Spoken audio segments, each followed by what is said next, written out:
hello, good morning. Today is Monday. It's a holiday. It's a Labor Day today. You know, I'm supposed to be off because obviously it's a Labor Day, but I'm working. It was actually planned for me to work today. Guys, welcome to the stream today. Today's Monday, like I said. It's about 7:20 a.m. right now, 73 degrees in New York City. It's nice and cool. It'll be quiet today in the city, obviously. But guys, come along, say hello. I hope you guys doing good today, wherever you are on this planet Earth. I'm actually on Madison Avenue.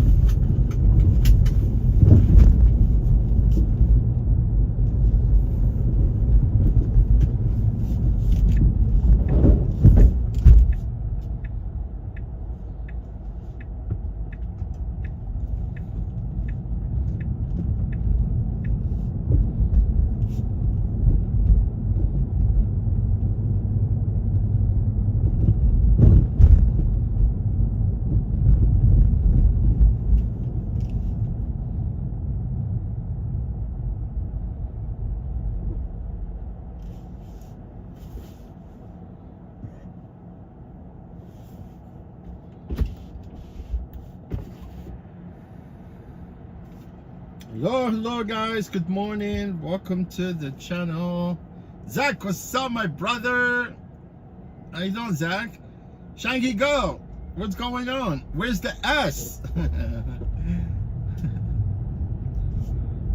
Hangy Girl.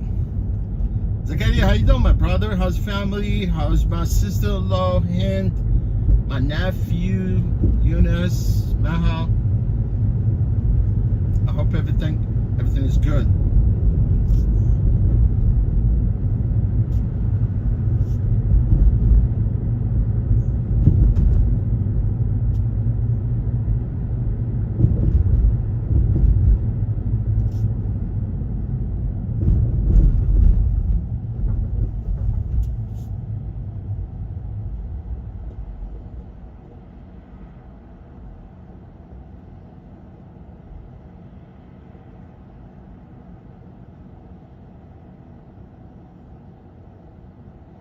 Yes, everything good today. Thank God I'm still alive.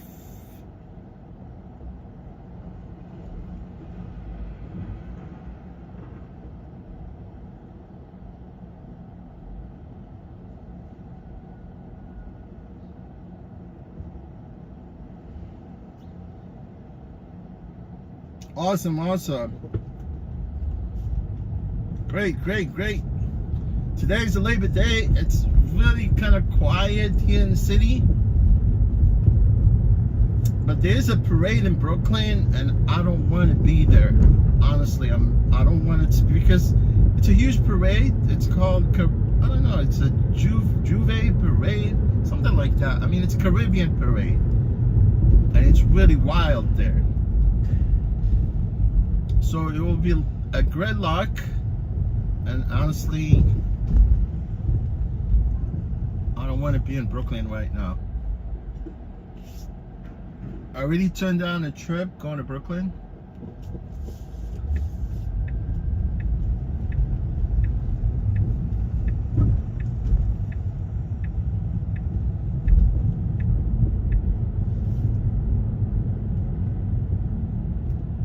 Yeah, Shangy Girl, safety. Safety. You can be safe all you want, but in the city, things happen very quick. You know, things happen very quick. But I'm aware of my surrounding. I'm always like, I have eyes in the back of my head when I drive.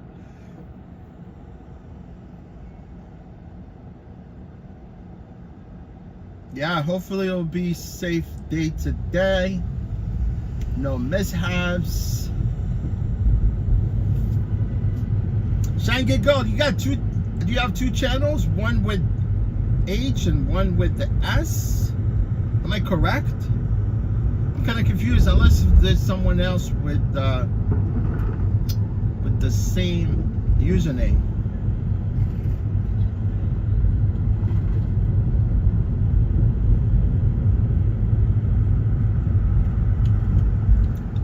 definitely, I couldn't wake up this morning. I was very sore. Honestly, my butt hurt. I was actually riding a lot on Sunday. You know, I went upstate.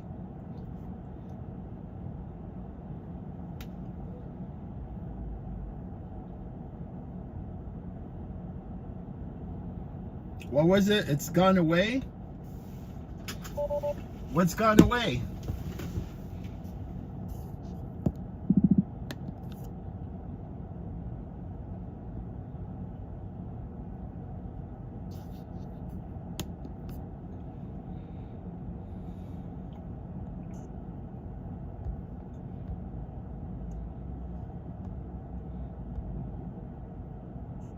Yeah, I was watching last time your live stream, right, Chunky Girl? There was a girl, she was singing.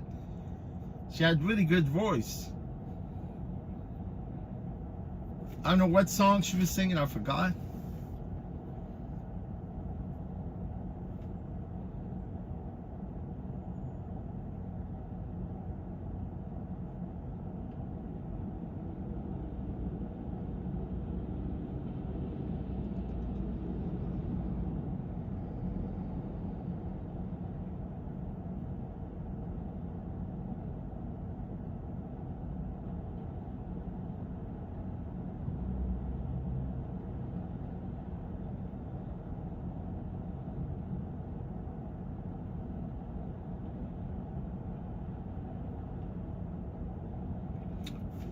All tourists, all visitors are still asleep at this point.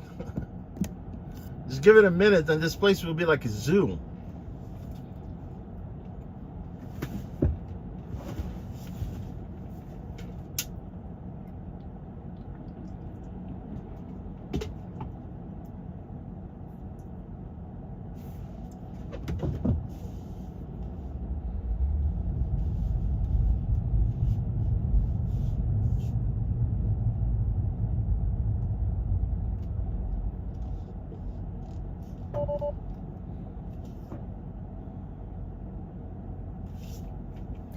Yeah, I'm driving this car today.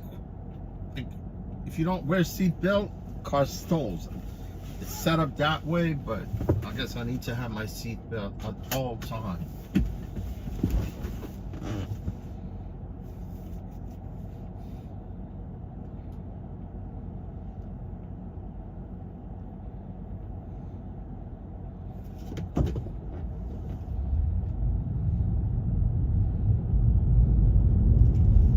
Let's see what's in store today for me and for everybody around the world.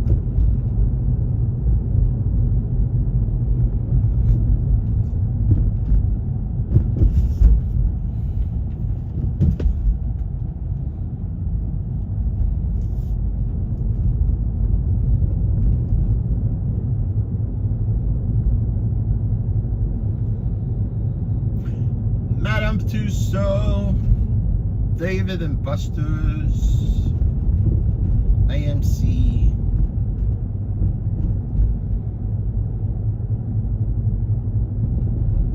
Let's see, there must be some street fair here, no? I doubt it.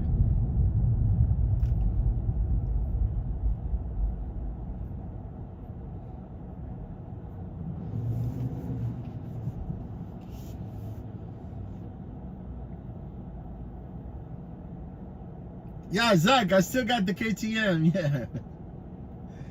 I really don't want to get rid of that bike. It's 2-stroke. Yeah, I do. Zach, I still have the bike.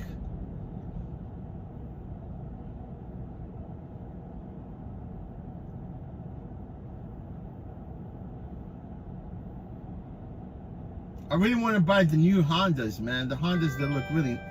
The new Hondas, they look really nice.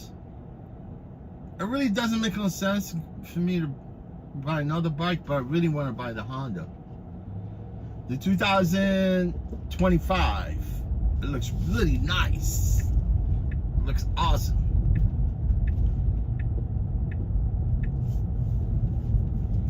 Yeah, I'm kind of out of shape, man, you know. need to go back and lose weight. You know, I'm too heavy for my bike.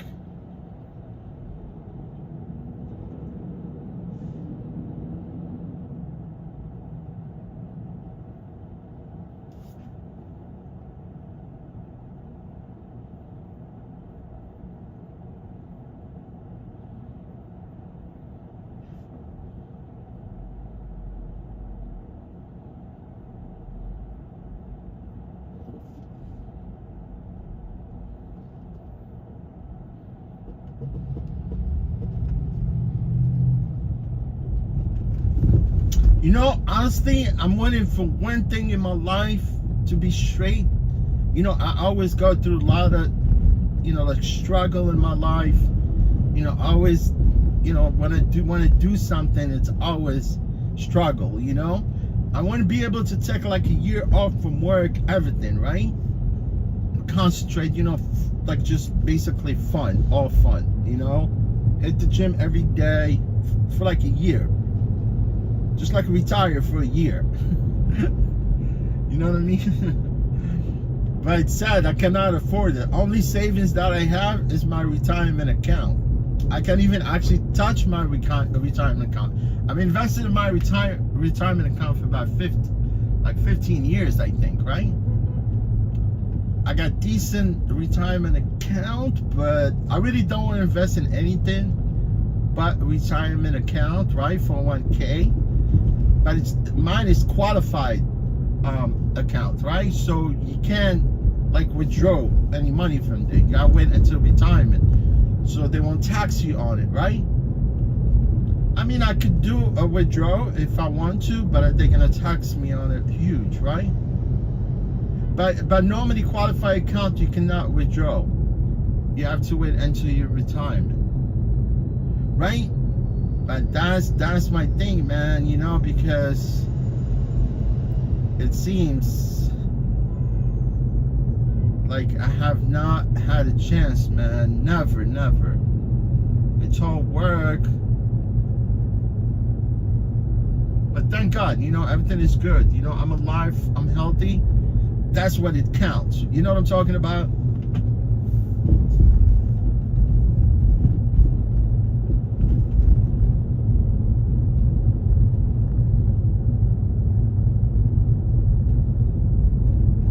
Yes, I'm healthy.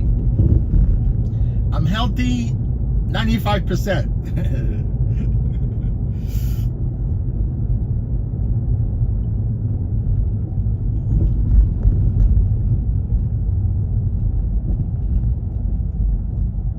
Man, it was a huge protest right there yesterday.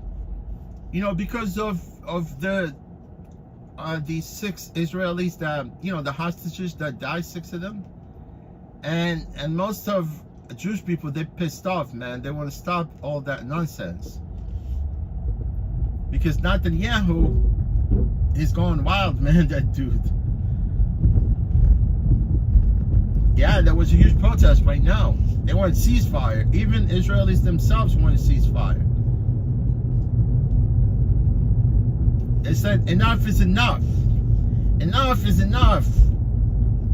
After that genocidal 80, like I think 40,000 Palestinians died, man. Most of them are children. Man, the park is nice right now. You know what? You want to go through Central Park right now, honestly.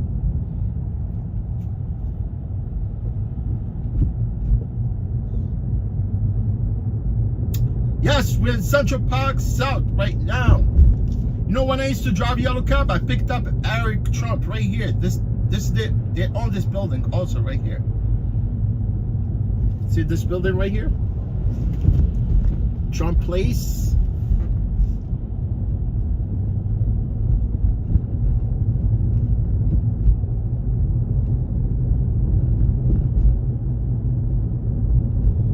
Oh yeah, there's a place that, yeah, I was gonna say, yeah, that place is still there.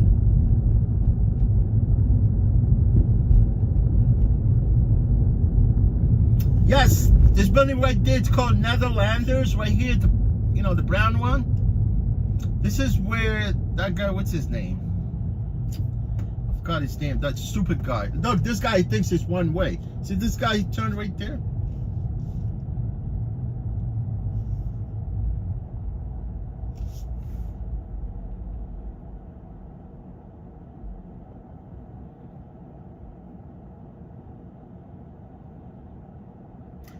The guy that made turn, he thought that was one way. He almost ran me over.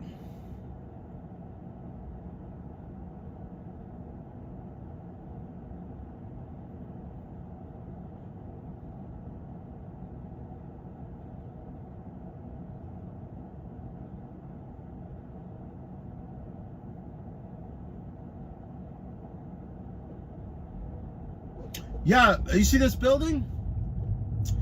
You know, Mia Farrow, she actually was married to Woody Allen, that actor's, you know, Woody Allen. You guys know who Woody Allen is? He's a pedophile, this dude, you know? Because Mia Farrow was married to Frank Sinatra, right? And obviously, they got divorced, they split up, and she married to Woody Allen. Mia Farrow, she actually adopted an Asian girl, right? And that guy, Woody Allen, he actually divorced her, and he actually married his foster girl. He's actually adopted girl. It's really crazy. He's still married to her today.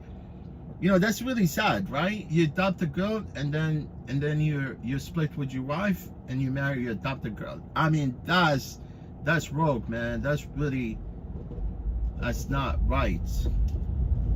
And also, Keanu Reeves also lives in that building called the Netherlanders. Cherry Netherlanders, that's what the building called.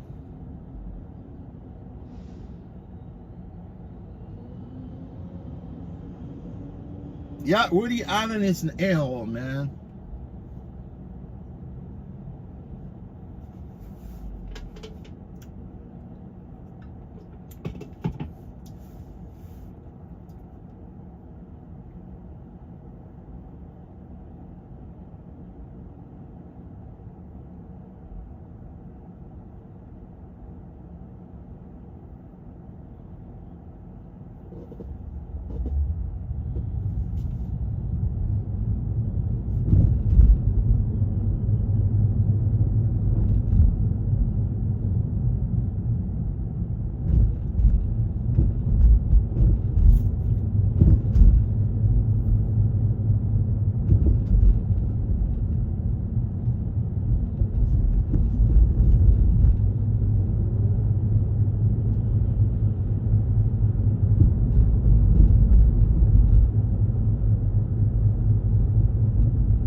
Yes, I was around back then, man. Where, you know who had the last concert inside Central Park? Bob Marley, before he died.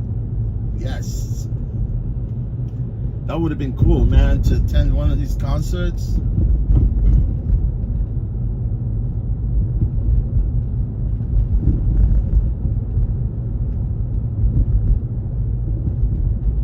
You know, Bob Marley also, right? They say that he actually died, like, with some kind of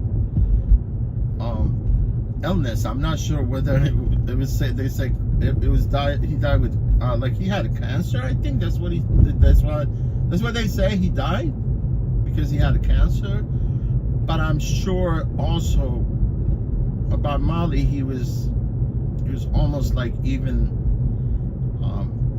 assassinated, I think, right? That's what I've heard, man, rumors. Because you know what, Bob Marley also, he really sang some songs that relate to what's going on, you know, with our politicians,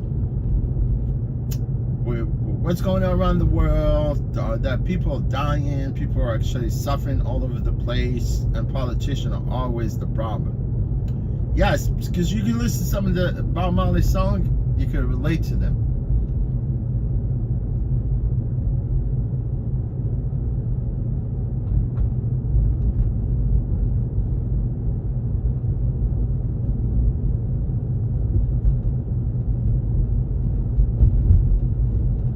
think today is gonna be like quiet day today.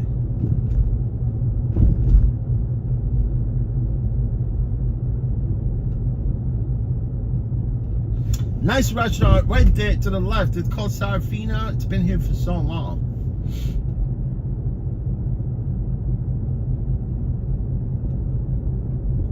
I remember the Whitney Museum was here, and they moved it all the way down by the Meat Packing District. Yeah, this is where the Whitney was on the right. No, I think we passed it.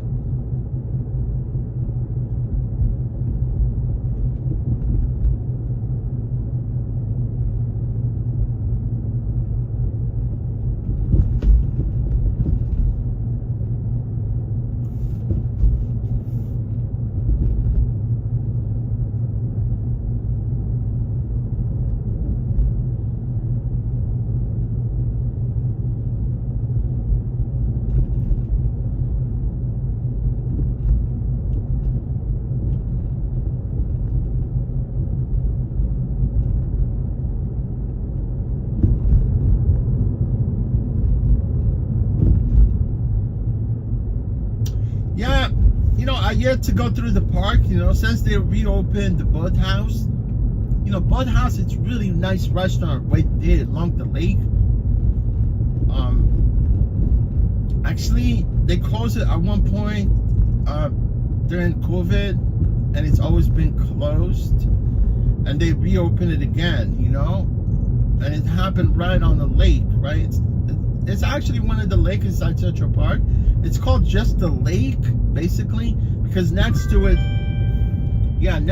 they have this thing called Jacqueline Onassis Reservoir. It's huge. You can see it.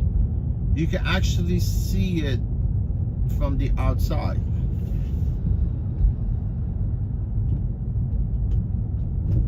Yeah, you could now from the outside. Look, I could see clearly that this trip is taking me to this parade in Brooklyn.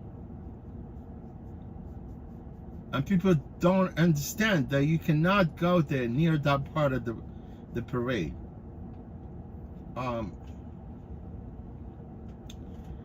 Yeah, man, you know, that boat house, it's really nice, man. That's where they filmed the movie called When Harry Met Sally, Billy Crystal and Meg Ryan, right? Also, they made the movie they called Made in Manhattan, Jennifer Lopez. Yeah, I'm not a fan of those movies, man. Also, Friends with Benefits, right? Friends with Benefits, Mila Kunis and Justin Timberlake. I feel bad for Justin Timberlake, man. He got pulled over in Long Island. They charged him with DWI.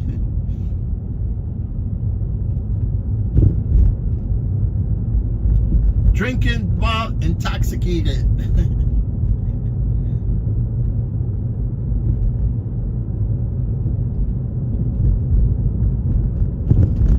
They thought they were gonna throw the case, but they charged him with DWI.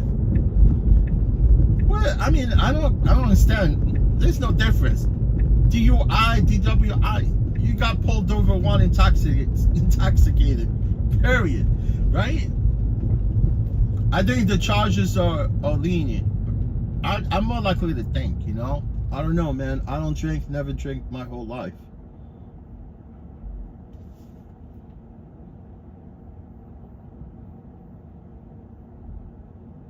Brenda, how you doing, Brenda? How you doing? How's everything going in Ontario, Canada? I know you don't celebrate Labor Day,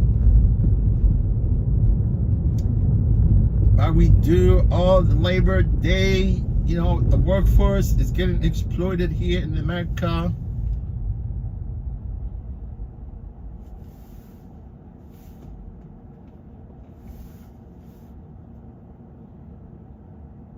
Darcia, what's going on, Darcia? How you been?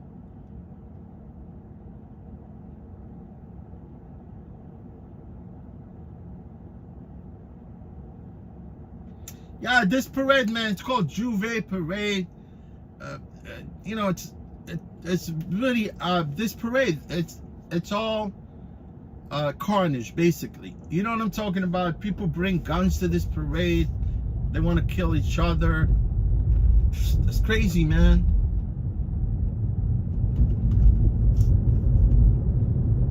And it does not stop, you know. It started from last night, parade is today, and it's gonna go on after the parade. It'll stay all overnight until sometime early in the morning. And tomorrow, it's like it's a work day. It's along the Eastern Parkway. Look, I don't have nothing against this parade, but literally, some people they come to celebrate their heritage. You know what I'm saying? But some people they come there literally to take advantage of the situation. You know what I'm saying? To create havoc and crazy.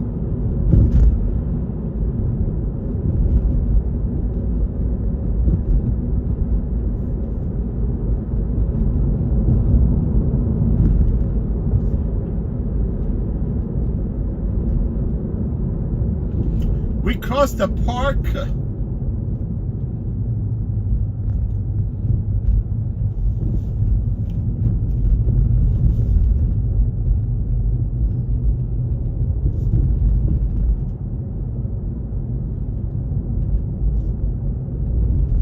Bob Marley and the Wailers.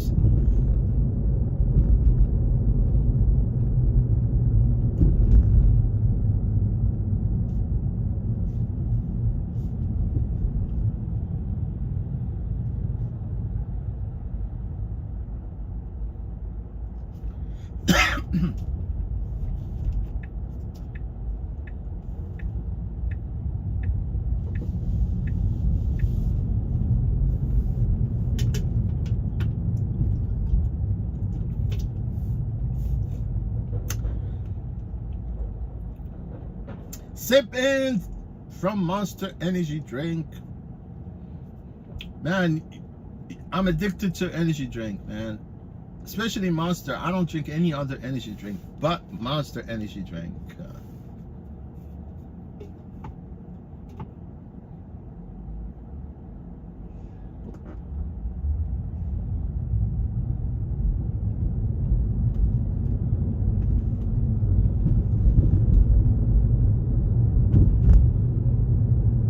We're going down Columbus Avenue. Columbus. Look, I tell you the truth. Columbus never discovered America. It's all lie. He was lucky to be alive. Columbus is true.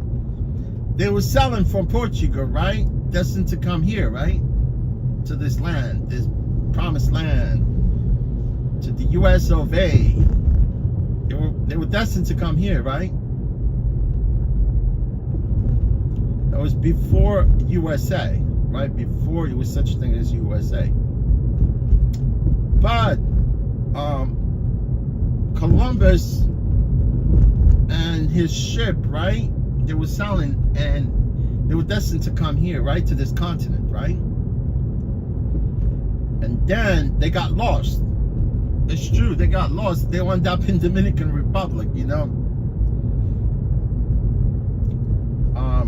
Yeah, and they, when they were selling, man, something happened, you know, and he actually was lucky to actually that he was alive by the time they made it to the Dominican Republic.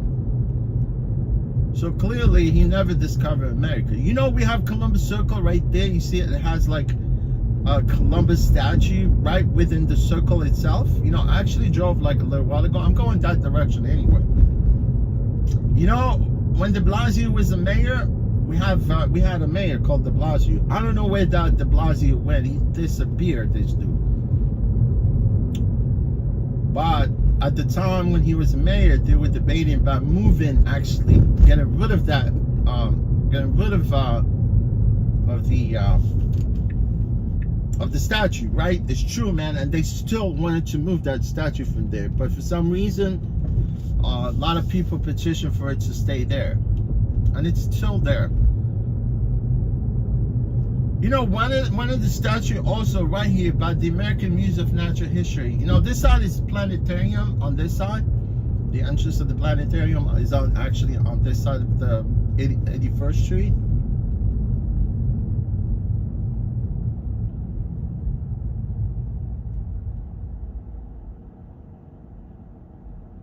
Yeah, this is the building on the left that I was telling you about. It's called the Beresford. This is where John McEnroe lives, and also, what's his name? Tony Randall.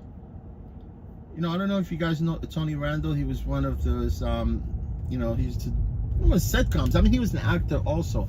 And Jay Seinfeld also lived here. This is one of the statues. You see how they from the South, they got rid of General Lee statue. Actually, they were petitioned to actually move the statue from there because the Confederate, right here. You see what that guy sweeping the sidewalk? Also, it was a statue right there of Theodore Roosevelt, right? And you know, it wasn't offensive to me, honestly. I don't know why they had to move it. You know, it's amazing because you can see how those stairs, they look different colors because they had to move the statue. The statue is actually of Theodore Roosevelt. Theodore Roosevelt was on a horse, right? And next to him is Native American, right? I don't understand. I mean, it looked really degrading because the fact that Native American actually he's on a foot and standing next to the horse, where Theodore Roosevelt was actually on the horse, right? And they removed it. I don't understand why they removed it, honestly, but it really wasn't offensive to me. It was really good statue, but it was right in the middle of the entrance of the American Museum of Natural History. This is my favorite museum in the whole world. For you guys, someday you might want to come to New York, visit the museum. You know, I was going by the other day, and I was telling you that actually they did the movie called The Night at the Museum. They filmed the, you know, they filmed part of it in the museum, so.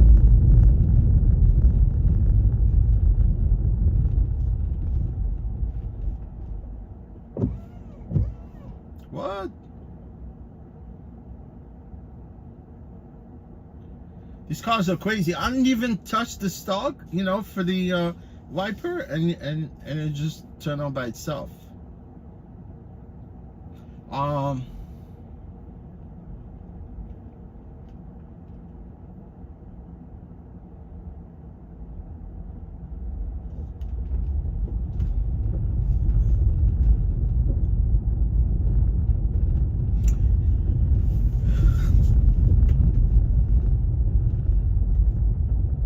Look, the statue right there of Lincoln, right there.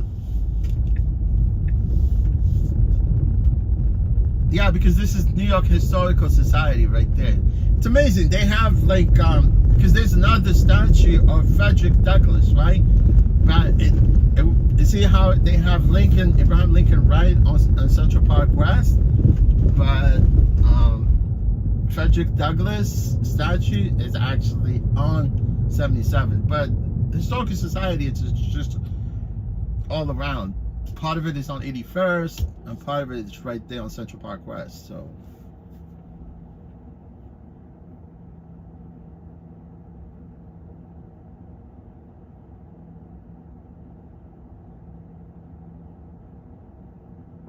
oh, okay. So you do have that national holiday, right? Labor Day.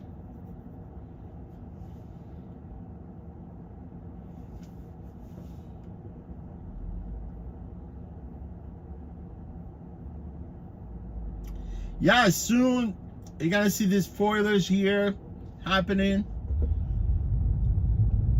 That's the saddest part of the whole season. I don't like it.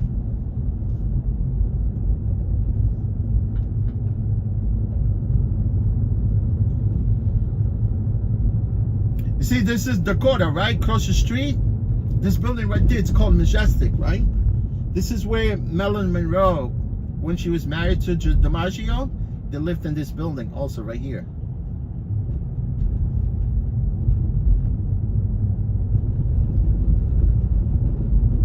Yeah, most celebrities, they all live on this part of the park.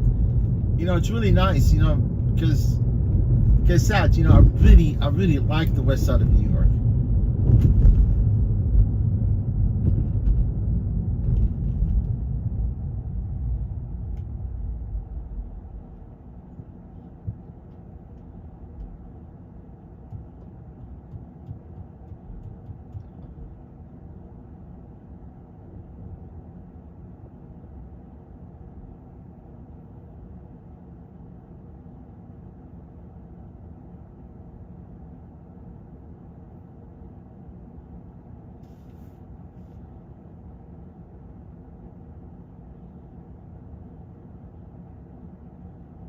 Yeah, and before you know it, man, it's only like a month.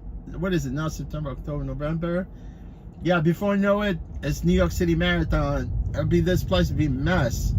Right after the marathon, the Thanksgiving Day parade again. You know, it's like every day, man. It's just like constant. Like you live in New York. It's like things, you know, like comes at you really fast. Before you know it, I'm gonna show you the Tavern on the Green, right? Where they filmed part of the Ghostbusters.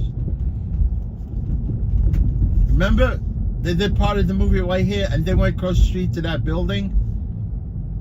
But the firehouse is downtown. This is actually Tavern on the Green, but it's really nice restaurant. When they actually was Tavern on the Green, it was really nice.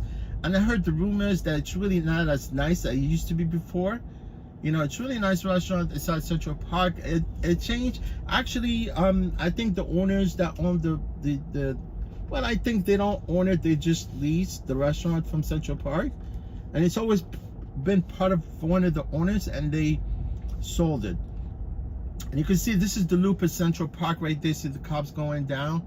You know, this is part of the loop that you want to run. It's the lower loop of the Central Park. And across the street, it's the sheep meadow.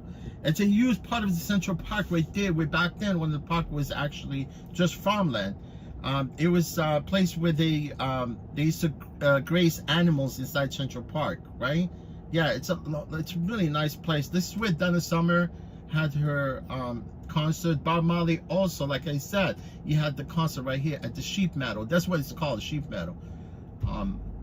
Sheep Meadow, yeah, that's what it's called. But yeah, I'm not allowed to be here, honestly. Because you can see the sign there, they don't let people come into this part of the Central Park. I mean, it's open like during the day, like sometime like during the day you could always actually bring people here to drop them off. But recently they don't want people to drive through here, so yeah, you know, if you want to run, if you wanted to actually wanted to be able to train for the marathon, you definitely want to run through the park, because the park has some kind of, you know, some of these hills like on top the northern part of the Central Park, was very challenging, I'll tell you the truth, you know. I ran the half New York City Marathon inside Central Park and also in Prospect Park. These are two races within the season, you know. Like I said, there's the New York Road Runners Club. It was established here back in the 1960s. You know how, and that's how the marathon started in New York. So if you're a member of the New York Road Runners Club, you could race with them, because they about like 23 races during the no, actually it's even less. Yeah, there's some bunch of races, like around 15 races, I think. Yes. And all of them, like if you do race with them, like, because some of them are 5K, some of them are 10K, and some of them are half marathon. So if you race like 5 races with New York Road Runners Club during the season, you're automatically qualified to race the marathon. So, you know, like if you live here in the States, then more likely, well, especially if you live in New York. So the lower loop of the Central Park, it's easy to run, no problem. You know, it's kind of flat a little bit.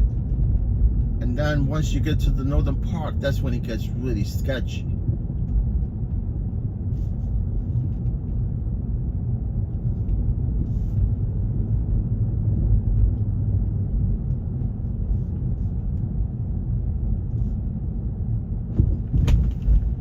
Lincoln Center right there, the Opera House. I don't like opera.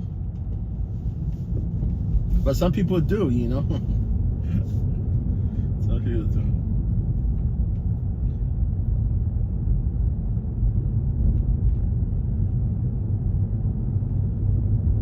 Ray, what's going on, Ray?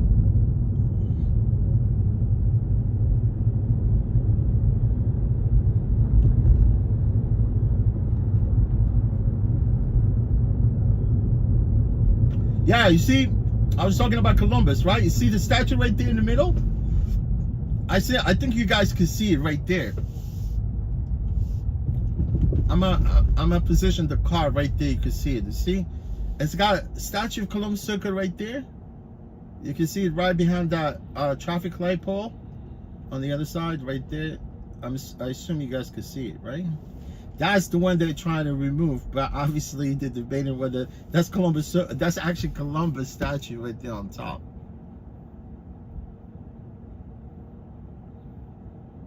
You know, it was really nice back then. You know, see this roundabout, it wasn't like this, right? Because Broadway used to be right. See, if you come through 8th Avenue, right, you could drive right through the circle, literally.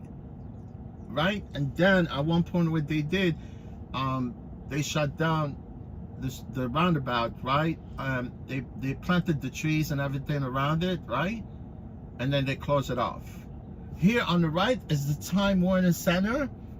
You know, it wasn't Time Warner until Tad Turner. You know Tad Turner, he was married to Jane Fonda. You know, he actually found CNN, right? And at one point, that's when they built these two buildings right there, right? It's a huge, like, they remind me of the World Trade Center, honestly, because they look like the World Trade Center. Tad Turner sold CNN. Yeah, he sold CNN. And then he moved to, yeah, he actually, at this point, he lives in Wyoming. You know, Tad Turner is rich.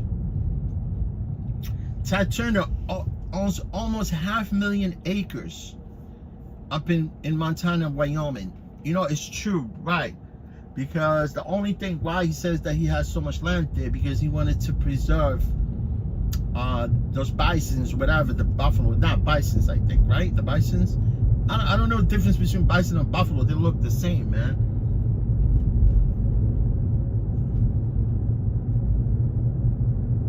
I think bisons are endangered species, I guess, right?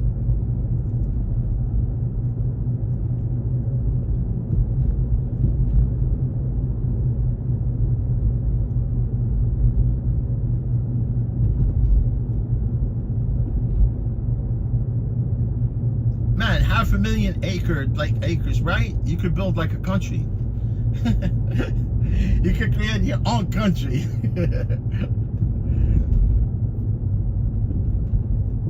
Well, it's not much. I mean, look, I think you combine both Wyoming and Wyoming maybe, and Montana. That's pretty much, and maybe North Dakota, South Dakota. That's pretty much all equal the size of England.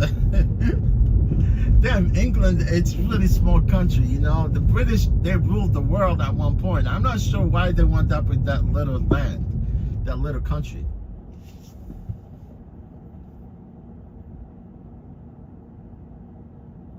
Yeah, Columbus Circle, man.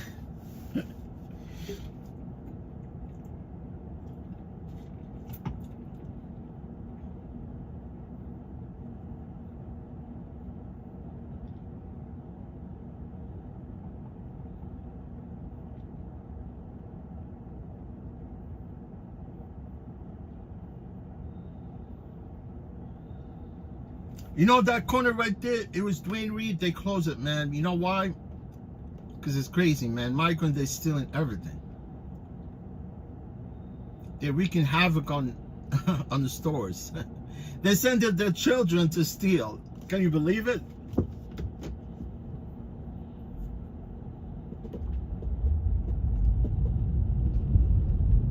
If you guys elect Kamala Harris, this is gonna continue, man. You know Tim Walz, his brother, he's 60 years old. He hasn't spoken to his brother for 10 years. And he does not want to endorse his brother as running mate to Kamala Harris. It's the truth, honestly. Tim Walz, he's a liar. And he's against the workforce. He's against the rideshare drivers, does not want to pay drivers. You know, I could sit here again and talk about it again, right? Because Tim Walz, he's the governor actually of Minnesota, right? Minneapolis rideshare drivers, they were fighting with Uber for about two and a half years. They're going back and forth. You know, the rideshare drivers in Minneapolis, they got balls. You know what I'm saying? Unlike the drivers here in New York, they're pussies. I'm sorry, I didn't want it to be vulgar. You know what I'm talking about? Because I get really riled out sometimes. I get really pissed off. Because the drivers in New York City, they're not willing to get together, you know, to voice their concern. They don't want it to stop working so they can actually get unlocked, you know, because I know some of the people that here, they did not wanted to hear about rideshare, because rideshare, it's just silly, right? But Tim Walz, I'm gonna show you how just what Tim Walz is all about. He actually was paid by Uber so that he could veto this legislation, which is, I call it legislation because anything goes through the city council is a legislation, right? Because the drivers in Minneapolis, right? Twin City, right? They were fighting with Uber back and forth because they want to get paid more. They want to get some safety, you know, in that app. They want a lot, but obviously they weren't going back and forth. And Tim Walz, he's the governor of Minneapolis. He vetoed this ordinance 3 times, so the drivers won't be able to get paid more, because obviously he was paid by Uber, you know, obviously. And now he's running mate of Kamala Harris. And I'm telling you, if this is going to continue and he becomes the governor, I mean, I know for a fact that he's going to be the vice president. He might not want it to get involved, but it's part of the whole game, and it is what it is. I mean, you can't be, you know what I'm saying? I mean, yeah, because I happen to be in this business, so I know. Maybe some people, they don't drive. They don't want to actually know about rideshare. So just to tell you exactly how this game with, you know, monopoly is going with these politicians, you know, to a point they were against the drivers for them to actually be able to get a little bit more money, right? Yeah, right? See that? But Tim Walz, his brother, haven't spoke to him, and he thinks he's not the right person to call these shots as a vice president. You know what I'm talking about? He actually thinks that he's not the right person for this country. His brother. It's a fact.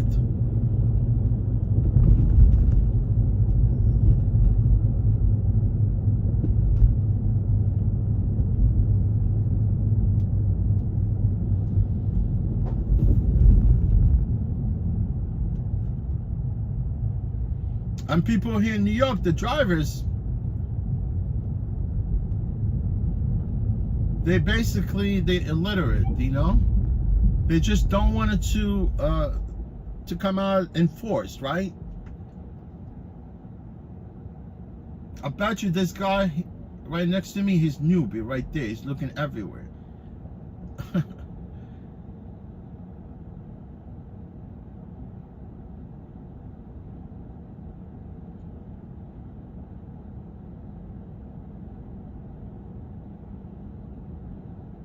Yeah, Tim Walz is a liar. He's lying about his military background. He's lying about something that he actually received as, you know, I don't know. There was something that he received as an achievement, which basically he never did.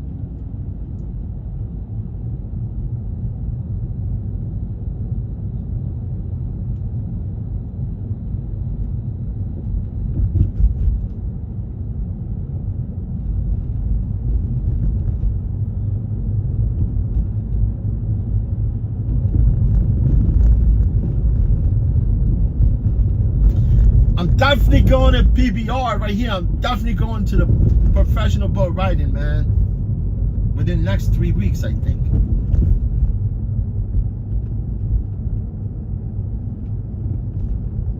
The tickets are very cheap.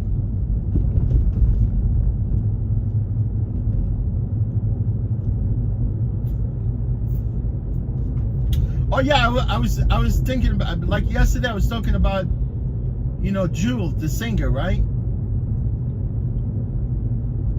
She was married to Ty Murray. This guy is a professional bull rider, man. This guy, epic, man. He won so many of these PBR championship, right? And he was the only person that rode this bull. You know, this bull is unrideable. You know what I'm talking about? You get on it, it bucks the shit out of you in the first second, right? And Ty Murray, right? This guy, he was married to Jewel. Jewel actually, she divorced him. They separated. They have a little kid. You know, Jewel actually, she has custody of her son, right? I'm gonna tell you something. This dude, he rode that bull, man. I think if you rode the bull for about 8 seconds, you got balls, man. I'm telling you. So this bull, his name is Bodacious, man. It's as big as that bull downtown. You know, the Asian bull. Those bulls are freaking monsters, man.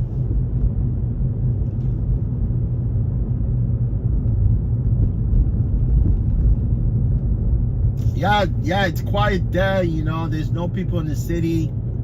Although I don't want to end up in Brooklyn by that, you know, what do you call it, the parade.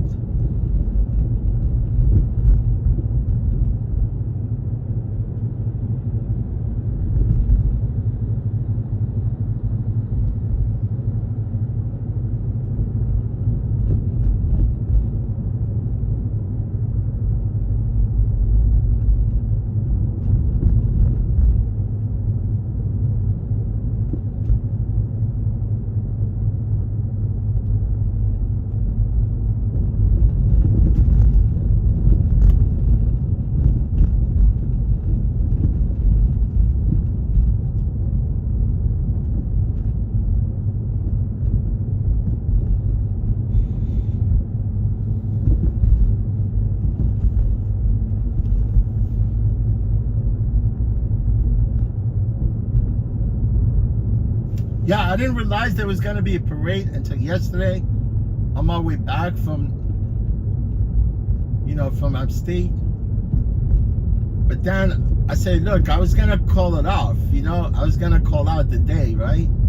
Go through my app, right? And just call out the day. But I still have like paid time off. You know, I got balance of like almost 40 hours, I think. And I need to use those hours, man, before my employment status ends with these guys, you know, because I was explaining, you know, about Revel, this company that I work for. Man, they flip-flop, man. They never kept their promises. And now they want us to switch to independent contractors, because once I switch, I could lose my paid time off. So I have 40, right? So I need to use those hours, man. Otherwise, I lose all those paid time off. You get my point? Statue of Liberty. You guys have, anyone been to Statue of Liberty? Statue of Liberty, man. I've been to Statue of Liberty, right?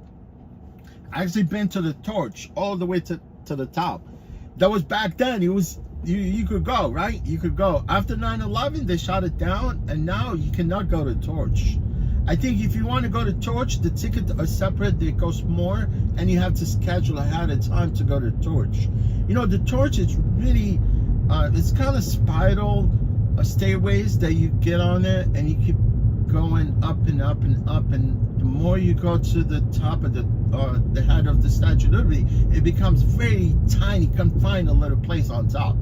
It's really nice, and you can see the statue within. It's made like almost in like sort of I think maybe it's brass, or because from the inside it looks like orange, so I think more likely it's a brass.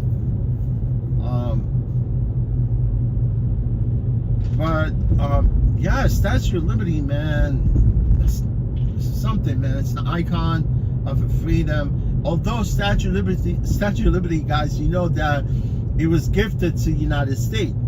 Yes. Yes, they gifted Statue of Liberty, and it came like in pieces, right? When it got to New York at one point, because it was actually built in France, right? And when it was built, right, I think something happened to the Statue of Liberty where they wanted to actually bring it in one piece, and then it broke off, and then they had to rebuild it. Right? It's true, honestly. And when they built it here, they were trying to figure out where they were gonna actually, you know, install it, right? Where they're gonna, like, some place where they're gonna have it there, put it together, and then eventually they put it right there along the Atlantic Ocean, right? So it's right there, right in the middle, and you can see it, and it's next to Ellis Island, right? Ellis Island, it was built, right? And you could go there, right? It's really nice. That's what the most actually does in the early 1800s with the wave of immigration that came in through Ellis Island. Right there, like if you happen to be an American, it's like if you go there, 20% of Americans today, they could trace their ancestors through Ellis Island. You know, you could go there, look for your name, if your name is there, but 20%, it's very low. The chances of finding your name there, I don't know, it all depends. But the pedestal, right, where Statue of Liberty is on, it basically was made here. Yeah, that pedestal was actually made here.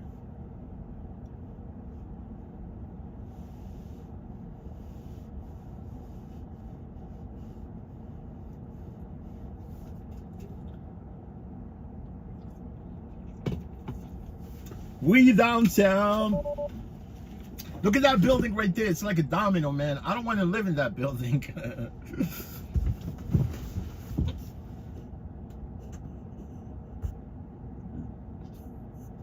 That building looks unsafe, man. I'm telling you the truth. You can see it right there to the left corner, right?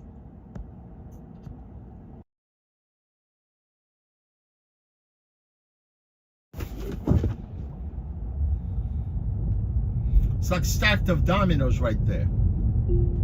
You could easily, something happen, you have no way of escaping, right? But it's amazing the way they built buildings nowadays. Most of these skyscrapers, right? They're actually they're suspended with cables. It's true, honestly. If there's an earthquake, then more likely the building won't collapse. It will sway back and forth. It's almost like the same design when they built, like you know, bridges. You know, although you see like Brooklyn Bridge was made back, it was actually it was completed back in 1883, I think, or 1886, and it's actually suspended. You know, they came up with that design back in the days. You know, it's amazing we don't have people nowadays.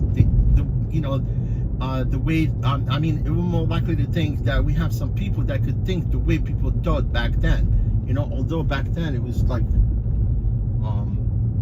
you know, but it seems like people nowadays, they think backward, man, right?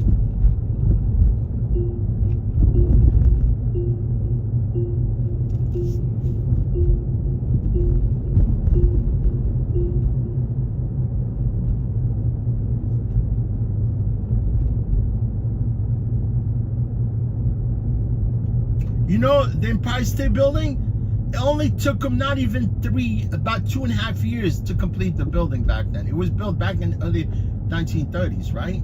And it was built quick, fast. Amazing. 2 years. Only took them 2 years to build the Empire State.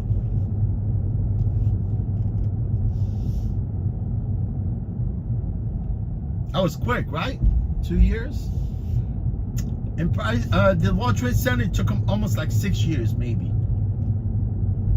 but they actually built both of them, right?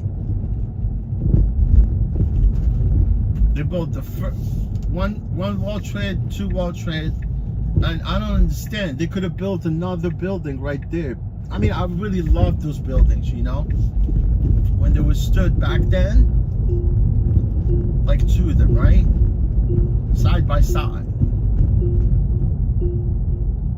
What they want to do is they want to demolish the buildings, right? I think, you know what happened? There was a huge insurance policy on those buildings, man. I think when they went down, somebody got paid. Somebody got paid huge, I would assume.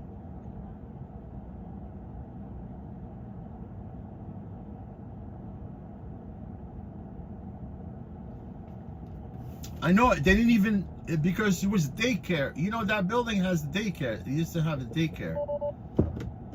And there were two banks inside the World Trade Center. One World Trade Center, right? You know, before that shit happened, where that money went. And I'm sure there's a depository there inside the building, so there were gold, everything there. When the building collapsed, I mean, they probably had a plan to move all the stuff before the actually building collapsed, right? I mean, there was a daycare. Didn't even talk about the kids that were there in the morning. They were part of the 3,500 people that died. September 4th, we're gonna be here. We're gonna be here down Broadway. Drivers need to come here to protest, to stop the lockout, and get paid more. You know, if you don't come here, that means you simply don't want it to get unlocked.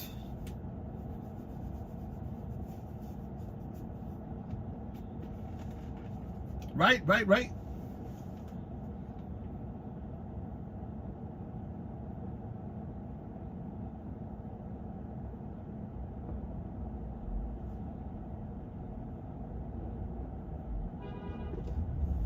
Yes, sir.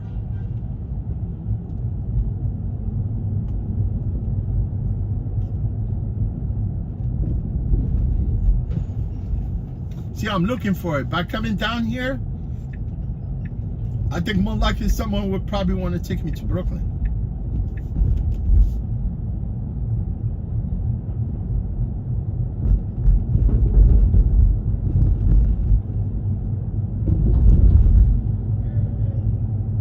See, Fulton Mall right there on the left, they shot it down too, man. I'm telling you, because they couldn't, you know, businesses were losing money. People stealing, grabbing stuff, robberies going on. This is where the parade, this is where the protest will end eventually, at Sakai Park. You remember Occupy Wall Street? They were here.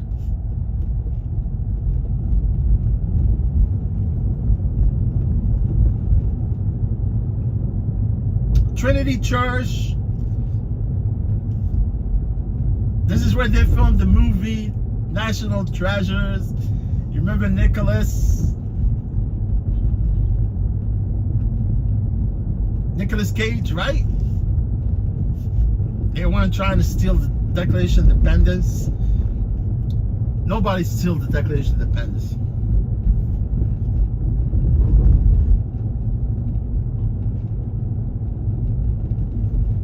Even the one they show at National Archives, I think it's a fake one, honestly, because it's in the vault, right? It's in the vault. Even when you walk there to see hey, guys gathering by the ball. People like to touch the sacks of this ball. They're taking his ass. This is how big Bodacious is. You know, the ball that yeah, that girl, she's taking a picture with his balls. Yeah.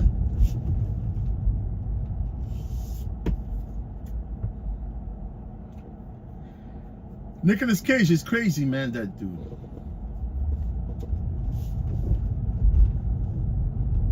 Yeah, you know, the Declaration of Independence,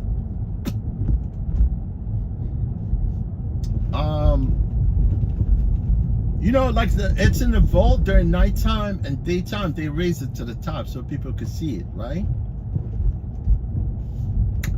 And they could sell you one that looked like just like Declaration of Independence. They could sell you one way, you know, when you're going inside for $10. But it's a fake one.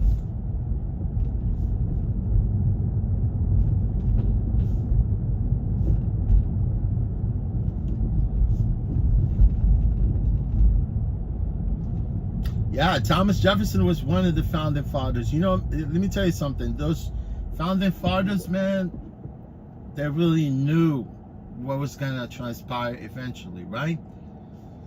You know, moving forward 200 years ago, right? I mean, honestly, although I don't agree with the Second Amendment, yeah, although, you know, it seems like nowadays there is no such thing as First Amendment. You know what I'm saying? You cannot talk, you cannot say things. Freedom is gone. You know, it seems like they took all freedom away from people here. You know, it's never been like this. You know, just like maybe not even 12, 13 years ago, right? Now, man, you say something like, for instance, you see, I'm talking a little bit here, going off track, right? YouTube easily at the end of this live, they will shut down my live stream just for saying things like that, you know. So I kind of wanted to always be careful what to say.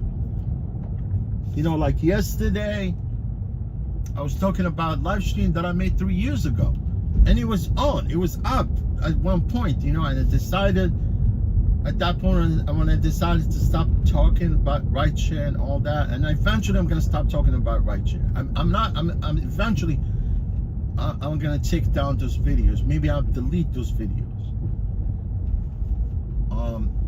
And some of the live stream that I did before, right? And I went and I turned some of the videos and some of these live streams that I did 3 years ago, and I turned them back public, and all of a sudden YouTube turns around, checked out my video. They say, oh, it's a community guideline, you know. And they took the video without telling me exactly, because when they take a video, they give you that time frame when you go back, look at it, and even you could delete that part, so they could, you know, so they could keep your video up, right? No, they took it and they never. I mean, yeah, after 3 years, well, it was up, right? A year, 2 years before. Why all of a sudden I put it back public and you guys took it down?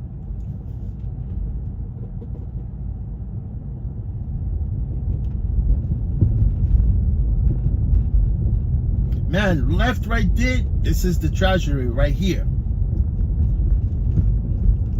There's a ton of money right there inside, gold, you name it. And here is one Chase, JP Morgan, right across the street. You know, JP Morgans, they were rich family, man. And at one point, they all lived together in New York, right?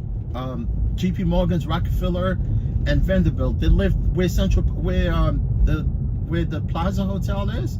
This Plaza Hotel was actually residential back then, and that's where all these rich people lived there. You know, JP Morgan, during the Great Depression in America, you know, JP Morgan, they actually what they did is they bailed out the treasury because the country was going through some turmoil. That's how rich JP Morgans are. Amazing. To bail out a country, right?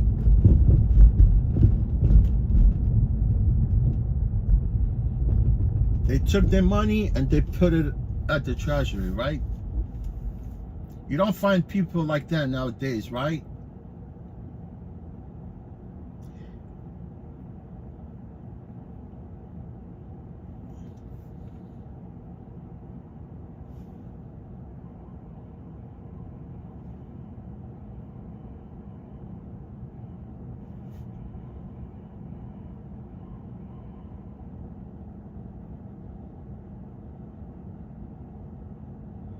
Oh, Franklin, what's going on? Nerdy Mini Beats. How you doing, my friend?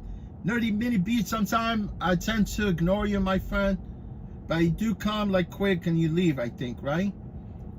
Yes, you have, Franklin, you haven't been here in 20 years? Yeah, 20 years, man, ago was fun in New York, I tell you the truth. Although New York was disgusting, it was dirty, although it's still dirty today, you know, I really wanted to see cleaner New York, but it's not, you know, although, you know, we're evolving, you know, we're evolving. We need to see good things. We need to see clean stuff, less crimes, less undocumented people. Look, let me tell you something.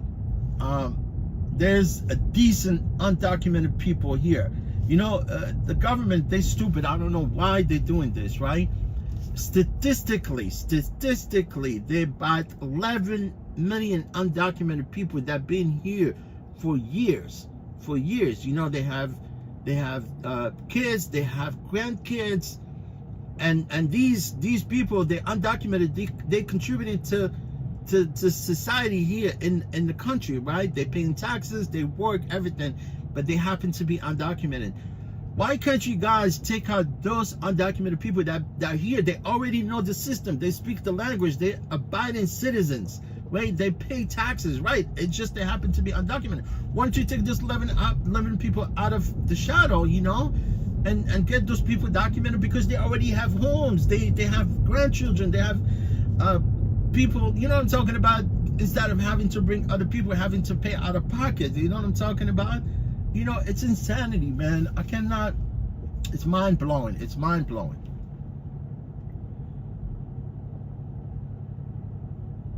Franklin, where last time you were here, where you from? Are you from somewhere here in the state, or?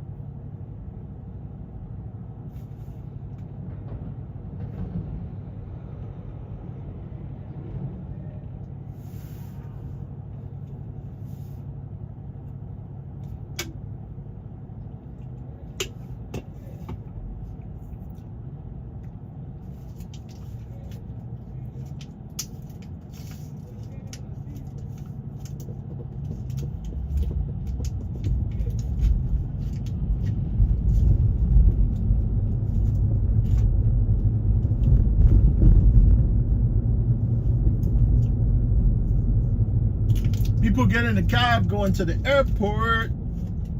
The best way to get around is yellow cabs, man. Now Uber, Lyft, they're ripping off people.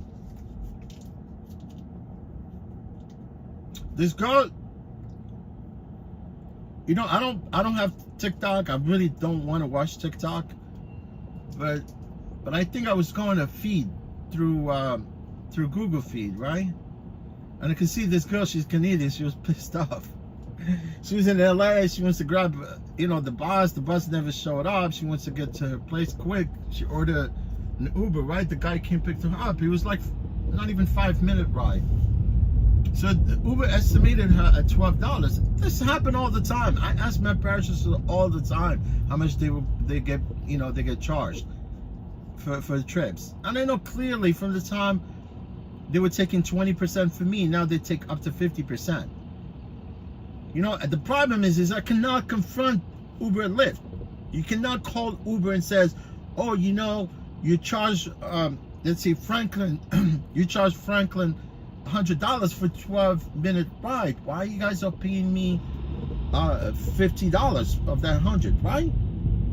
Clearly, Uber, they're gonna tell you, look, man, you're breaching term of contract. You cannot be asking passengers how much they will charge for the trip. Although there's nothing in that arbitration clause that says that I'm not allowed to ask passengers how much they will charge. You see what I'm talking about? So if you do so and you go call them or email them, they will deactivate your account permanently. So this girl, she was Canadian, came to LA, took 5-minute ride for $12, and then next thing she went back to her app to see the trip history, how much she was charged. They charged her twice. They charged her almost $25, but they estimated her initially at $12. She was pissed. I don't blame her. She said, I deleted Uber.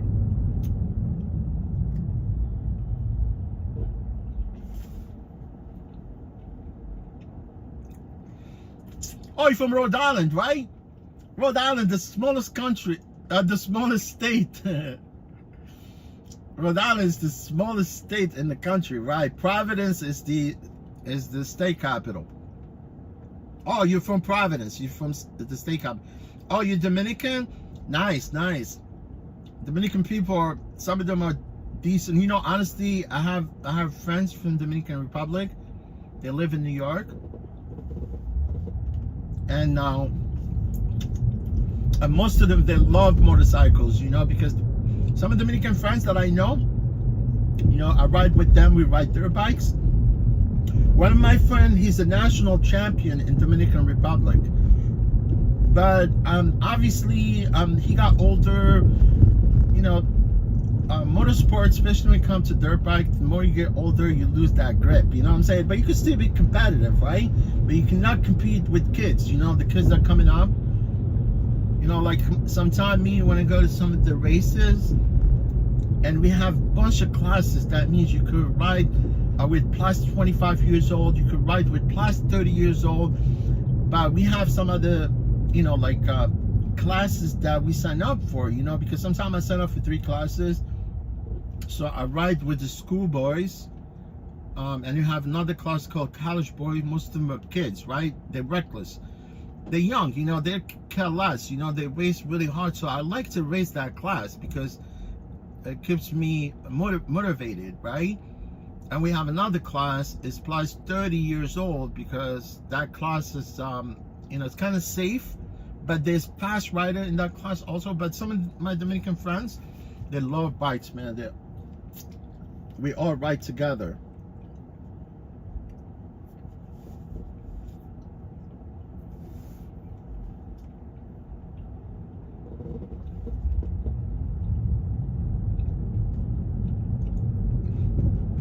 Yeah, Franklin, you're not that far, my friend. Rhode Island, you're a couple of hours away.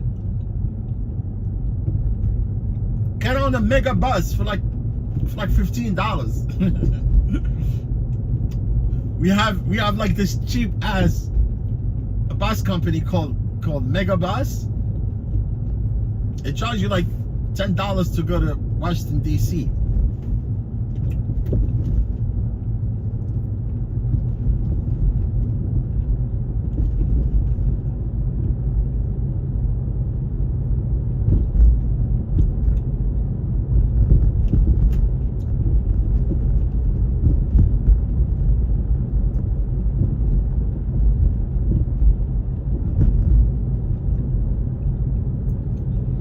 Are you from Puerto Plata? Are you from Santiago?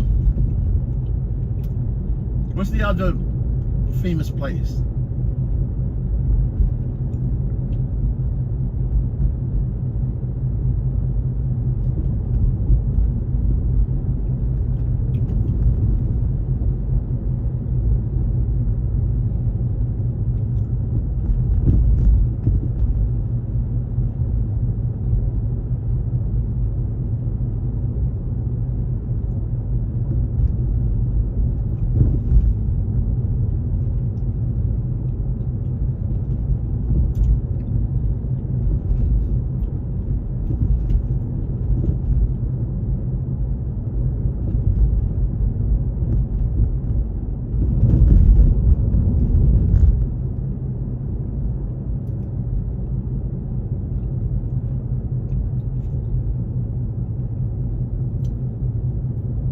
See that? No traffic, man.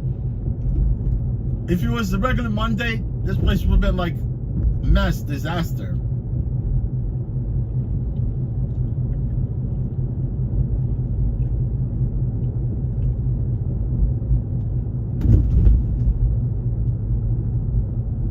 Right?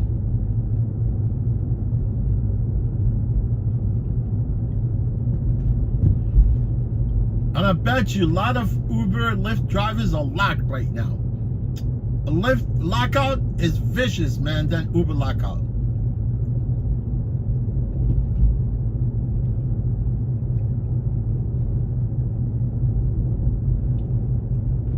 Uber, Lyft, they're literally breaking the Department of Labor laws. You know, as being an independent contractor, because you cannot tell independent contractor when to work, when not to work. Does not work that way.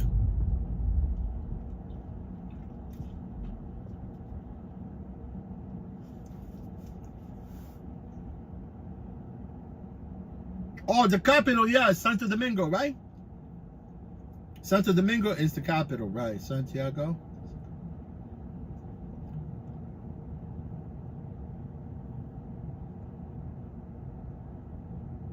No, Franklin, honestly, man, check the mega bus.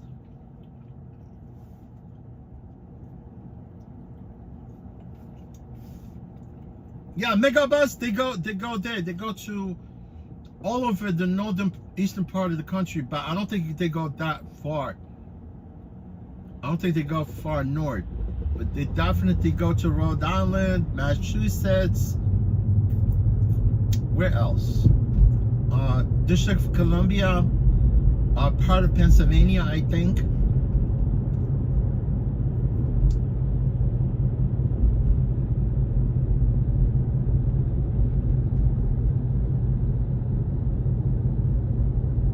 Yeah, get in a bus, chill out. That would be nice.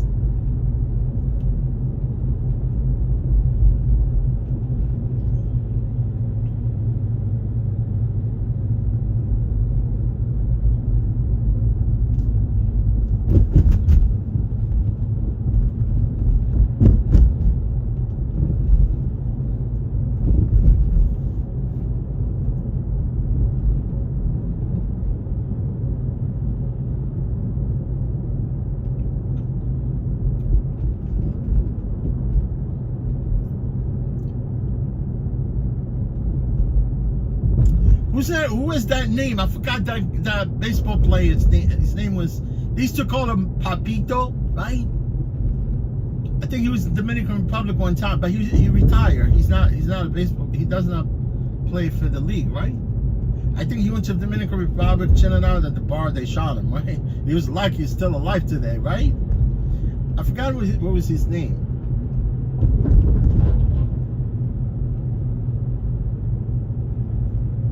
Nickname is Papito, right?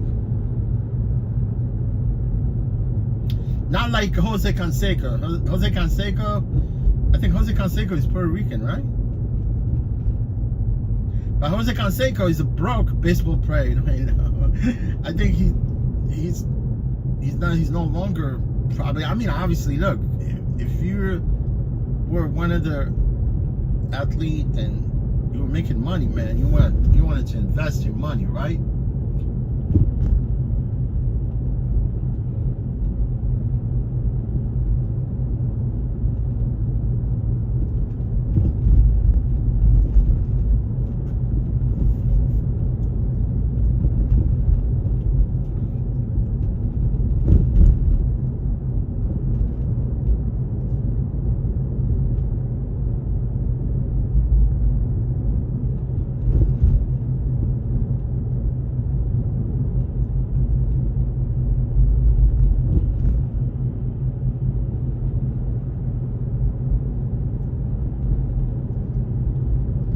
Yeah, this morning, man, someone wants to drag me to the U.S. Open.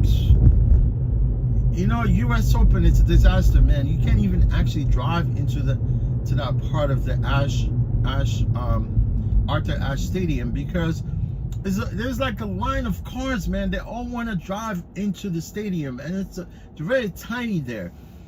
You know, there's no, and they all want to park inside. You know, drive your car, park it, you know, somewhere and take the train. And then you're taking someone there, and then you get to that part of the Grand Central, right? Because the stadium is along the Grand Central right there with the county fair. It's not county fair, it's yeah, and you can't even drive. There's a queue along the expressway. You know, it's kind of sort of like almost from that part of the stadium all the way to by Jackie Robinson. I mean, I know some people they don't live. I mean, obviously some of my viewers right now, they're not from New York, so somebody that lives here, you know, they probably know what I'm talking about. And then it's sit there in that queue trying to get into the stadium.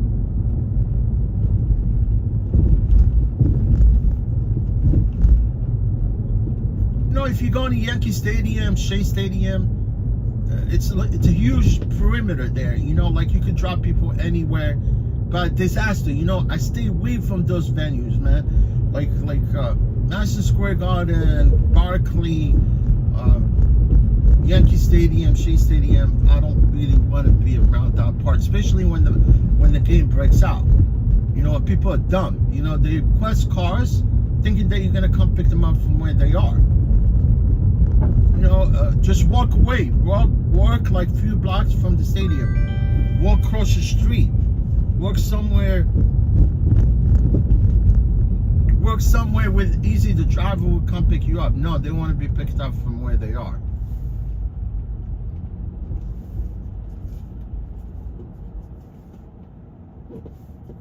You get my point?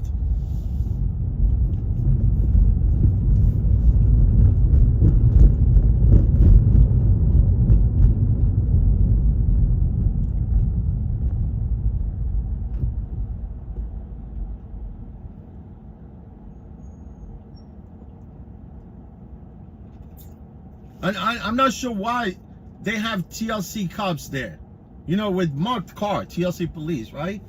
They sometimes they're there. They're at this. Well, they're always there. I know. Every time I used to go to Arthur Ashe, it's always TLC police there.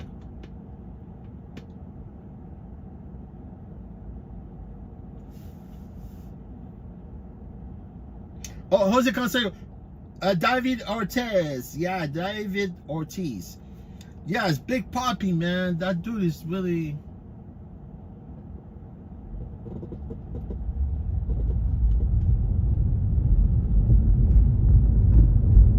He's a nice guy, you know.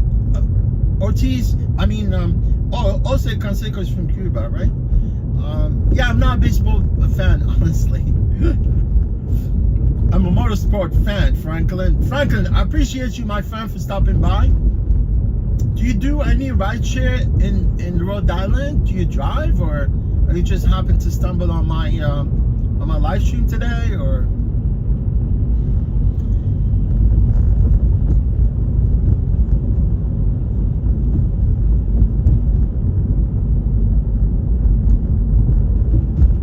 I assume you don't have family in New York? Because most of Dominicans, they do live in other part of the states. They do have families in New York for some reason.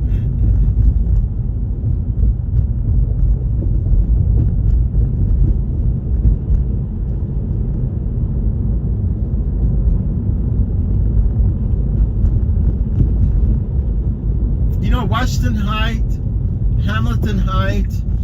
Hamilton Terrace, Broadway, from 163th all the way to 135th. I mean, these part of the upper north, the west of New York, it's all Dominican. But it seems like those part of the west side of New York, it's pretty much it's gentrified. You know, like I know, you don't see too many Dominicans live there. You know what I'm talking about? I mean, you know, either some of them they move out, because what they do is they, you know, if you live in a building for so long, they offer you like, you know, like $100,000, $200,000 just for you to vacate that building, you know, or the apartment, so they can rent it out for more money.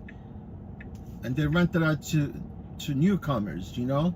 Obviously, it's the same thing with Harlem. Harlem is no longer, you know, like a place where you can find a cheaper rent. It's the same thing. They charge you as much as they charge you here in Manhattan, you know.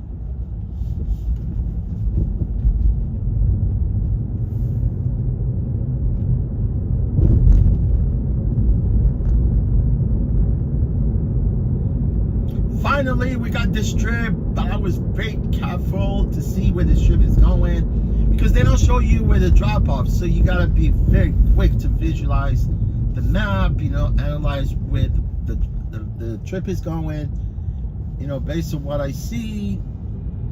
If I catch it quick, which I have to be very quick, man.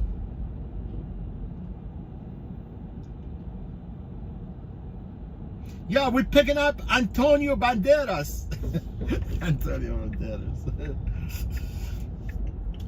Banderas. He's from Spain, right? He's a good actor, man. Antonio Banderas. Damn.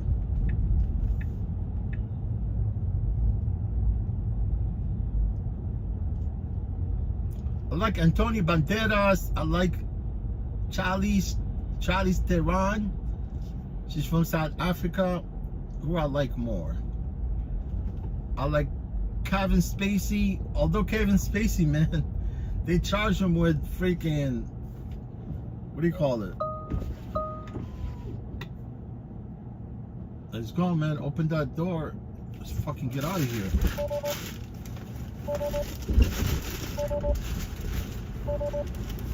Good morning. Hey, how you doing? Good morning. Yep. Thank you. Your name, please? What was your name? Antonio. All right, Antonio. Yeah. No problem.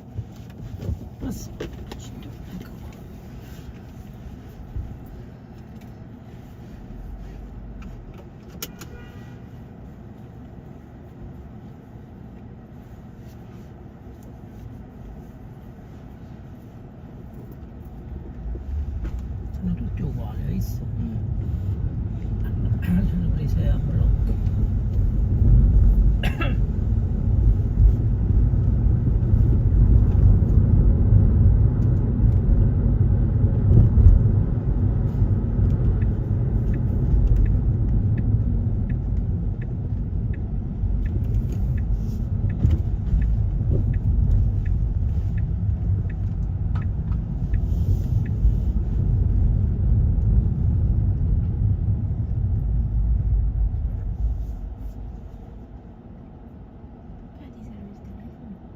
Me? Okay. Cool.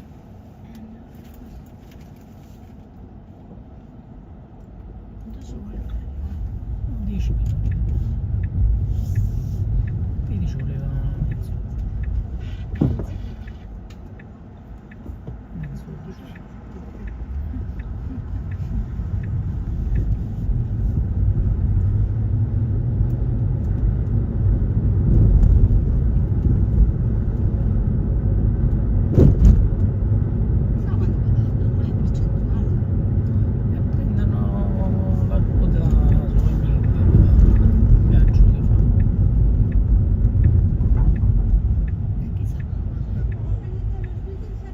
Non ci capi? Per percentuale sarà. Ah, chi se mi pare che consigliava Carmelo, sto coso, no? Un pezzo di stella, no, invece c'è. No, ci consigliavano un numero a mangiare, sistema una siracca e tutto.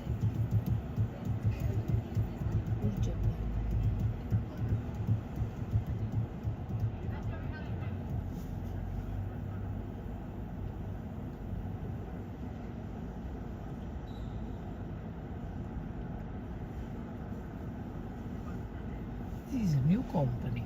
Yeah, it's a new company. Mm. Yeah, it's been around for 3 years. Ah, 3 years. Yes, yes. You live here? Yeah, I do live in New York. Yeah. Ah, but Were you guys from Italian? Yes. If you're Italian? Yeah. From where? Salerno. Oh, You okay. know? It's where? Closer than Napoli. Napoli? Yeah, closer. Napoli, right? Yeah, yeah. Napoli. Napoli. Yeah, Napoli. Yeah. You know Italian? No, I don't know Italian, but Napoli has something to do with, you know, the mosaic Yeah. inside Central Park for Strawberry Field? Tomorrow I have Yeah, you know Strawberry Field has a mosaic? Yeah? The mosaic is from Napoli. Ah, yeah. It's true, right? Ah, It was brought up from there, and they put it there for John Lennon for his Ah. memorial. good information. It's, Tomorrow I have a Yeah, if you get a visit, chance, you go to Strawberry Field with John Lennon Memorial. Ah. You see the mosaic. It's beautiful mosaic. Italian, a lot of artists. A lot of artists, right? Yeah. You born here? Italian people are good people. Ah, thank you. No, I was born in Casablanca, Morocco. Ah, but yesterday I have another your colleague Casablanca Yeah. for the same car. Yeah, but I've lived here my whole life. Basically. He's engineer. I do not remember the name. Moroccan engineer. He's working for this company, the same company. Oh yeah. The driving car, yes. He's driving, not Yeah. does not work with the HR. He's just a driver, right? Yes, yes, yes. Okay. It's the same your city, Casablanca. Oh, the driver mentioned that he's from Casablanca, right? No, he's your colleague is born in Casablanca. Exactly. Yes. Oh, I see what you mean. Yes, now working here for the Oh, for rider. the same company? Yes, the I see same. what you mean. There are a lot of people in this company. A lot of people driving for the company? No, I don't know. I asking.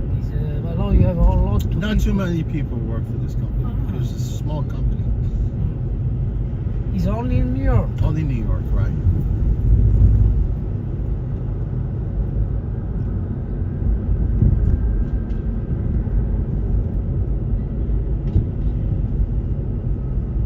The price is very cheap. The price in comparison Yeah, to not, the Uber. no, it's not a big difference. Actually, it's a couple dollars off. Yeah. Yeah.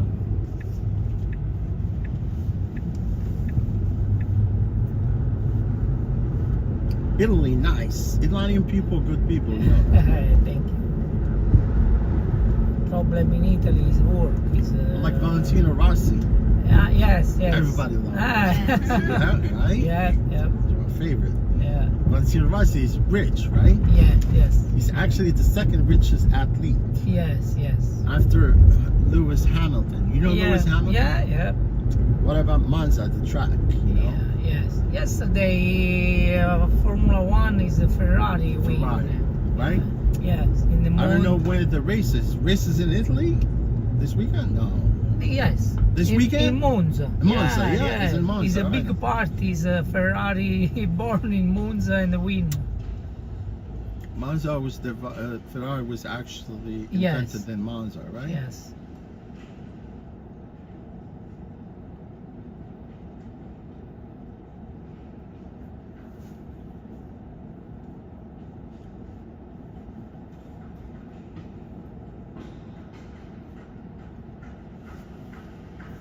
Yeah, even Ferrari has its own little track within the manufacturer with the Tesla cars. Yeah. Yeah.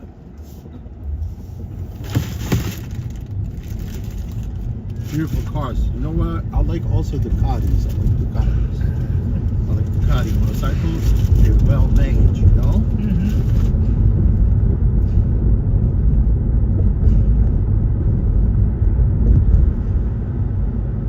Oh, guarda, vedi questo. Sto volando.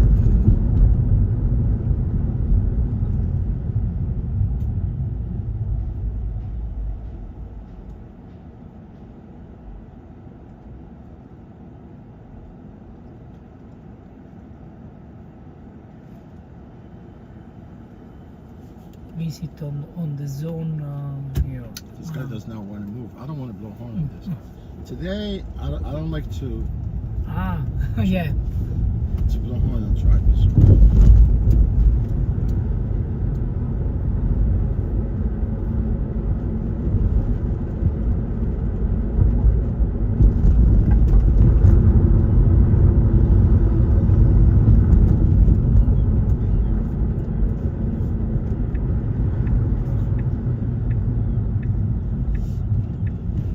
What is this? This is Jacob Javits Center. It's where they have conventions. They have all these car shows, motorcycle shows, Understand. Comic Cons, all anything. Yeah. Basically. Sometimes it change the Right. attraction. Fanno tutti i convegni, cose. Tipo zona fiere, capito?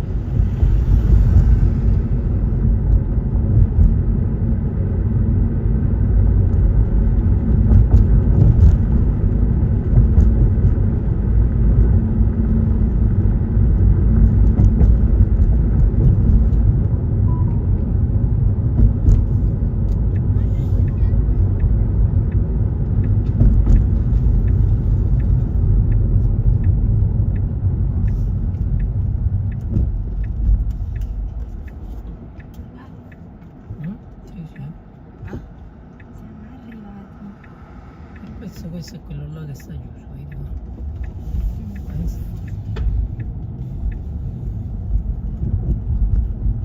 Questo dovevamo visitare, solo che lo stanno mettendo, vedi?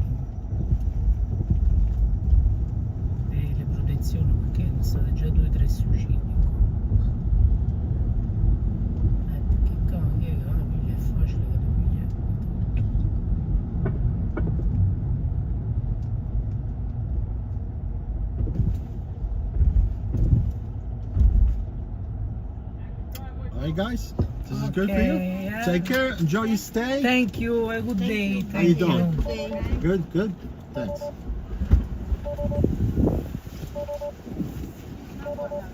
Bye. Thank you. Oh, you're welcome. My pleasure. I know. You see, I bet you one day they're gonna close this driveway. I know that. You will see. Mark my words. You know, I'm just saying. You know, honestly, because I live in a neighborhood before even Hudson Yard, right? Yeah. But anyway, have a good day. All right. Take care. All right. Again, it's true. One day, see, this guy is just there like directing traffic, right? It's only gonna take one incident when somebody's gonna get hurt, injured through this driveway to close it, because they're already. You see this thing, like in the middle. It's called the vessel. With visitors, they were allowed to climb, you know, the vessel. You know, it was an attraction basically. And what happened? They decided to shut it down because there was 5 suicidals. 5 people jumped out of that thing right there. You see the one with the gold brass, you know, ugly sculpture there, or structure, whatever you call it. I call it gyro. I call it gyro.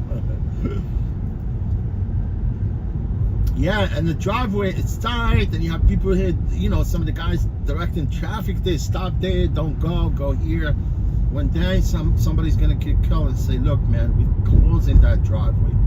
It's the shop of the Hudson Yard, right? And more likely they want you to drop people off here. You'll see someday it's gonna happen. I'm not a clairvoyant, but I think it might happen someday. Shane, what's up, Shane? There's any races this week? Well, I think you went to the track yesterday, right? You were working at the track yesterday, right? You told me something where you're going to the track, right? Carl C, welcome my friend to the channel. I appreciate you. Hi, Carl. Carl, are you from the States? Foxito Original. I just had some people drop them off. They're from Napoli. Yeah, they're from Napoli. I was telling them about the Strawberry Field, John Lennon Memorial inside Central Park. It has this really beautiful mosaic, you know, that Yoko Ono, you know, John Lennon's wife, she dedicated the memorial to him inside Central Park. And the only reason why she did it, because the Dakota is one of the beautiful buildings. That's where John Lennon lived with his wife Yoko Ono. You know, when the Beatles came to the United States from England, it was huge, you know. It was the first band to actually land here in America, and people went to JFK to welcome the Beatles, man. It was huge. And when John Lennon came here, he lived with his wife Yoko Ono at the Dakota. You know, I already mentioned the Dakota. It's right across the street from Central Park. The building was built back in the early, you know, it was built in 1884, right? Yeah, it was. Actually, they started construction on the building back in 1881, and it was completed in 1884. For some reason, that's how long it took them, right? And then the building was built for this guy. It was actually, it was residential for this dude. He was rich. His name is Isaac Merritt Singer. You know, this guy, Singer, it's a sewing machine, right? It was invented by this guy, and it's still in existence till today. You know, if you have nostalgia, you know, like Singer, a machine, sewing machine that it's been around and happens to be an old one, it costs a lot of money today. But some of the Singer machines, sewing machines today, they evolved. You know, some of them are electronics, right? But obviously, it was built for this guy that invented the Singer, the sewing machine. His name is Isaac Merritt Singer, right? Yeah. So John Lennon, when he was assassinated right in front of the building, right back in, it was October 8, 1984. Eventually, it will be you know, a memorial there where they have people that come pay tribute to John Lennon when he died in front of the building.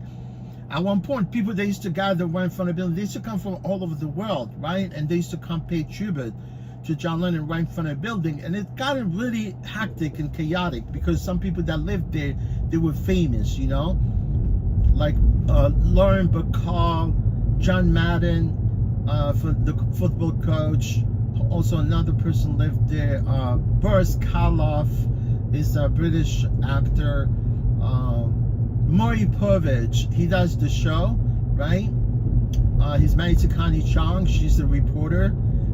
There plenty of people lived there back then when John Lennon died at the building. You know, people that, imagine if you live in the building, somebody died and happened to be famous, and people that come right in front of the building, disturbing the peace, whatever. So that's why Yoko Ono, she was very smart. You know, she kind of went and donated some huge amount of money to Central Park in order for them to let her, make the memorial for him here inside Central Park. It's right across the street from the building, right? At Central Park and 72nd Street.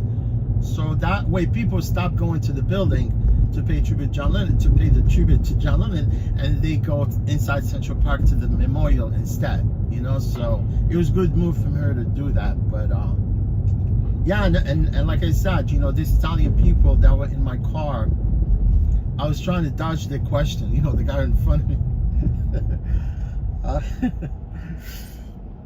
And yeah, he says Napoli, and I was like, clicked, you know.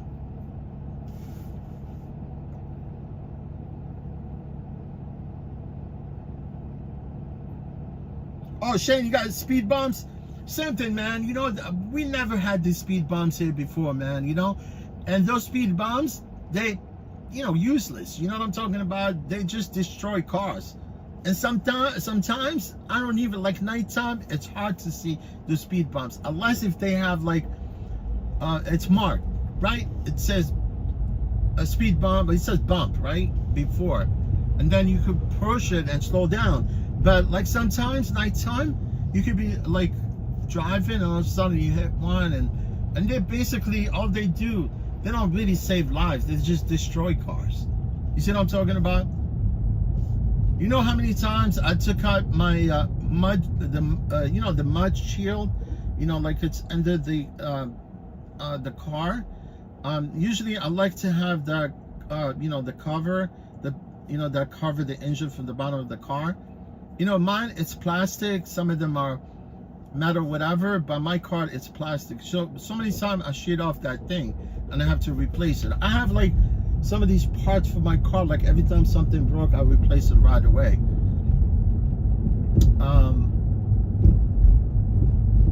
Yeah, I call it a mud guard, you know, basically, but it protect you wanted to have that guard underneath the engine, you know, to cover the, part of the, where the cross member is. You see what I'm talking about? Because rocks, something flies, hit the, maybe your, some of these belts, whatever, and then you end up, because there's lots of things. There's the compressor, AC compressor, serpentine belt, it could be, hit, whatever. Rock maybe hit like the block. You could have like a hole into the block, you're screwed, right? You're gonna end up replacing the whole engine. But yeah, I like to have that splash mud cover. Yeah, it doesn't make no sense. Speed bumps, man, it's crazy. Speed bumps, pedestrian walkways, cameras, like speed cameras, and just a rip-off, basically. That's what it is.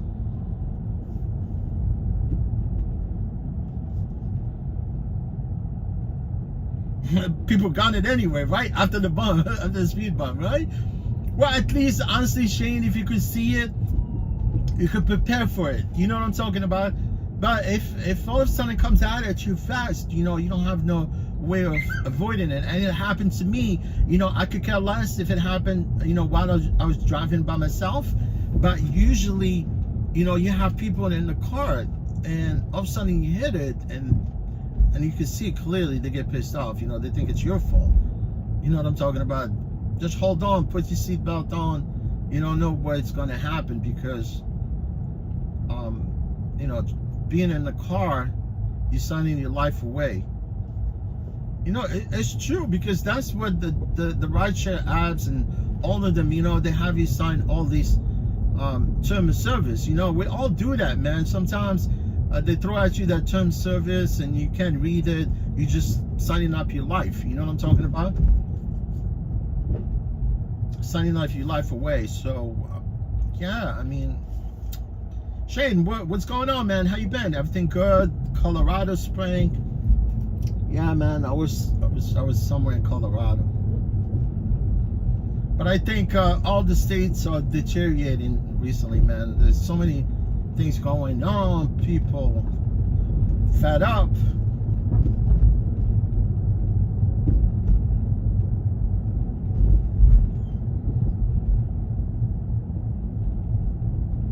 Yeah, that was race on Saturday, right? Are you a flagger?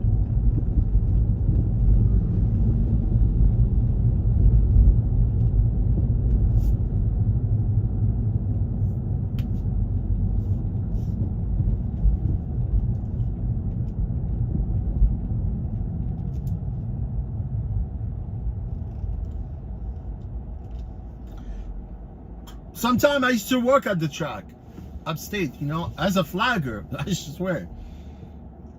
I had a checker flag, I had yellow flag, I got a red flag. And I'm always there for people, man, honestly, because some of the flaggers, they tend to doze off, and if something happened at the track, people, they start hitting each. I mean, imagine, because I like to be aware, if anything happened when I'm standing, I want to throw that yellow flag. And if it's dangerous, somebody got hurt, really bad, I want to throw that red flag, But I know some of the flaggers, man, they're not really. And the problem is, you see how I was talking yesterday. I think you left. Shane, I think you left at that point when I was talking about the track, right? Before, when we used to race, there was a tower, like sort of like a air control tower, right? Where people, they stand on top to watch you, because there were no transponders. We used to have, now we have transponders. It's a device that they put it on your bike, right? And they could track your lap, right? They could track you, what position you're around the track and everything like that. So that just happened recently. We did not have that before. And also, what I wanted to recommend, which is most of these motocross tracks, they're pushing for this safety device to be somewhere around the track where they could tell people where there's danger, where someone actually crashed, whatever, so people could slow down, right? Because sometimes motocross track, things happen quick, so many riders on the track. So if you're down and you cannot move and somebody's jumping, they could jump right on top of you. You get my point? It's very dangerous, man.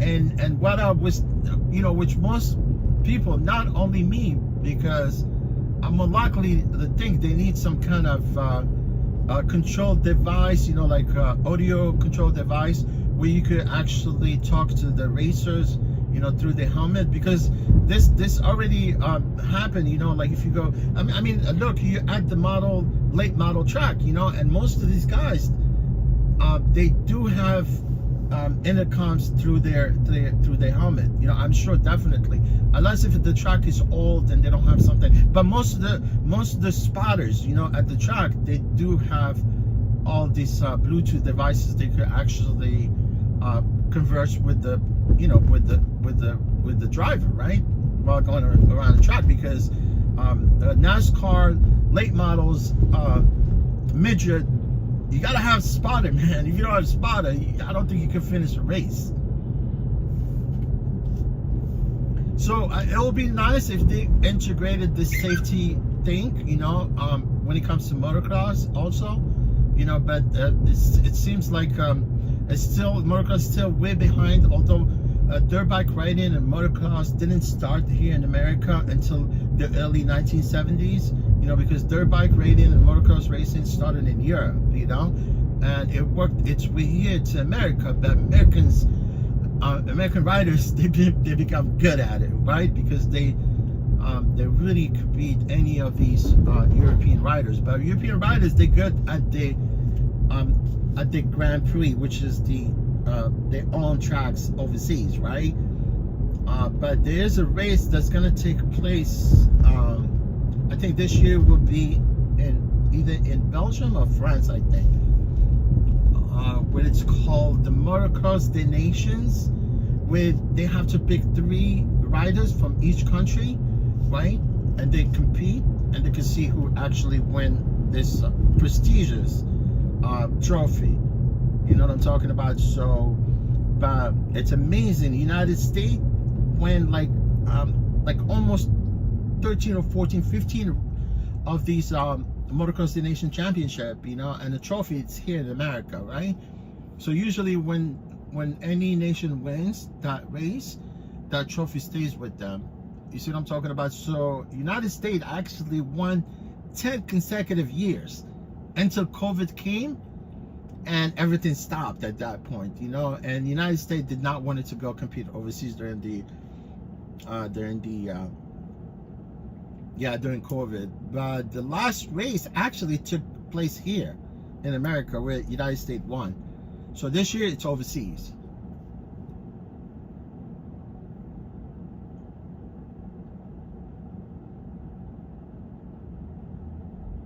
Oh yeah, Shane, it's the same thing with us here. I love those speed cameras and the red light cameras because there's no point involved. It's true. Here we pay $50. Here we pay $50. You know, imagine if you go through a red light and you get pulled over by a cop. You know, that's 3 points right there on your license. Yeah, but here it's the same thing. I would rather get a speed camera or a traffic light camera, right?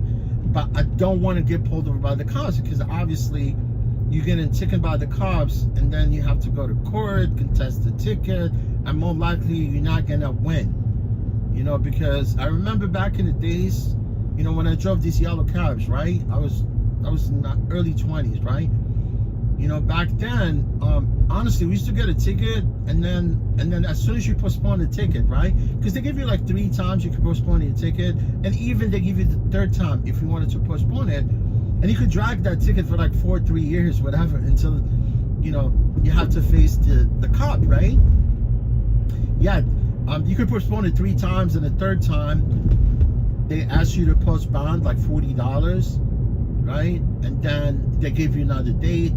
And then eventually, if you come to that, because you cannot postpone it anymore, and you're hoping that more likely that cop will die. You know, I don't wish, you know, that on anybody, but you know, if the cops, you know, don't show up, more likely it would be dismissed, right? And if you postpone, they will actually give you your, you know, money back. You know. Yeah, but I don't mind those speed cameras, honestly. You know, during COVID, because I was working, honestly, I was working every single day. I never let off. You know, I'm not gonna exaggerate, but I was, you know, sometimes I'll be driving by myself on these avenues. You know, they buy a few cars, obviously, but during COVID, I got too many of those red light cameras and speed cameras. Honestly, I'm not gonna lie. I actually accumulated almost like about $1,100 with those tickets during COVID. I'm not sure, man, but because I was driving by my, you know, sometimes, you know, when you get those camera tickets, right? What they do is they send it to you. They send it to you in the mail, you know, and they show you 4 or 5 different angles through some of these photos, right? They show you that you're going through that red light. And back then, you know, I wasn't really although it was, from my part, I was negligent because I was not really paying attention to most of these cameras. But sometimes you could be going like a little bit over 5 miles an hour and it catches you. And back then, there was no traffic. I could see I was the only person on that avenue or street, whatever, where they caught me, right? But sometimes if you're driving with like a bunch of cars and truck, you know, driving along, you know, whatever. So sometimes it might abstract to your plate, and then they won't catch it, right? But if you're driving along on your own, obviously it would catch you. And some of these photos, I can see clearly I was the only person on the street. That was during COVID, honestly, but thank God, like now, I kind of very cautious, you know, and I kind of tell where most of the cameras are, although like our GPS, like Waze, more likely will show you where the camera is. But if you're not paying attention and you're going fast, you get caught up in that. So, you know, it's just a scam, basically. That's what it is.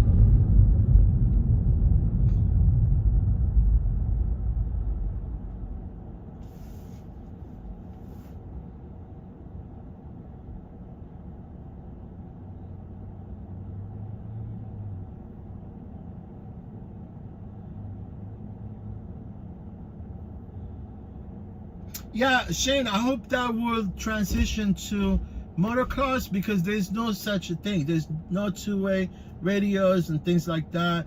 And the problem is with the MAA. I'm sure, Shane, you know what MAA stands for. It stands for American Motorcycle Association. They've been around forever, since the early 1960s. And you have to be a member of the American Motorcycle Association, because they fight for the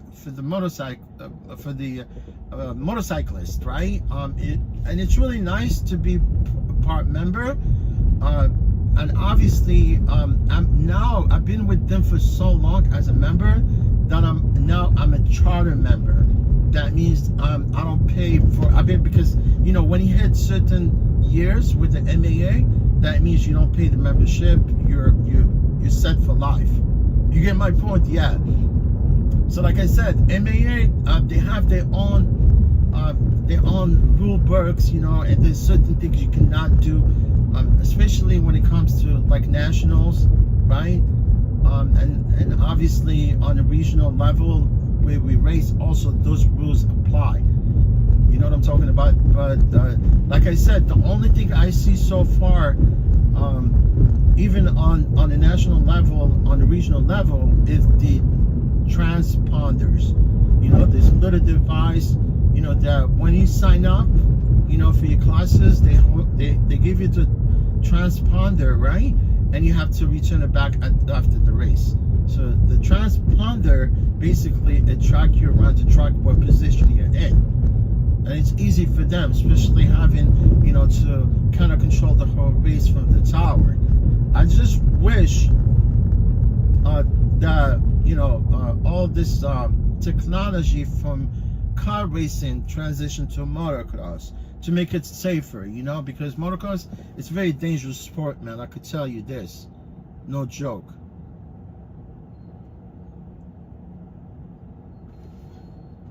Yeah, it's definitely a dangerous sport.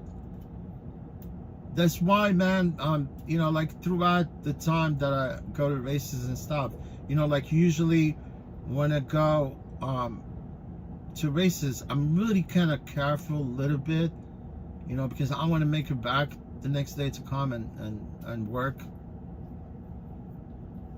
But, you know, dirt bike riding, it's an addiction also, man.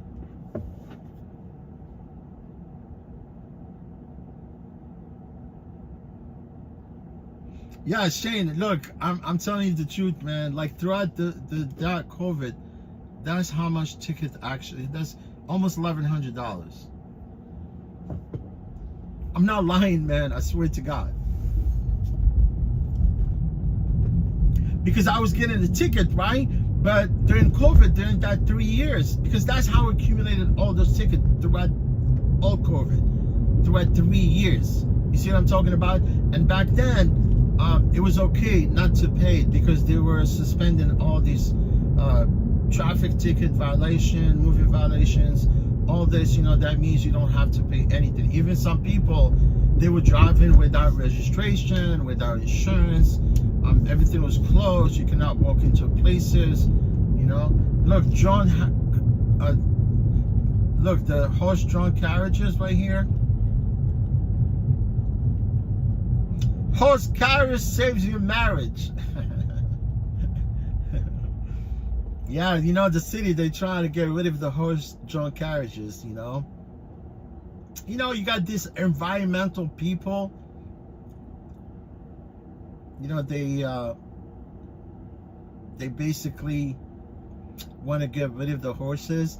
It's really sad, you know, because this is what it was like in New York, you know, back in the early 1800 to early 1900 to the 1950s. It was just drawn horse carriages all over.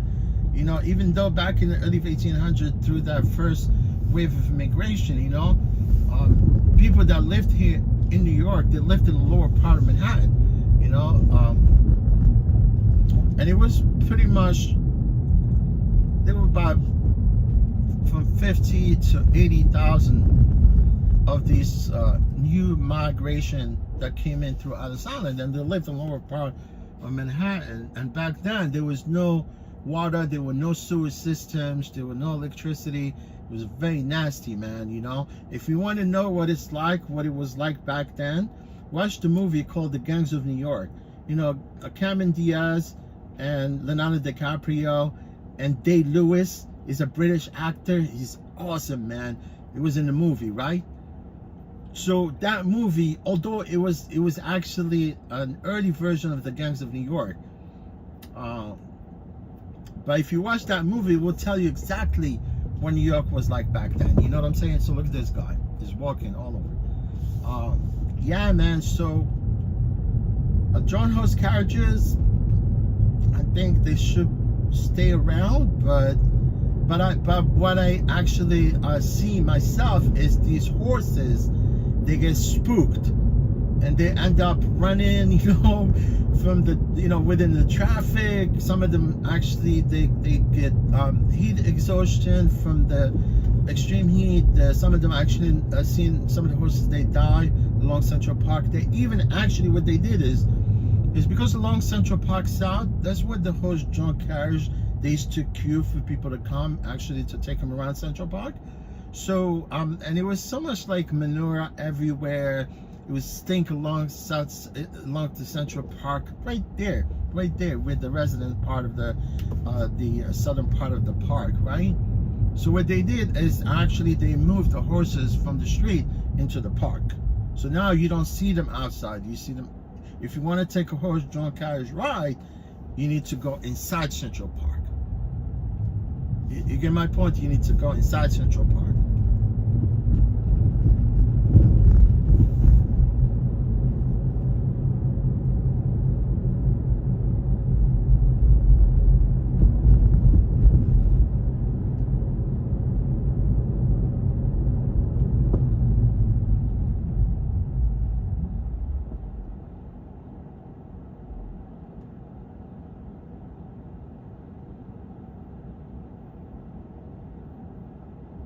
Yeah, Shane, is the transponder, it's kind of new to us at the regionals. You know what I'm talking about? But at the MA Nationals, Supercross and Motocross, the transponders, they were always part of the races. But obviously, like I said, we're always evolving, so it makes it easier for the track officials actually to track people around the track. Are you talking about the wagon, the speed wagon?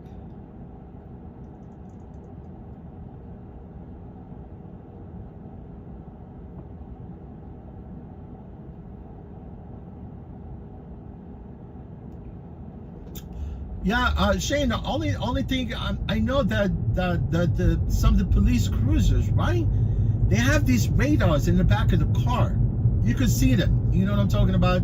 And they could catch you easily. Like if you have unregistered vehicle, or you have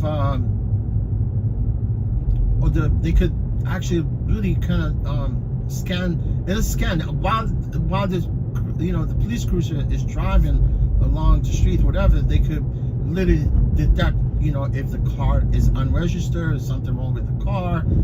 And that's how you get pulled over. I don't know if you're actually referring to that, but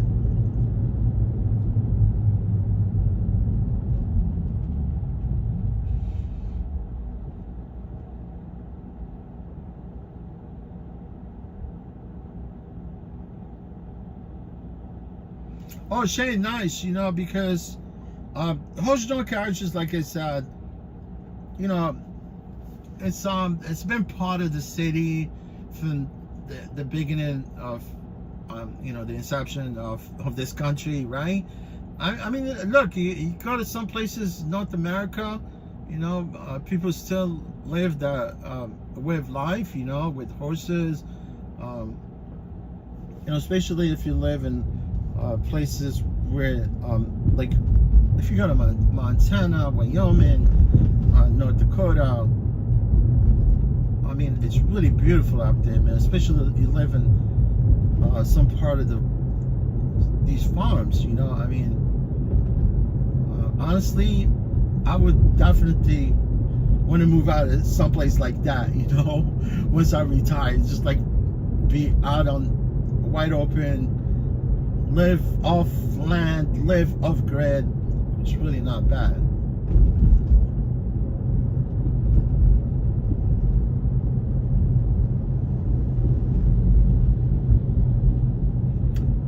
I meet some farm girl.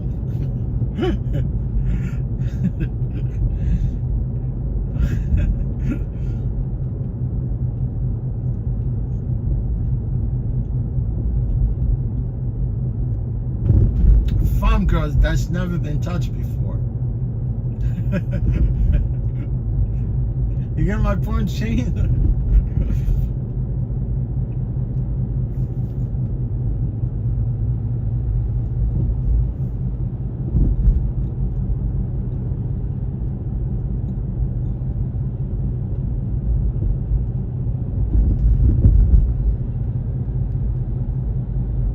I swear, most people now, they want to go to US Open, man.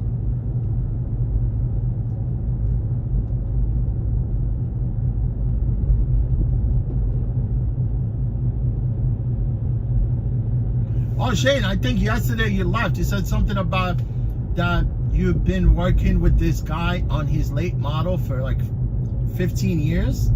I think that's what you said, right? I think before you left, probably you said you're supposed to go to the track.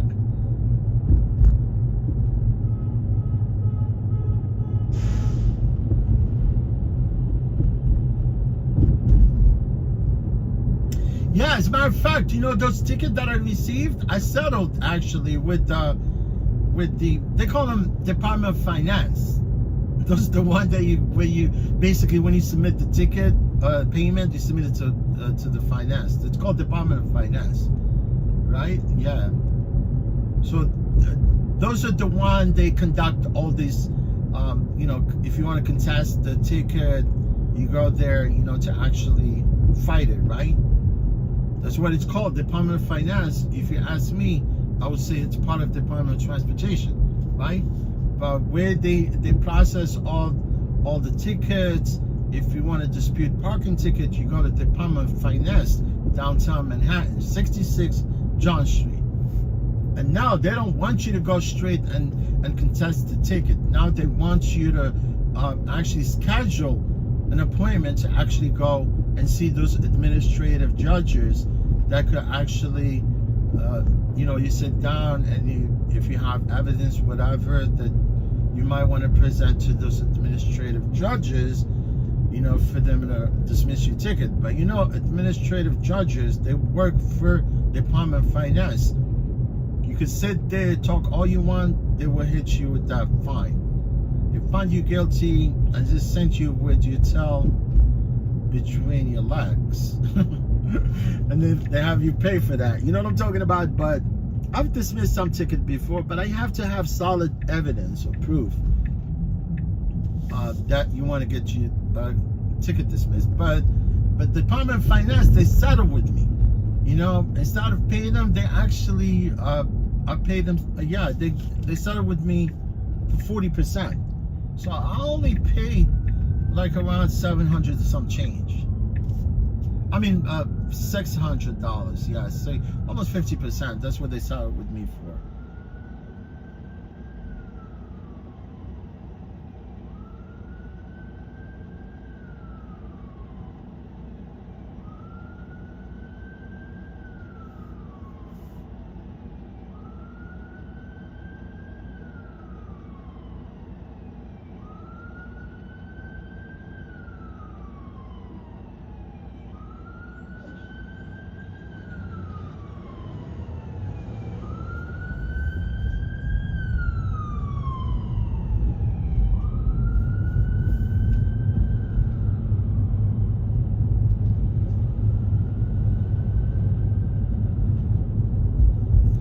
You know, I go to my performance right now with this company, and they told me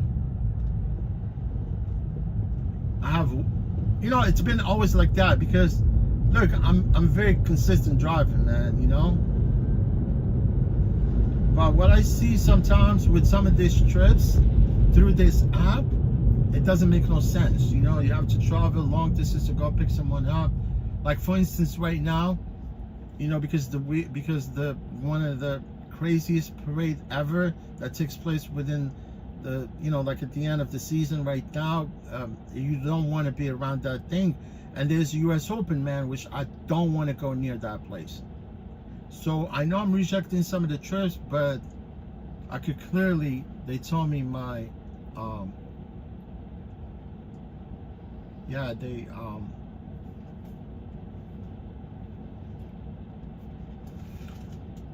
yeah, I've always have like good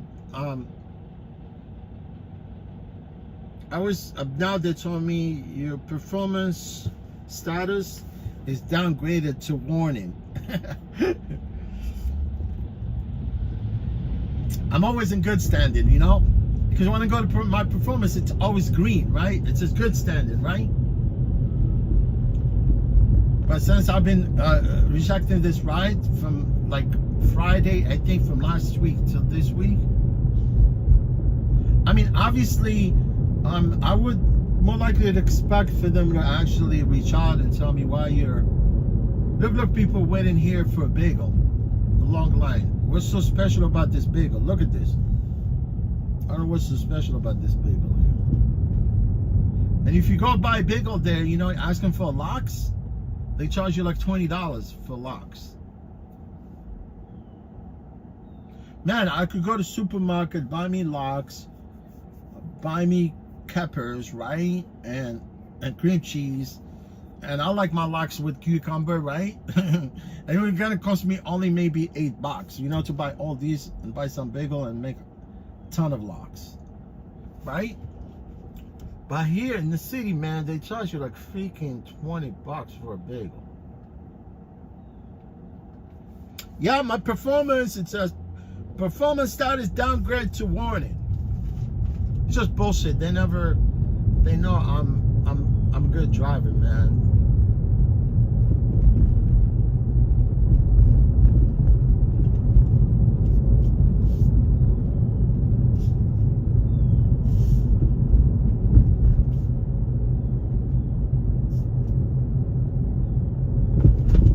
I'm at Columbia University, man.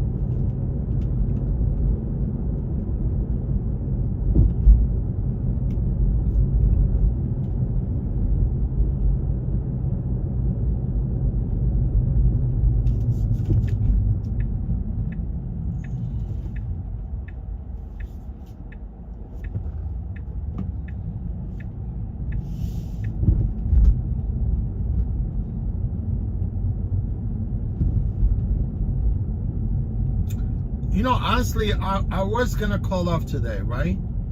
But you know why? Because when I left on Saturday, you know, I promised my viewers that I was going to stream today. So I'm a man of my words, you know. When I say something,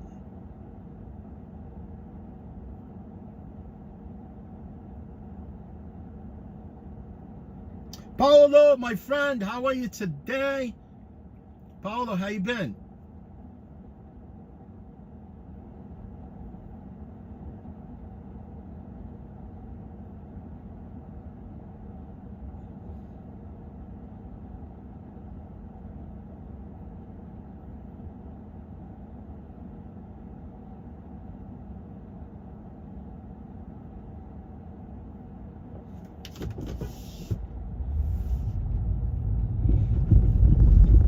Shane, are you gonna do some gig work today? I know you told me you do it like part-time.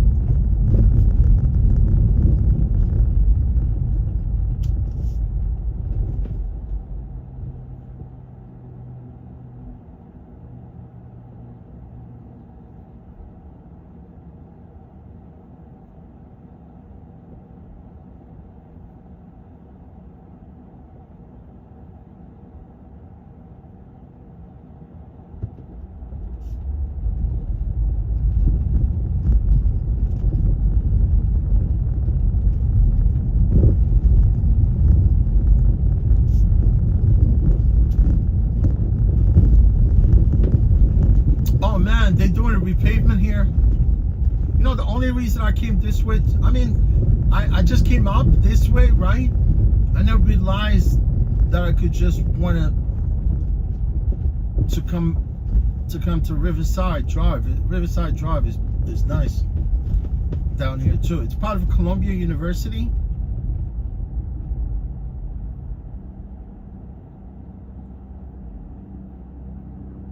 Yeah, it's part of Columbia University here. And you know, since I'm here, right?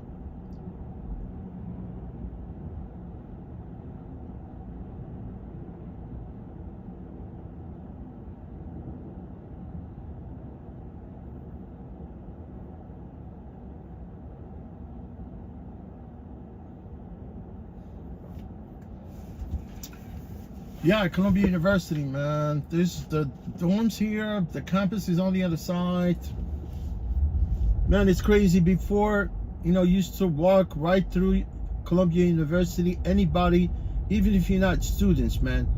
Honestly, you could even fake yourself as a student. You could walk into a class and nobody would notice it, right? But since there was, you know, the conflict overseas between Palestinians and Israel, you know, there were so many protests. Even the president of Columbia University, she stepped down. Honestly, and she was interrogated for the fact that she couldn't do anything about the protests, right? And she did step down. Like now, Columbia University, you cannot walk into Columbia. They cordon off the whole perimeter. It's heavily guarded. And you know what I'm saying? Like now, before you go, they have metal detectors, everything. You cannot even walk through there. Look, this Riverside Church, man. It's a huge, humongous, right here. Yeah, and across the street, right here on the left, guys. You see with the American flags right there? You know who's buried there? You can see it right there. I actually made a short of one time of this tomb. This is actually where, you know, the 18th president of United States, Ulysses Grant, right? He's buried right there with his wife. It's the truth, right? It's nice tomb right there. He's buried inside. Ulysses Grant actually was the 18th president of the United States. You know, Ulysses Grant, at one point, you know, when Abraham Lincoln was president, right? During the Civil War, you know, with the Confederate and Union, they were going at it, right? This is a huge tomb. I'm telling you the truth. Big time. Beautiful tomb. Actually, Abraham Lincoln, at one point, during the Civil War, it's amazing, man. You know how many soldiers died in the Civil War?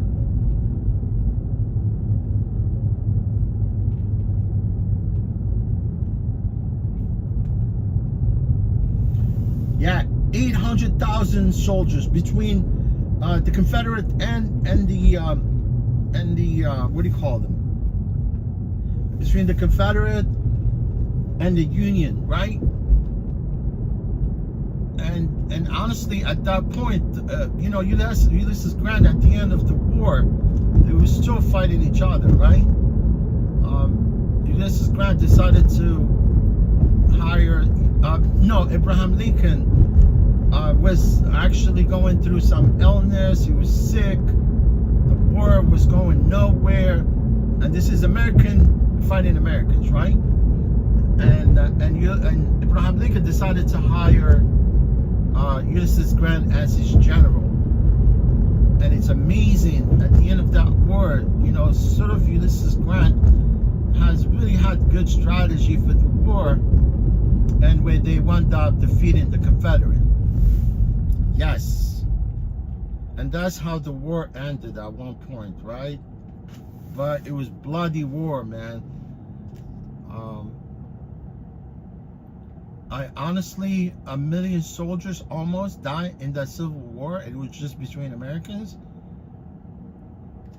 I mean, you could combine all the wars that United States fought, you know, throughout the history of this country, And it doesn't even come close to the amount of soldiers that died during the Civil War. It's really sad. Yeah, and because Ulysses Grant actually is from New York,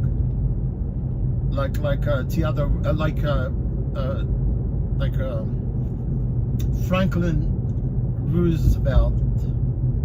Also, he's from New York. They're both brothers, right? Let me see what this pickup is. Yeah.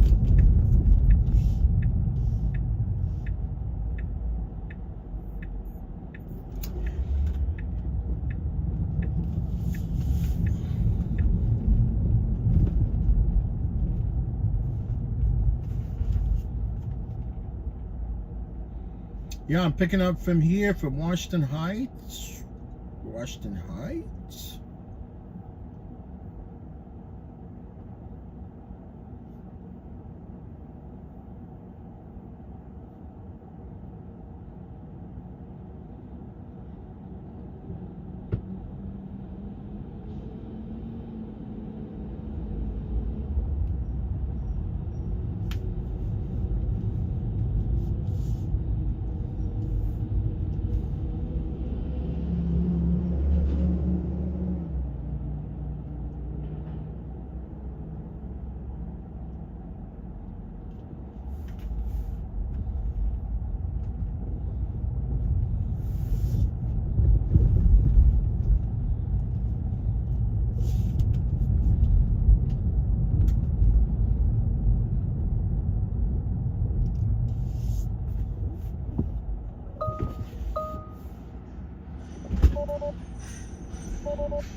Hello? What's your name?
Yeah, you guys see on the left? There's the building right here. 12 is right there. Thank you. All right, you're welcome.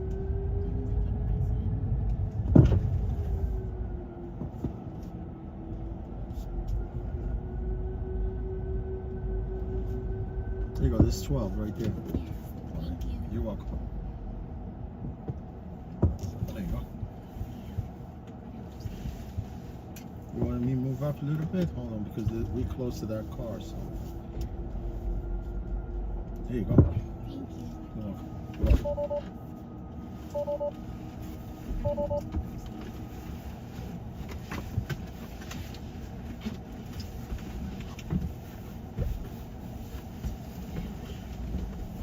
Thank you so much. Yeah, you're welcome.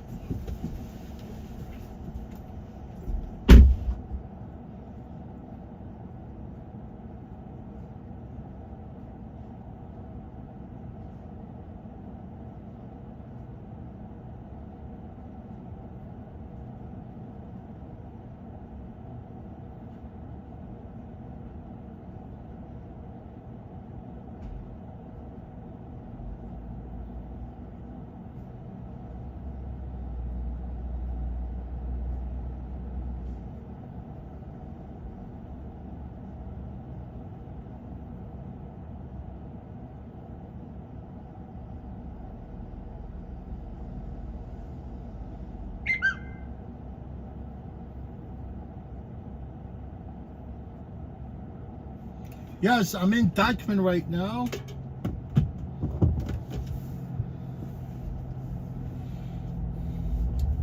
Dykeman Street, Dykeman.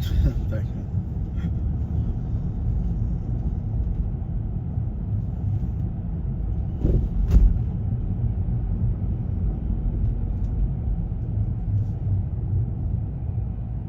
Oh, Terry, I appreciate you, my friend. Thank you for stopping by. I know you were here a few times before. I remember all the names.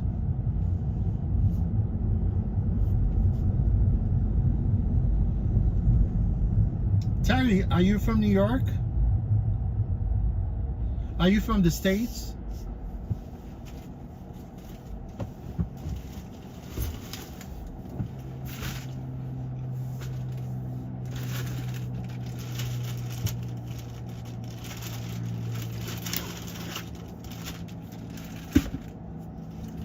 We're Upper Manhattan right now. We're still in Manhattan.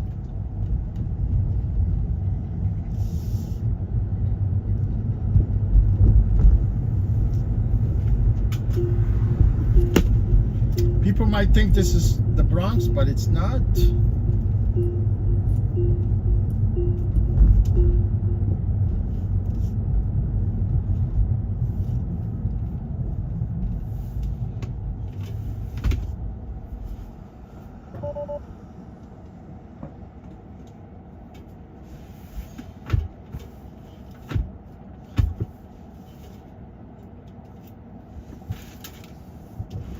Let me see, man. We need to keep the phone charged.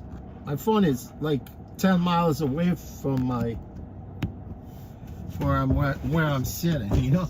I'm just exaggerating, but the phone is away from me on the dashboard. I have to stretch all the way to that part because the setting of this Tesla is not as efficient,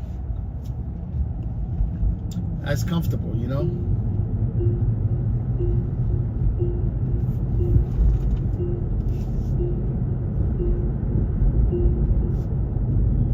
Oh, Terry, your mother grew up in the Bronx? Oh, that's nice. Man, people that think the Bronx is bad, Bronx has the most beautiful, expensive mansions that you could think of.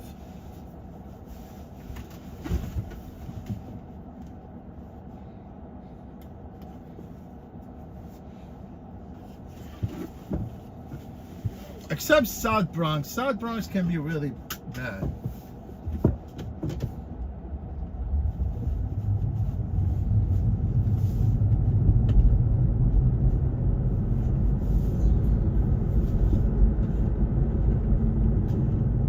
Yeah, Terry, where your mom live? What part of the Bronx? Yeah, generally the Bronx, right? So I guess you were born somewhere else, right? You probably moved out of the Bronx. Your mom moved out of the Bronx, maybe, before you were born.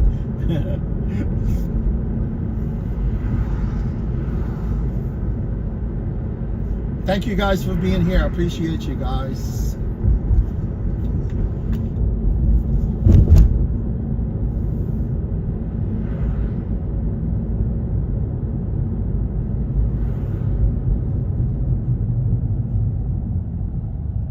Oh, you in Texas? Nice. A long start.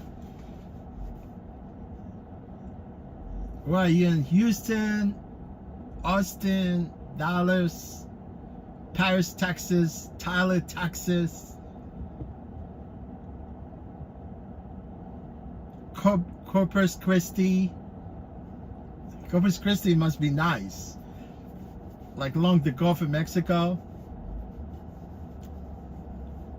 Get some crawfish. I never really tasted crawfish. I wanted to see what it's like.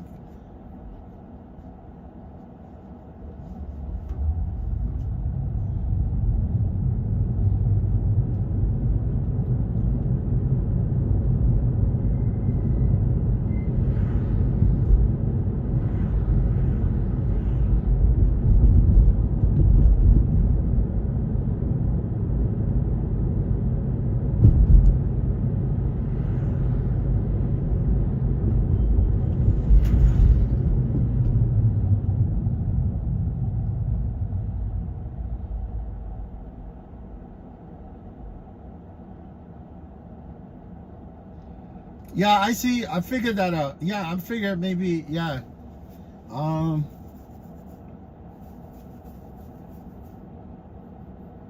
Do you actually ever like maybe visit New York? I mean.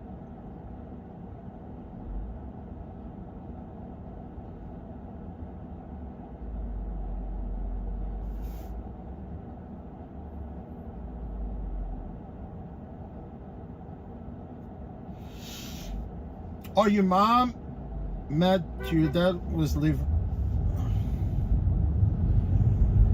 New York City. Yeah. That was the only thing that I never asked my parents where they met. I swear to God, man. Although I miss my parents, you know, my mom and my dad, they died like a year apart. Crazy, man. Really fast.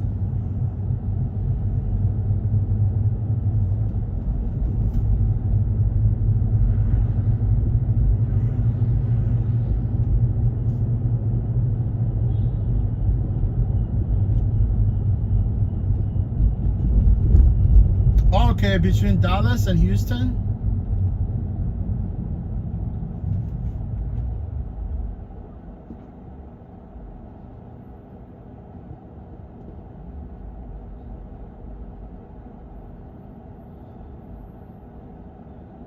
Oh, Shane, I really appreciate you, my friend. Already, I gotta jump off, yeah, and get some delivery. Oh, Shane, are you gonna do some deliveries? Yeah, Shane, I really appreciate you, my friend, for stopping by. You know,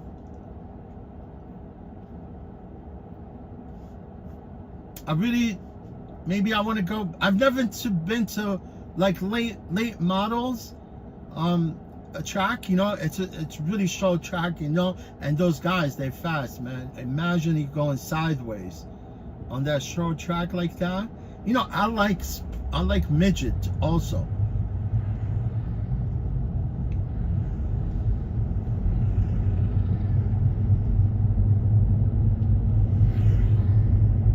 Midget, it's like 1,000 horsepower in that little go-kart, man. They look like go-kart, but they're mean little cars, man. Shane, I really appreciate you, my friend, for stopping by, even the first time you came. And it's amazing that, you know, I mentioned last time about Thunder Valley, and you already knew about it, you know. Although, like, sometimes I get people from Texas, as soon as I mention Thunder Valley, they know where that place is.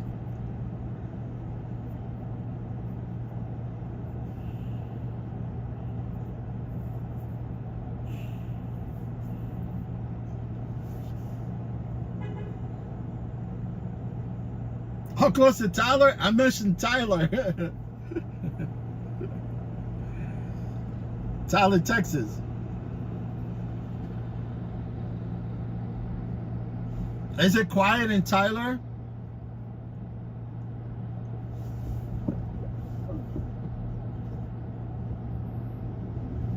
Dallas is crazy, man. It's too many gang members there. They have like vicious crimes there, man. Like very, very graphic crimes sometimes takes place in Dallas.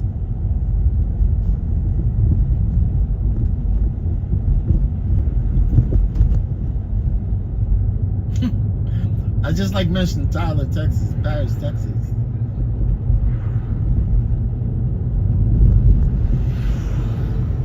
Man, look, United States is a beautiful country, man. You don't want to go anywhere overseas, man. There's lots of things to see right here.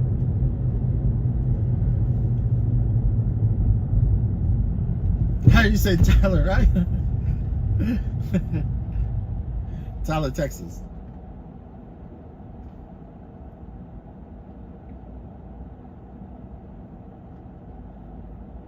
Yeah, I have a friend of mine. It's not, I know him through like online. He chat with me all the time, but I'm not sure if he's busy, whatever. Alamo City, Dan. Yeah, he's a really nice guy. He comes in here. He's actually from New York. He just happened to move to San Antonio. Yeah, I want to go to San Antonio also, man. Go to River Walk. It looks really nice, that River Walk, man. Yeah, Alamo City, Dan. Dan, if you're around, man, come say hello.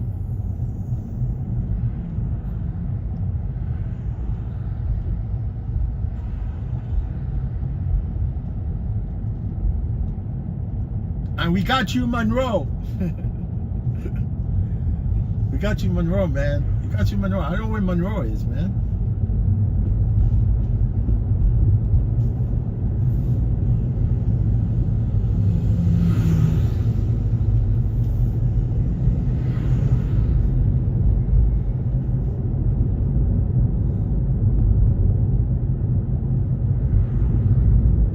Yeah, it's a small town, yeah.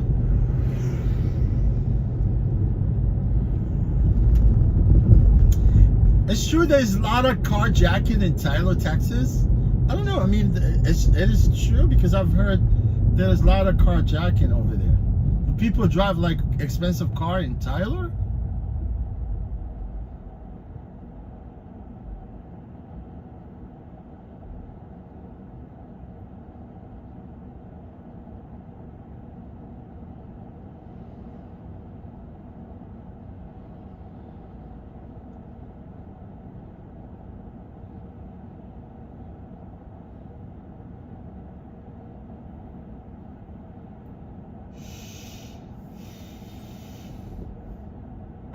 Look at this guy. He add like some scoops into like the Tesla. It looks ugly. Because it's a TLC plate. Look. This is one of the people that were duped to buy an electric vehicle. They were duped to buy electric vehicle to drive in New York, New York, New York. To drive for rideshare. You know how sad it is, man, that New York City, there was a judge yesterday. He mandated that all the taxi drivers, like yellow taxi driver, they want half of the yellow taxi to convert to wheelchair accessible. You know, why don't you mandate the rideshare to turn their car into wheelchair accessible? Why only yellow taxis, right? See how screwed up is, man? See how I think that is unscrupulous to just force the only yellow cabs. Yellow cabs, people now, they don't take yellow cabs. They all want to request a ride share, right? But I know a lot of people do actually, like now people, I see a lot of people, they like to hail cabs instead of requesting an Uber or Lyft.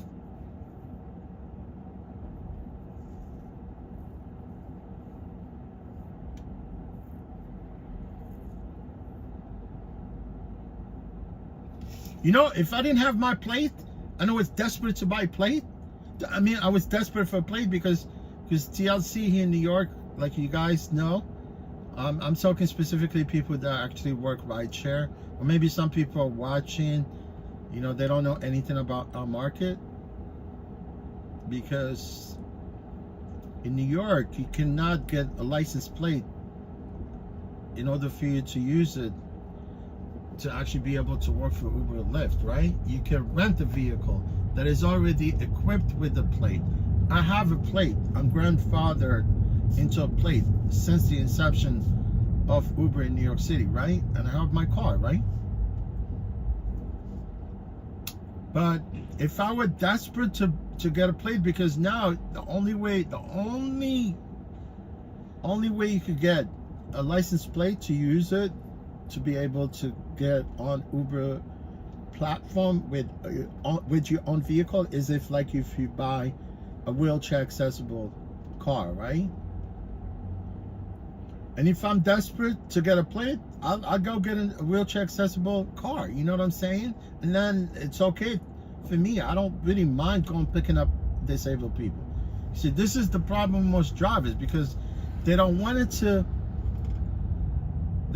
to buy an accessible vehicle because they don't want to deal with disabled people. Which is really simple, man. I mean, that's why most of us drivers, you know, when you do for renewal, they ask you to go take the renewal class, right? And it's just stealing money from drivers. That's what it is. Why you ask? So this guy's chilling under the park in a hammock right there. It's really nice.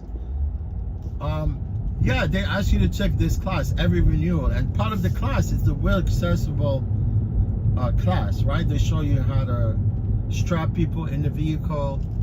This is a beautiful part of the Washington Heights. You know, they have this very exclusive row of townhouses right here, but I cannot drive into it unless if I go that way, go on the other side, and come back this way.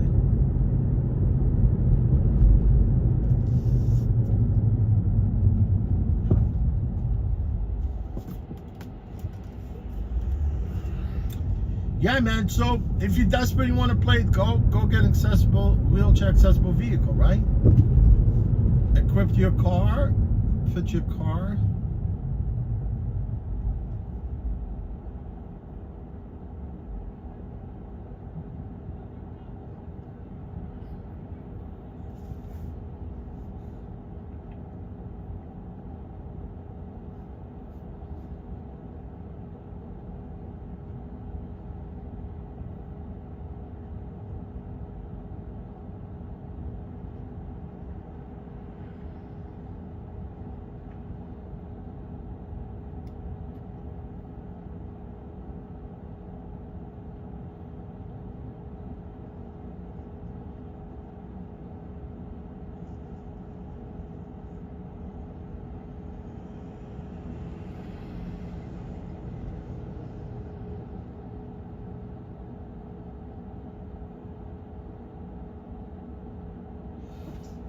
Yeah, this is where they filmed the movie called Die Hard. Part of it actually, but some part of it was actually filmed along, you know, the Central Park. It's true, yeah. Bruce Willis and Samuel Jackson. when Bruce Willis he actually approached his gang members, he told them chill out.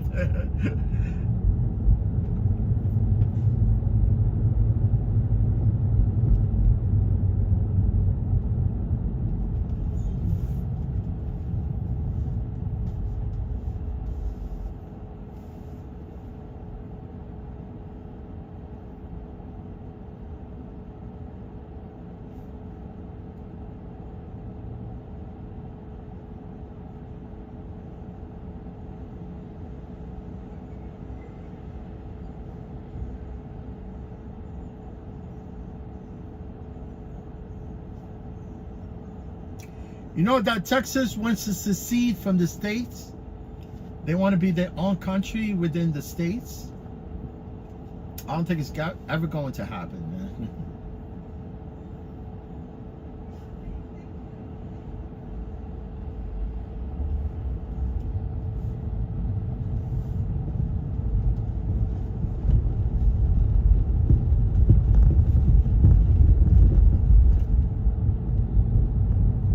Washington Heights in the house.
You know, they update this like what do you call it? The Tesla software, they update it for the worst, man.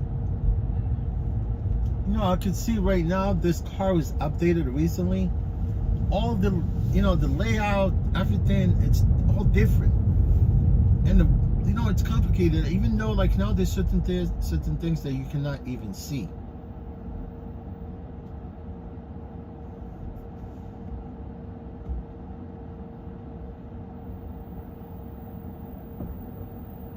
You know, they updated the whole layout, you know, everything. And there's a defroster, right? Because defroster happens to be in the front windshield, right? There's a vent right there when it gets foggy, cold, whatever. And clearly from here for the interface, I cannot see the vent because the vent is part of the layout right there. When you press on the setting, right? And you go to control, right, to look for the vent. They used to be part of where the AC vent and where the defroster is, and it's not even there. I think they missed it here in this software. Because there's no knobs, there's nothing. Everything is actually from the screen.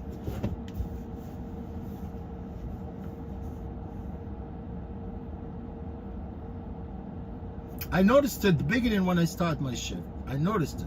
You know, they have the AC vent in the back, the heat.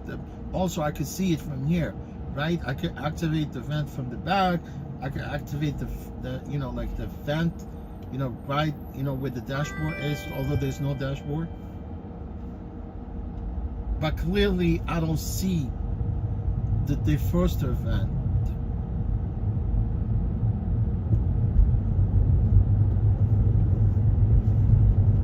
They missed it. I'm sure, I'm positive, man. I'm familiar with the software here. Although I did not write the software, right?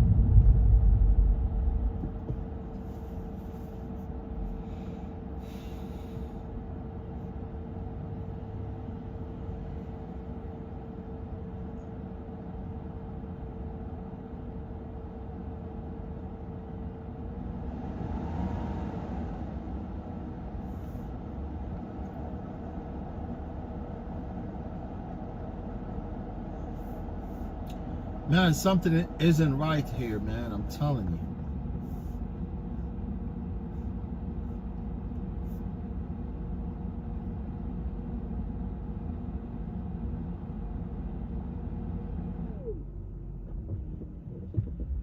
See, I just shut off the AC because there's no place we could lower this. I can see there's no even like place we can lower the AC. It's just one.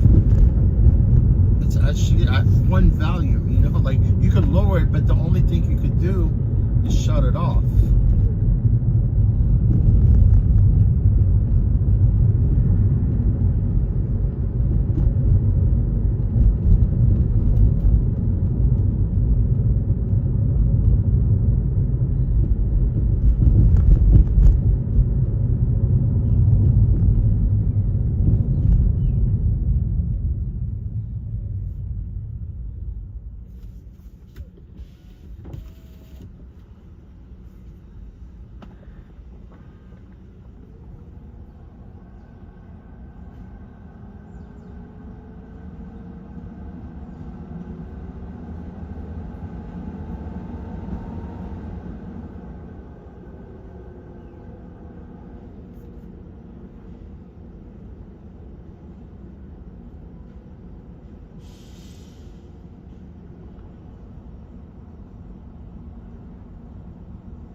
I think I finally found the vent here.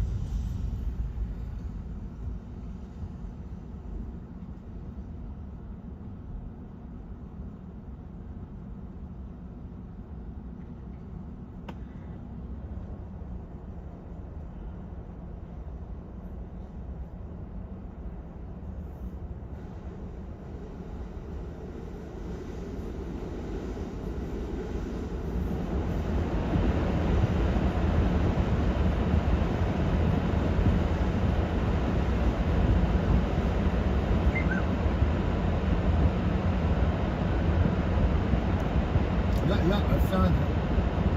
It was difficult, man. It took me a while. Hey, how you doing?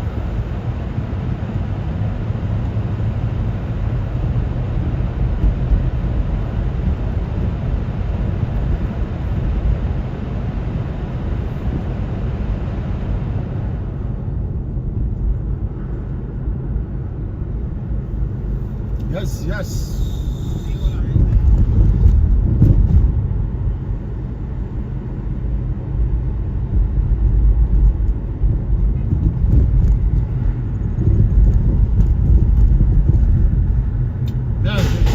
Something ain't broken, don't fix it.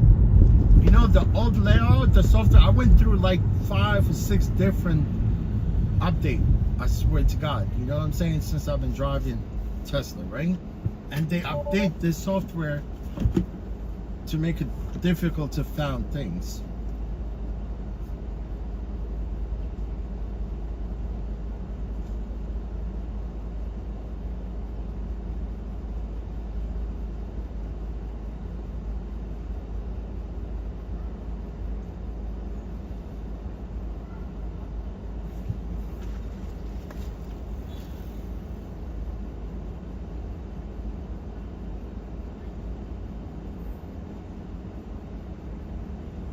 Oh, Terry, yeah, I drove to Yonkers.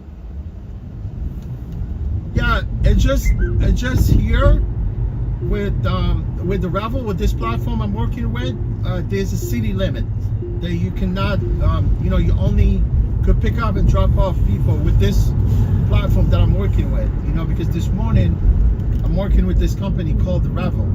I'm not sure, Terry, if you heard me talking about the company that I work for as an employee. I only work with them for about 2-3 days because I work with my own vehicle. So these people, they're only confined to the 5 boroughs of New York. They're confined to Staten Island, Brooklyn, Queens, the Bronx, and Manhattan. You see what I'm talking about? So if you go out of these boroughs, you cannot basically request a car. And they little bit, although they go to JFK, they go to LaGuardia, which is part of the 5 boroughs of New York, but people can request a car to go to Newark International Airport, which has happened in Jersey. So this company does not operate in Jersey, although they operate just a little part of the north of Jersey, like close to the Hudson River. You know, we could see basically New York from that part. You know what I'm saying? It's just part of the north of Jersey. So like I said, with my car, yeah, I go to Yonkers, I go to Westchester, Long Island. You know, anyone that requests you through Uber or Lyft, you could basically drive somebody to all the way to the borders of what do you call it? Of Pennsylvania, because we go to the tri-state, Connecticut, Jersey, and Westchester, right, and Long Island. So there's a city limit. You know, there's places that where you're not allowed to pick up with Uber or Lyft. Yeah, it's kind of confusing. Before when it started with Uber, you could basically drive people anywhere, man, I think. I mean, within the state of New York. Within the state of New York. You know what I'm saying? Like, anywhere within that perimeter of state of New York. Anybody requested from here, you should be able to take them anywhere within the city limit of the state of New York. You see what I'm saying? But I think sometimes it's not worth it to go that far, because you're not gonna be able to pick someone up. You know, the odds of picking someone up is slim to pick someone up coming this way to New York from somewhere far. You know what I'm talking about? Because I've been to too many places where, you know, like you drop off and then you have to drive back empty. See, like last time, the farther I went, the farther, right? The farther I went, that was 3 years ago, is I went to Cooperstown. It's up, you know, close to, you know, northern part of New York, right? Cooperstown is about 4 hours away from New York. Cooperstown is actually where they have the Baseball Hall of Fame. Yeah, last one that was inducted to Hall of Fame, I think it was Derek Jeter. Yes, I picked up Derek Jeter, man, back then when I drove yellow cabs. He wasn't married, he was single. I think Derek Jeter's he's married, he's got 2 kids, I think, right?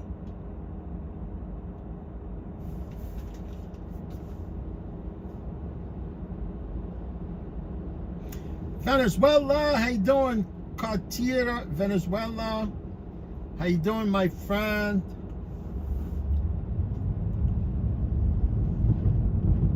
Hugo Chavez. I know Venezuelans don't like Hugo Chavez, but Hugo Chavez, you know, had a balls, man. He stood up for America.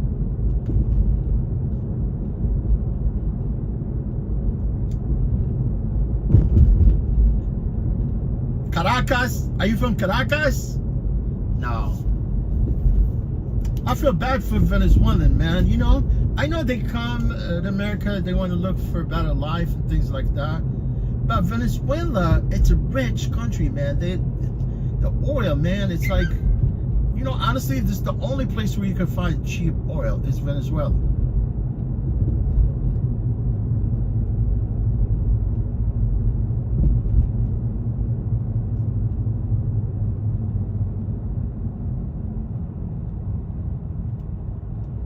Yeah, Venezuela is rich in oil.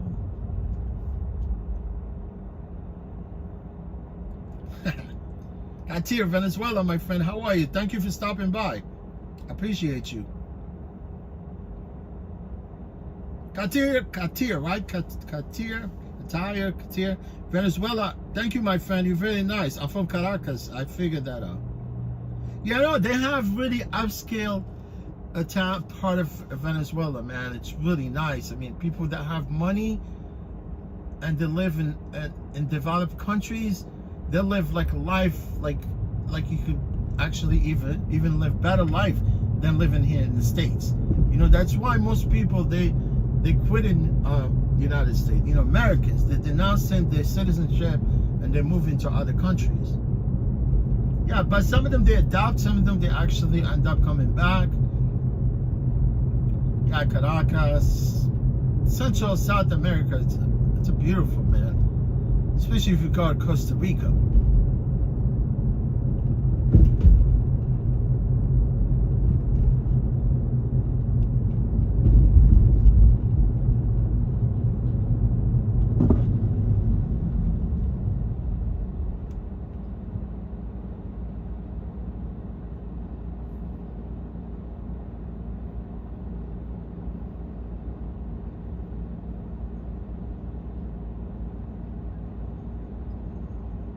Yeah, Katir, Venezuela.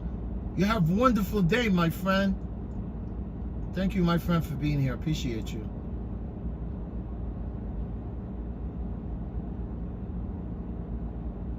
Yeah, Shane also went to do some food deliveries.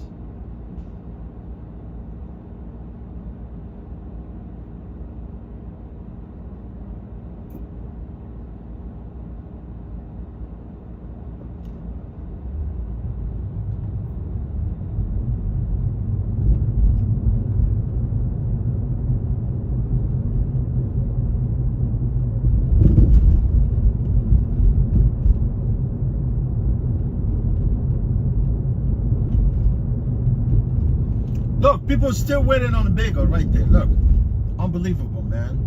You want like a block waiting on bagels right there. Look, I'm gonna turn here, show you people waiting on the bagel. Screw you, guy. Look where the line is for this bagel right there. See? They start here like half a block. And you see people waiting for a bagel, and they charge like $20 for a bagel right there. Even if you give me a free bagel, I'm not gonna wait on that line. No freaking way.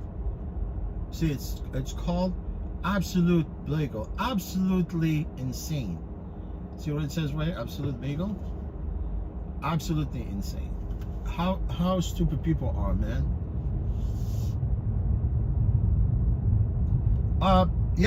Venezuela, appreciate you, my friend. Thank you. Stop by next time. Chat with us here. I really appreciate you. Yeah, you're going to work, right? Take care, my friend. Thank you. You have a wonderful day, my friend. Be safe out there. Life is too precious. I want to live at least for the next 20 years, man.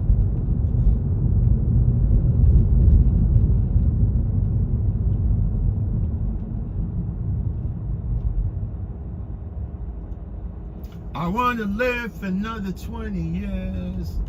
I don't want to live more than 20 years.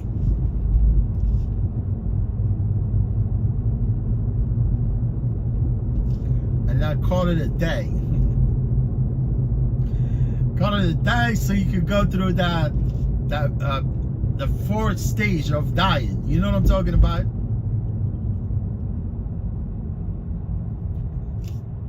Yeah, you want to go through those four stages of when you die, right?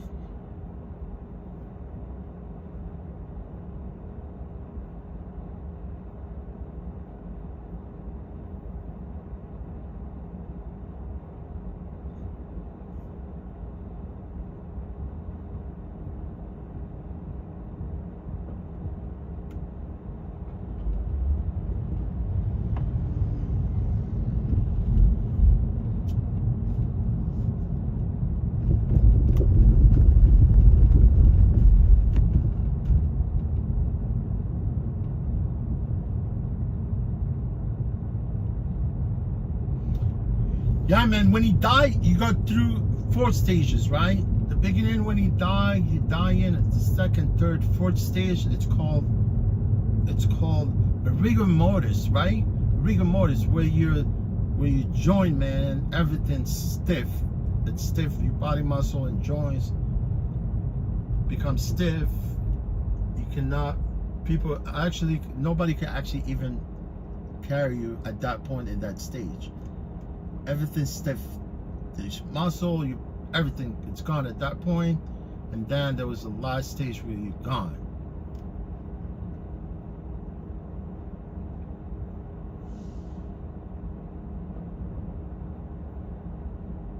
I don't believe in life after that. There's no such thing. Yeah, people say your spirit lives, you know? I don't think so, man.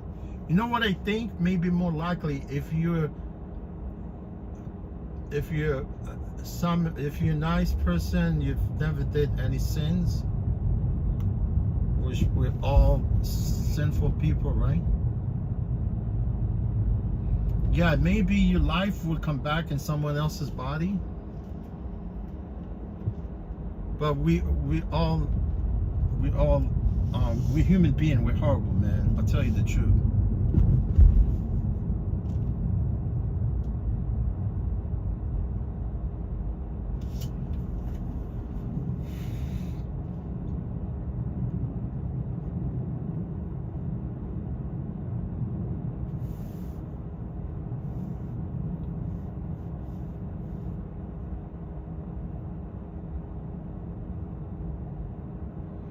Dacia, what's going on?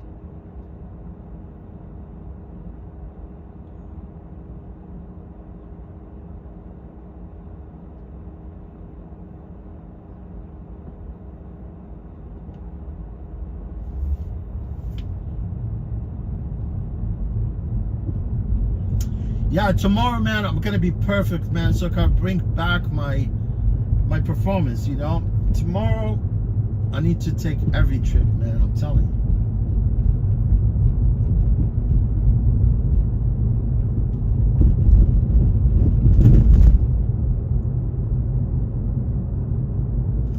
you. You know, since last Tuesday, I've been bad person. I'm not taking some of the trips. See, this is the problem, you know, like being an employee, because you got to take all the trips, right? And honestly, because there's a metric where you have to meet some requirements in order for you to get a bonus, which really I could care less at this point, because I'm meeting my metrics, you know. And I never was able to meet that metrics. You know, there are about 4 metrics you have to kind of abide with, you know, like, oh damn, it's a camera right there in the back. Yeah, you gotta take all the trips. You cannot miss more than 2 trips. You gotta be available 98%. You can't be late to work. That's how you actually be able. And also, you gotta keep the 4.8 driver average rating, right? So, I mean, my rating is perfect, right? But if I miss more than 2 trips, that's it. I miss all the bonus. But I could care less, you know. But like next week, I gotta bring back my performance. But the problem is that this company, they don't want people to be employees. So as an independent contractor, you could actually decline, cancel rides, you know, once I become an independent contractor, right? But I would definitely don't want to actually miss some of the trips once I become an independent contractor, because, and I'm sure I will probably take all the trips, right? Because it would be $10 per hour rental. They're gonna actually charge you. They're gonna charge me $10 an hour rental for the car, being an independent contractor. So I want to make up for that, right? Also, so I don't want to be missing trips, but I know I'm gonna be on top of my game, because I'm gonna be making more money. I'm gonna be making more money as an independent contractor with this company.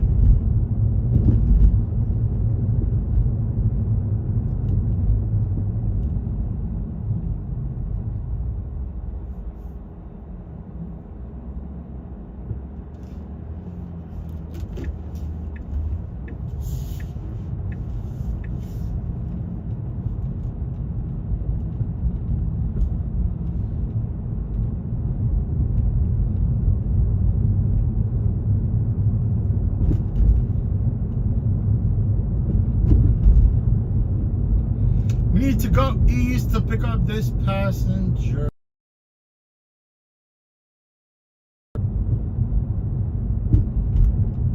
We going through the transverse.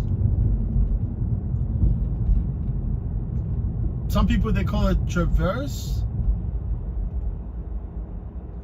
I don't think so, man.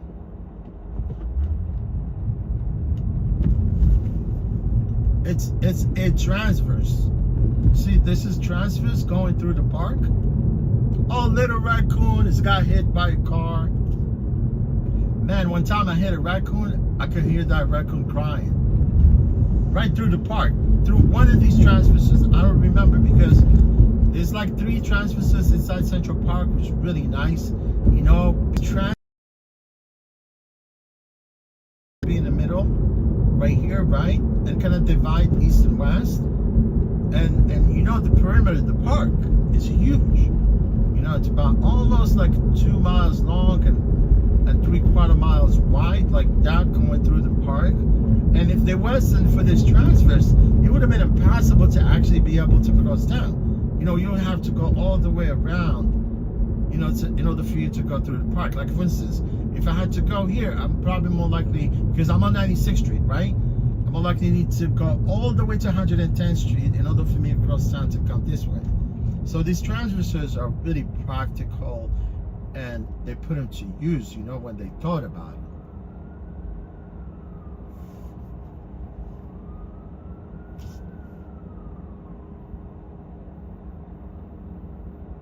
Yeah, when they built.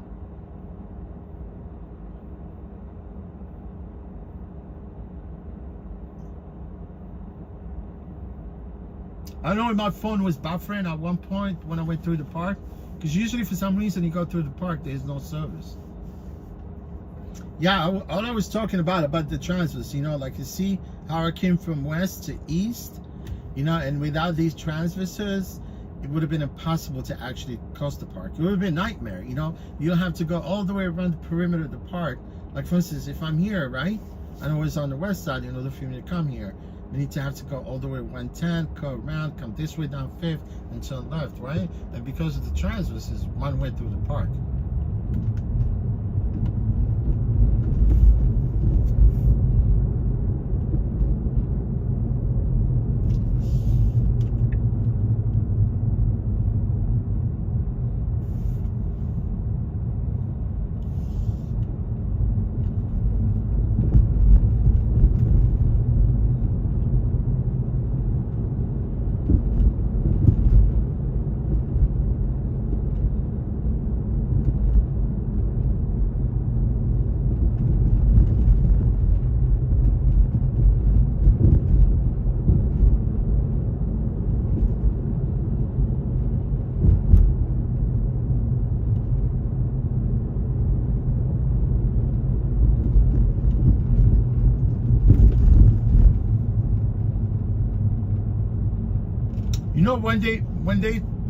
You know, when they designed the park, you know, Central Park, most people, because I kind of said this before, and when I'm, you know, probably a couple of times in my live stream, because Central Park in 1854, when New York City wants to design the Central Park, you know, they had really problem.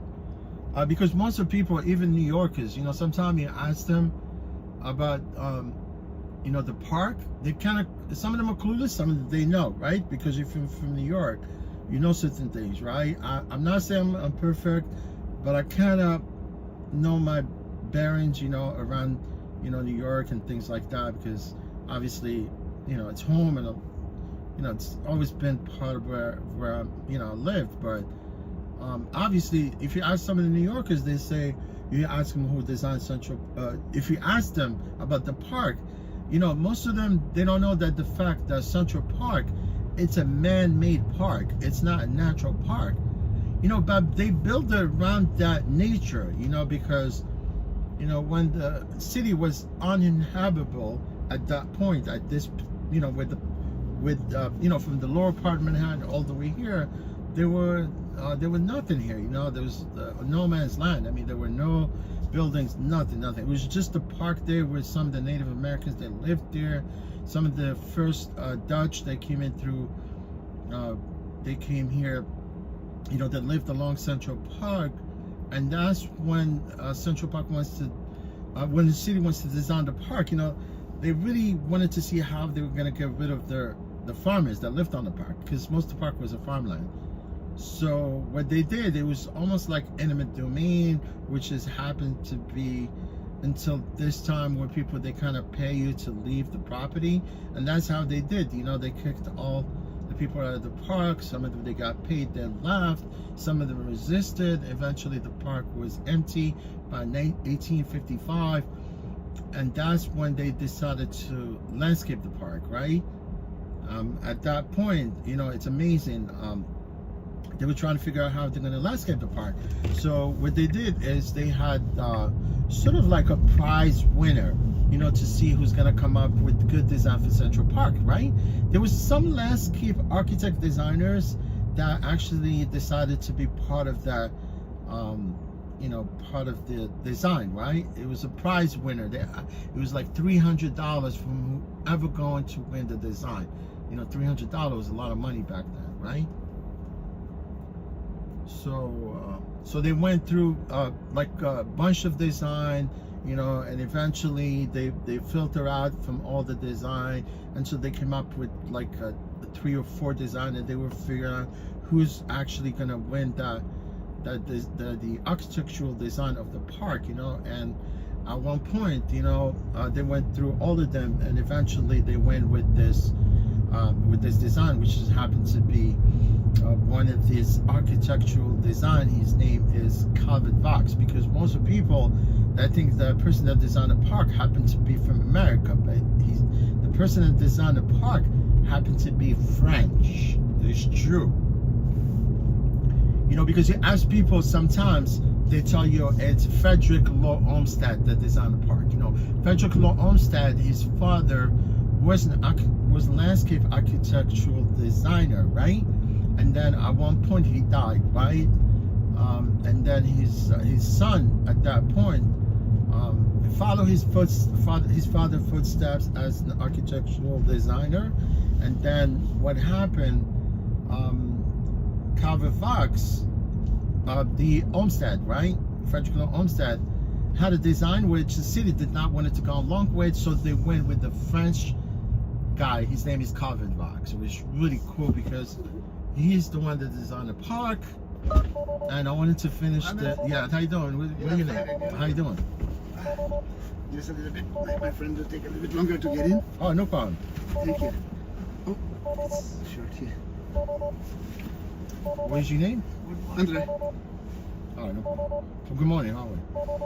Fine. O que é mais ou menos wireless? Não, tem Zephyr. Você perguntou, tá fine. Medium. You guys good? Yeah, Oh, yeah. no Fine. problem. He's trying to say medium, but not so well. But I told him, if they ask if you were fine, say you were fine. You don't have to be explaining why you're not fine. Feel it, thank you. He's woke. Nossa, mas o look da outra aqui veio. Não é apertado aqui. E o que mais apertado? Parece que é o logotipo da outra. Ah, é mesmo. Agora que você puxou a teta aqui mostrou. E o meu ficou dos dois lados. Não dá nem pra inverter. Centro de Curitiba comprar uma tinta pra pintar 3 manchinhas de tinta Adelaide Carraro.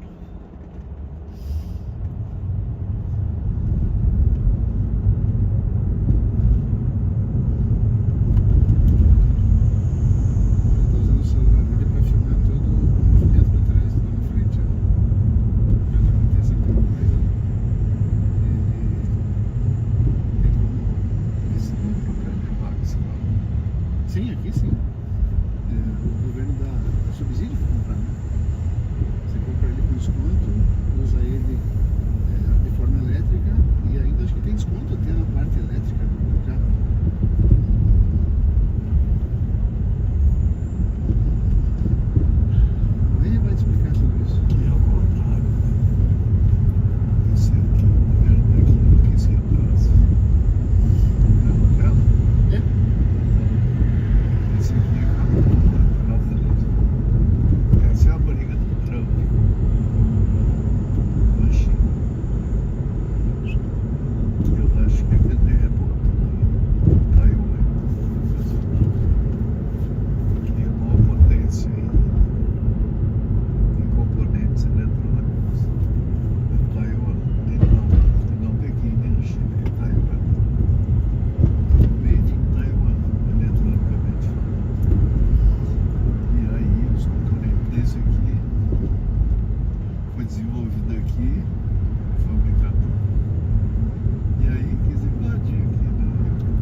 I'm sorry. I apologize. Oh my God. It came out like quick, you know, with that. I lost my baby now. I'm sorry. I apologize. Yeah, these streets are all torn out. You know, like they always dig every single day. And I didn't think it was that bad, honestly, because you know these cars are now like comfortable like regular cars. You've been in these cars before, right? You see how they're rough, you know. It's okay. Yeah, Yeah, but I apologize. How about him? I know. Yeah, he has a very big rib, bad rib. Oh, he's got broken rib. He had to replace the rib. Oh, I'm sorry to hear. It's okay. Yeah. I can imagine. And I know. also his right feet also he had made a very big surgery. Sir, oh, you had a surgery. one. Yeah. I'm sorry. You sound British. No, I mean I'm from New York. Yeah, I've lived here pretty much. Okay. You're Portuguese or? Yeah, I'm Portuguese, Brazilian Portuguese. Oh, because I heard you speaking Portuguese. Yeah. So. You learned some words? No, I mean I have my friend from Portugal, from Brazil. You know, they speak the same language, right?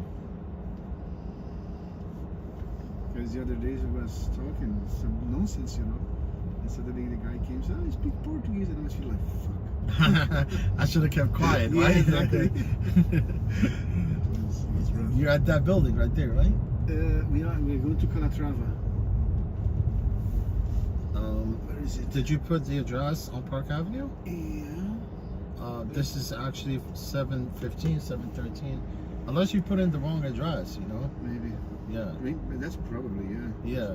Where were you supposed to be going? Calatrava. What is it, a restaurant? I'm sure you. It's on the east side? I don't know. Unless because you know there's Park Avenue and there's Park Avenue South. Hold on. Yeah. It's Calatrava, Santiago, Calatrava, Inc. 713 Park Avenue.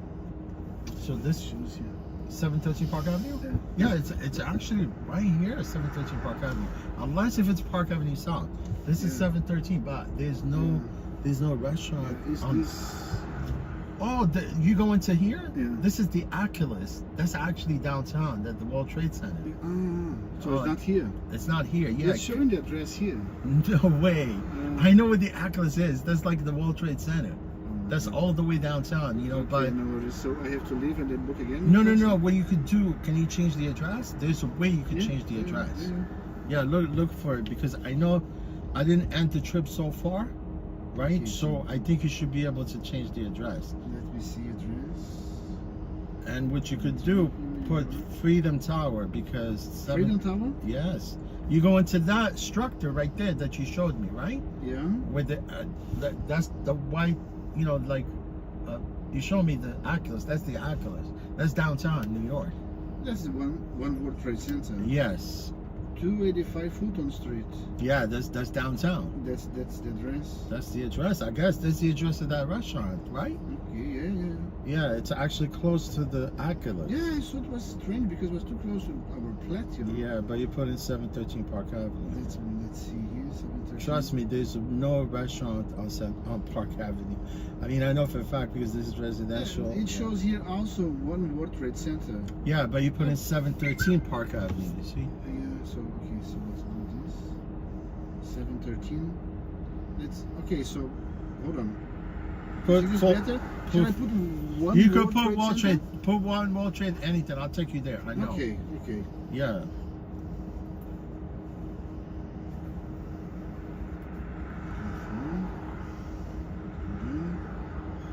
Thank you for the advice. No problem, man. I just go based on what people Esse aqui? put in.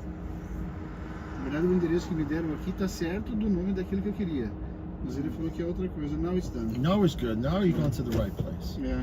Now we're gonna go downtown. Thank you for your No advice, no Mohammed. problem. Honestly, look, only because I know my city, and I was just wondering. I thought maybe you're going to like doctor And appointment, the other day I did a mistake. and also I thought maybe you're going to the armory because there's an yeah. armory here. So I thought maybe you're going there. And the other day that was it? No, don't worry about it because you know what? When I was about to drop you off, someone actually requested the car, right? Yes, I saw. Yeah, and they put the So I'm gonna ignore these people because they have to cancel their trip. Shut up. I'm not gonna answer. I'm just gonna let it time out. Yeah. The other day, I booked an Uber, Yeah. and then it was not a mistake. It was right, you know. I was going to MoMA. Momo, yeah. Museum. Museum of Modern Art. Yeah, the one that. But 53rd Street. but I went to the other one. To Metropolitan. I was there on on Fifth Queens, Avenue. on Queenside. On Queens? On Queenside. Oh, okay. So and then the Uber driver was going to stop further, the place. And then I told him, sorry, can you let us just right in front because my friend cannot walk so much. Right. And the guy refused. And he turned the way. Mhm. He said it was the wrong address. And he let us there. And he said, now I don't go anywhere more. I have to leave you here. And then we have to leave the car and walk like more than we was expecting to. How far did you walk? It's like a quarter and a half. But for my friend to walk, Block and a half. Yeah, I It's mean, block, you for know. him, it's disabled. I mean, obviously, you cannot walk they that cannot, far. yeah. And I was feeling like so. I'm not sure why they kept the museum there. The only reason why the museum is in Queens is because the Metro, Modern Art, Museum of Modern Art was Mhm. under construction Mhm. back then. That's why they moved the museum to Okay. Queens. But Yeah. there's nothing interesting there. In there, right? It's So I'm wonderful. not sure why they even kept the museum open in Queens. Yeah. You see what I'm talking about? Yeah. I know where the museum is. It's along along Queens Boulevard. Yep. But I don't know. But you put in the address for the museum to go to Queens, right? Not in the city. Yeah. Okay, so you meant to go to the Yeah, modern but art. I was expecting to have the other one, the modern art. Yeah, so always make sure you check the addresses, right? Compare them like you see right now. I used to. Yeah, honestly, because sometimes people they blame us for their mistakes. That I don't You know how many blame. times I go to places where people they're not there, they're like 3 blocks away Uh-huh. on the other side of town. You know what I'm talking about? And then when you go to try and pick them up, they blame you. They think it's awful. Yeah, but the point is, Yeah. as I'm I was foreigner- wondering. I mean, as I I'm want a for. foreigner, I don't like. No. Of course, I don't like to say. Oh, definitely. It's yeah. every time my Oh, mistake. you don't live here. But I don't know how to book sometimes. Oh no. Uber. Yeah. I set the point. Yeah. Pick me up. Uh-huh. But sometimes you get this flash, this arrow. Go Yeah. here and go there and cross the street, and I Right. just don't know what to do. Right. Yeah. But Oh, you don't? Do you live in New York? No. No, you just No, visit in New we are York. tourists, I see. yeah. I see what you mean. Yeah. Yeah, I don't blame you. Yeah, It's you're like- you're not from here, but we are just but this. spending money. Oh, yeah. No. Honestly, I don't blame you because you're visiting here. So this happens with people that live here, and literally they know that sometimes they're requesting the wrong address, right? Mhm. And they still expect you to come pick them up from where they are. You know, if you request the wrong address, it's on you, not me. Yeah, sure. You know, yeah. So people they blame you for actually going to the wrong address, but we go based on what it says on our end. Oh, it is so worse. That's why I like the traditional yellow cabs, right? You Yeah. pick up people, they tell you where you're going, and then you take them. You know, there, basically. But I know a lot of drivers now they follow GPS. You know, when I drove yellow cab, there was no such thing as GPS. Yeah, they go by mind. Yes. By knowledge. You gotta know your games. Eu pus o endereço do Calatrava que eu vi na internet. Calatrava, apareceu o endereço e eu coloquei no GPS. É a gente da casa dele. Não sei o que é ali. Daí ele falou, olha, não sei se é aqui que você quer, mas é aqui que é o endereço. Daí eu falei, não, eu quero ir no Calatrava. Daí ele falou, olha, eu sei o que é, não é isso aqui. Aqui é para trás do edifício. É. Mas coincidentemente ele é do lado do World Trade Center. Daí ele falou, olha, eu acho mais fácil você rever o endereço, que dá tempo ainda, não fechei a corrida. Você pode colocar de novo o endereço e eu tenho Dentro da galopeira. Só que nesse momento chamou ali, deu uma chamada para pegarem. Daí como ele estava com a nossa aberta, eu coloquei o endereço e a gente está seguindo lá. Daí a pessoa pega a chamada para ele ali. Começaram a ligar para ele para saber por que ele não ia pegar. Mas ele falou, não, eu só vou ignorar, porque eu continuo com você. Tranquilo. Daí ele explicou que às vezes acontece das pessoas colocarem um endereço para pegar e na verdade elas não estão lá. Aí eu falei para ele, cara, por exemplo, eu não sou daqui, às vezes me confundo. Onde eu não sei onde eu estou e como pedir. Você ligou lá?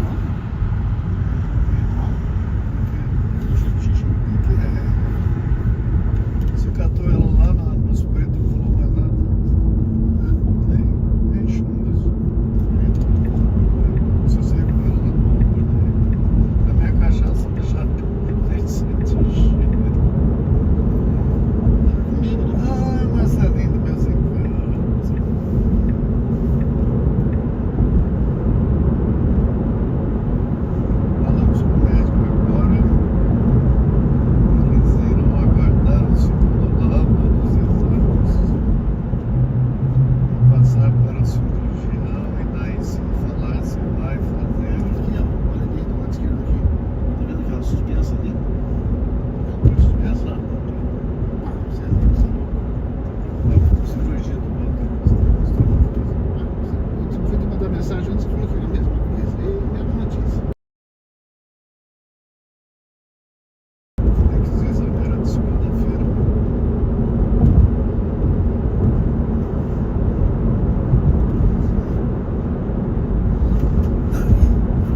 lane? Is this lane? Oh, got a lot of It's bumps. bumpy. Yeah, this lane, especially this one here.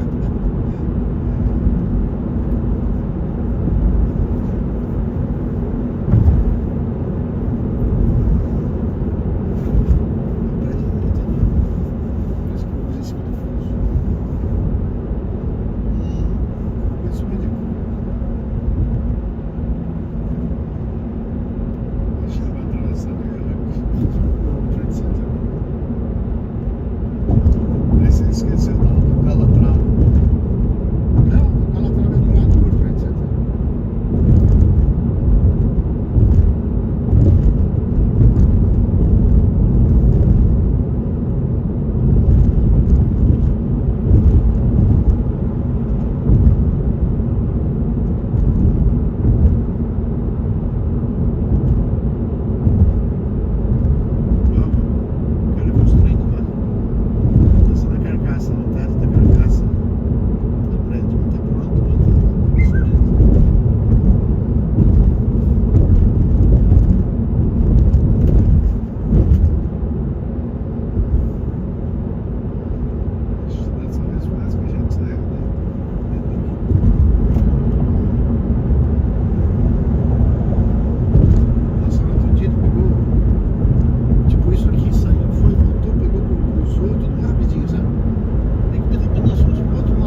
esse era normal, né? Eu falei, não é normal.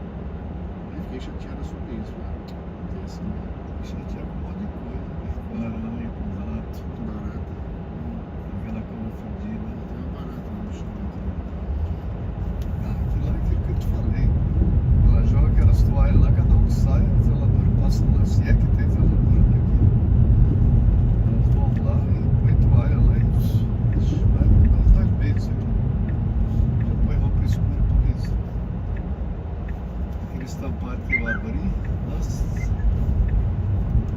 Tá cheirando cueca, velho.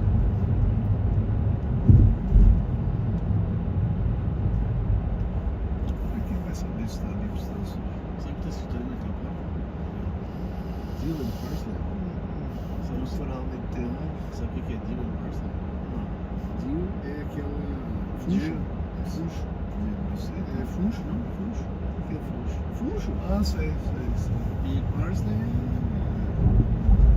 Porque a gente não gosta dessa cimento. Nossa, aquele snobismo. Isso que tem no circular. Eu tenho um também. Experiência. E você pedala aquilo, e a bicicleta faz... Desleta a tua força. Conforme você pedala, ela impulsiona a bicicleta. Energia elétrica? Elétrica. Você pedala e ela vai ganhando velocidade, mais velocidade, mais velocidade. Nossa, eu dei uma volta no parque rapidinho. Só pedalando.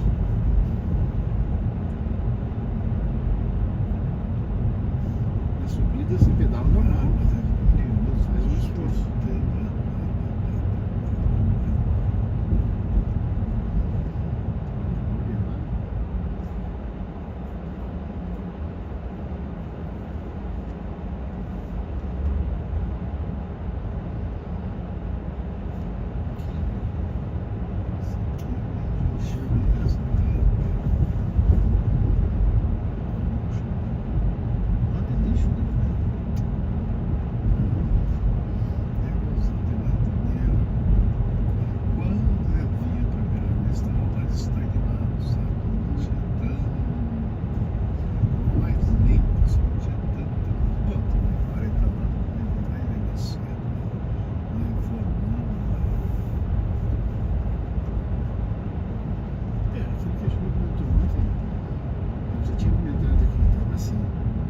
Subsídio do governo, gente de fora, aproveitando dessa, né? Digamos, uma mata do padre. Essa coisa tá com coisa de cara, Fogo deixando. See, this is the place that you showed me on the map, right? right? Yeah, I could let you off here, right? But you gotta work through here to go to World Trade Center. But since you cannot work, maybe I have to turn around. But it's walking distance from Oh, here. yeah, maybe it's This okay, is it's good? fair, it's You fair. sure? Yeah, maybe Yeah. we'll try also to take a wheelchair somewhere inside. No problem. Yeah. So I'm gonna let you off right at the Okay, no sign worries. right here. No worries. Só que tem que selecionar aqui também. So you guys okay? Yes, sure. No problem. So enjoy your stay. Does he can live into the other side? Yeah, I mean you could spot him going on the other side and let him out. Yeah, wait for him to go let you out from the other side. Muhammad, thank you very Take care, much. my man. Yeah, appreciate you.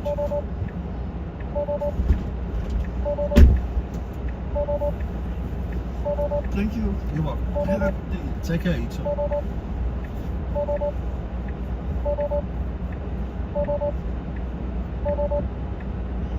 Thank you, mate. Take care, my friend.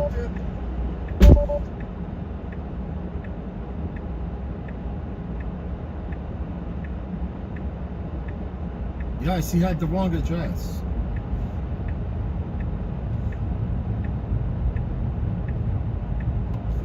Yeah, this restaurant basically, it happens to be inside the Oculus, right? But it's on the other side, and there's no way. I mean, even if we go to World Trade Center, they still need to walk this way.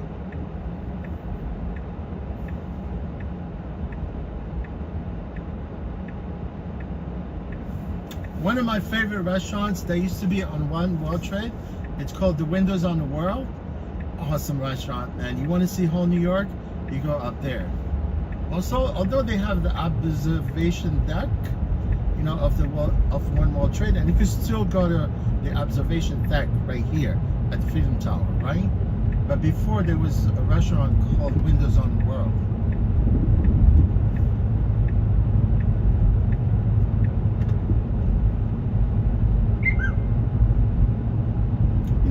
I expect people that visit in New York to do a mistake like that, but I don't expect, from people that live in New York, or they're from New York, or they've lived here enough for them to know, some of the places, or at least, you know what I'm talking about. But these mistakes happen often, man. When people put in the wrong address, they don't care. They know streets are blocked. They know where they want to be picked up from. It's actually blocked. Literally, they know, and they still request a car from that spot, thinking that you're gonna fly, over that closure to come pick them up, or,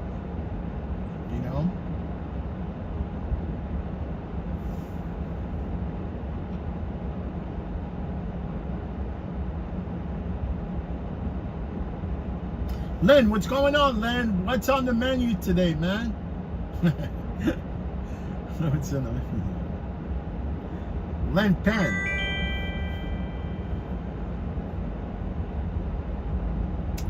Lynn.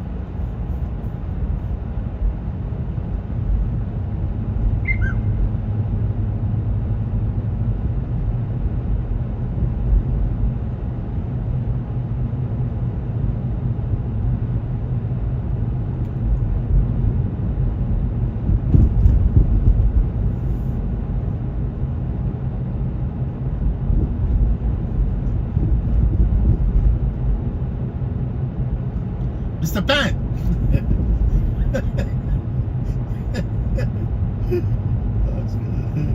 I'm messing around with Len.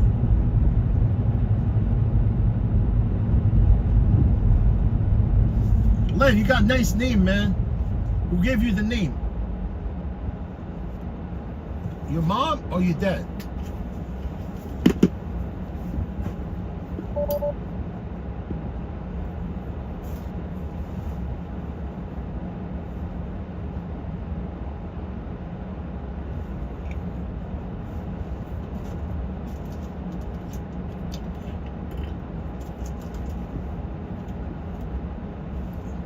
I think they have same structure.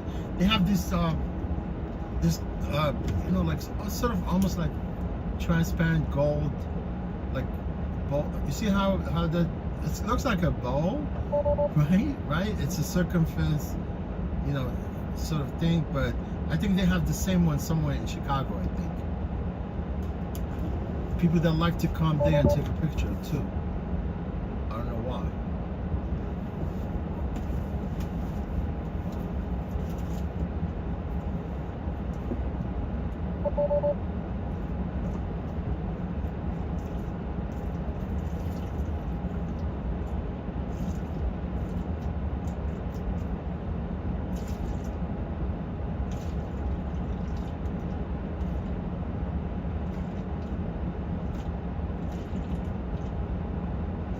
It looks like almost a glass, but it's not. It's just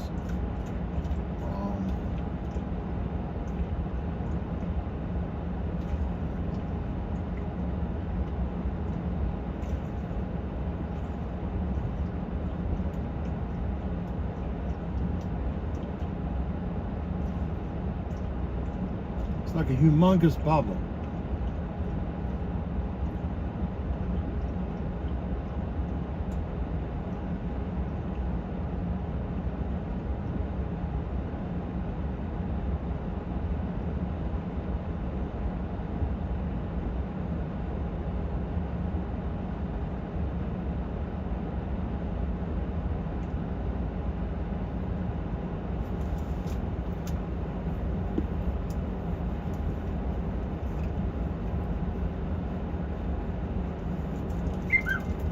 Len, what's happening?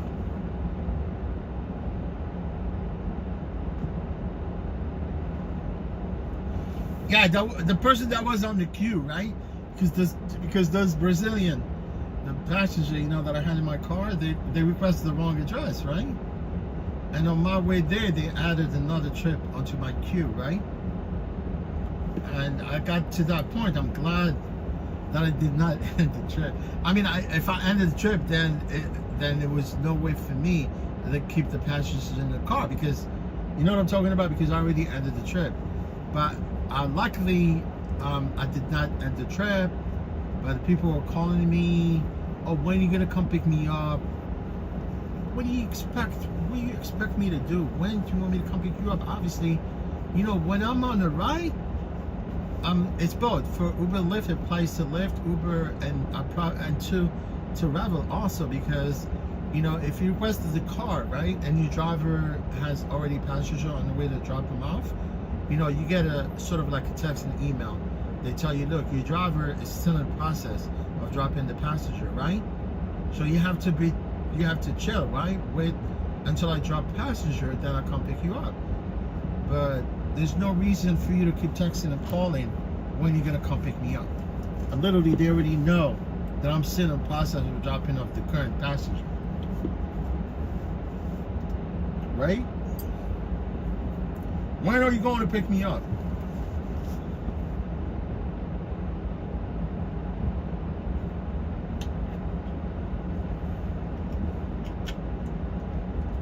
I'm gonna come pick you up whenever I feel like it. I'm gonna come pick you up whenever I feel like it.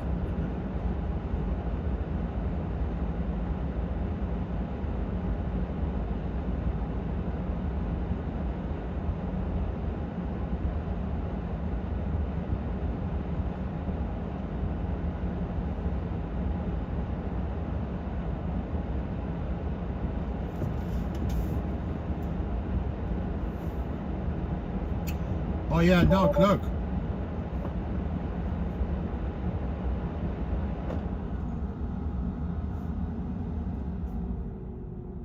Tuesday, tomorrow, I gotta be on the games, man. I'm gonna take all the trips,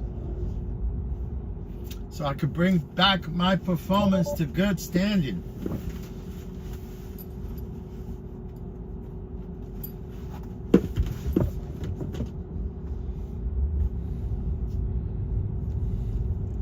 I'm gonna turn here. You know, you can see this bubble. It's like made of glass or something. And you can see my car, right? You see I'm turning, guys? See I'm facing this bubble? You see how big this thing is? See how I'm parked? I'm the blue car.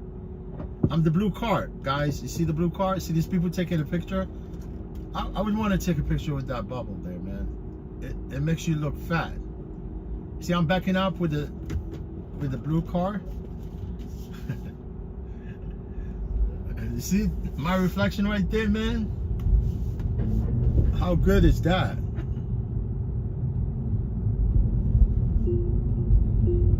See my reflection?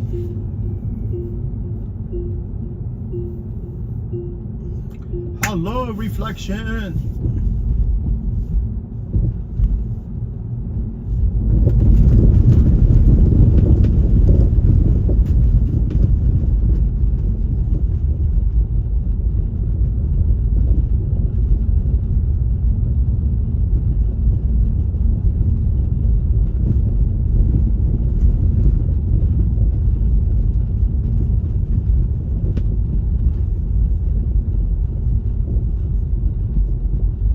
See this container right there? It's a portable boiler, right?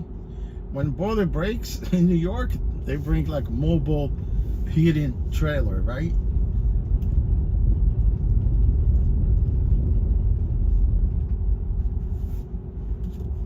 You know, that's how landlord, sometimes they're reckless, man. They don't want to fix their building, you know what I'm saying? There's another place right here. People, they come for brunch right there.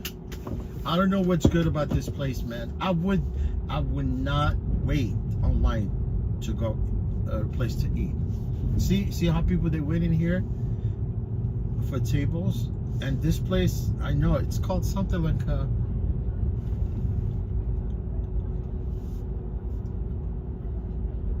it's called Bobby's.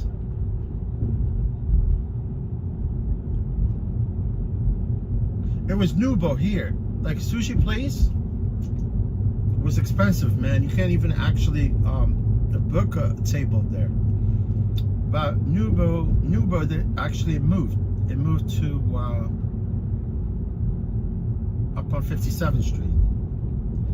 Yeah, 57. That's where Nubo is.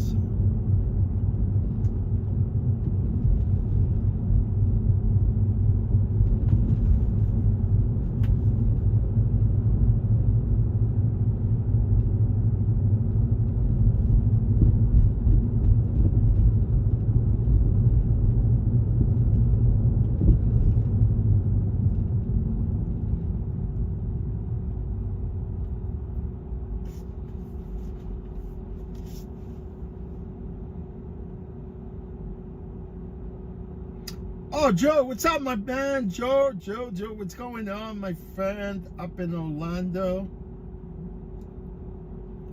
Happy Labor Day, my friend. I wish Labor Day was something to celebrate, honestly, man. You know, how people are being treated recently. You know, the workforce.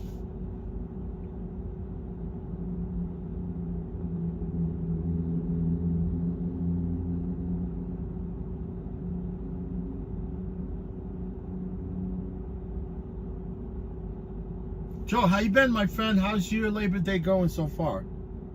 Roxanne, how you doing, Roxanne? How you been, Roxanne? How you been? How's your Labor Day going? Are you having a wonderful day today? Roxanne, very supportive.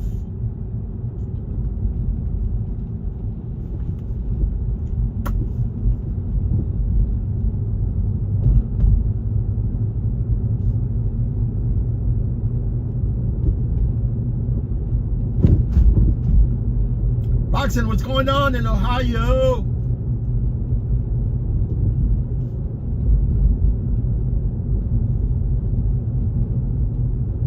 Roxanne, I don't think you're actually even near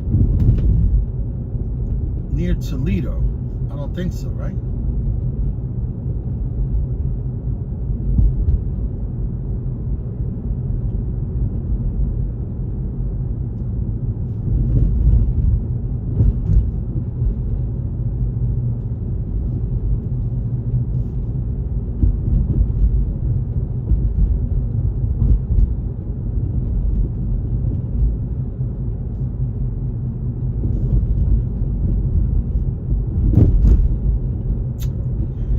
I think Toledo was part of Michigan, but two states, they fought over the territory for some reason. It becomes part of Ohio.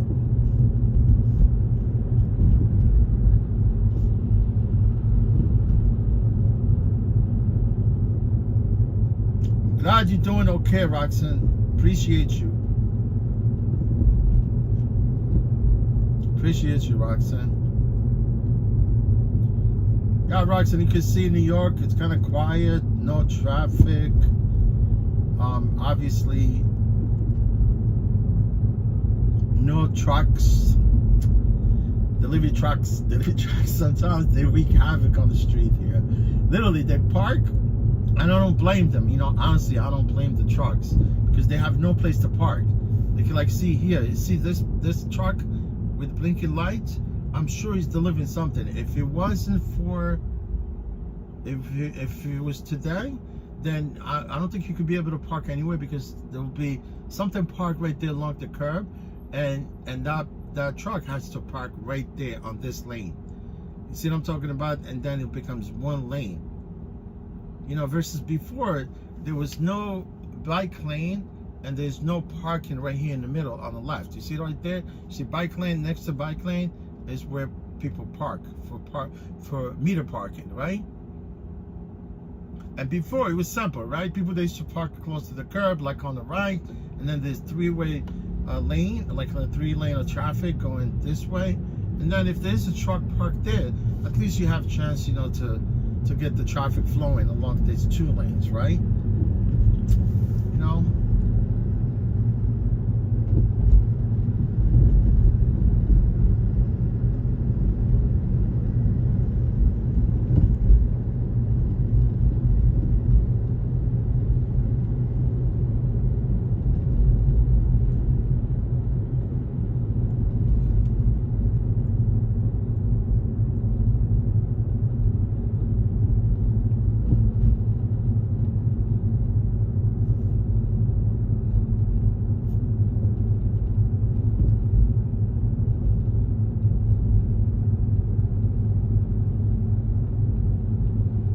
Roxanne, right?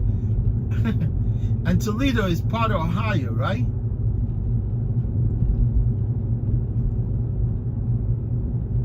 Land of thousand lakes. You guys, a lot of lakes up there, right?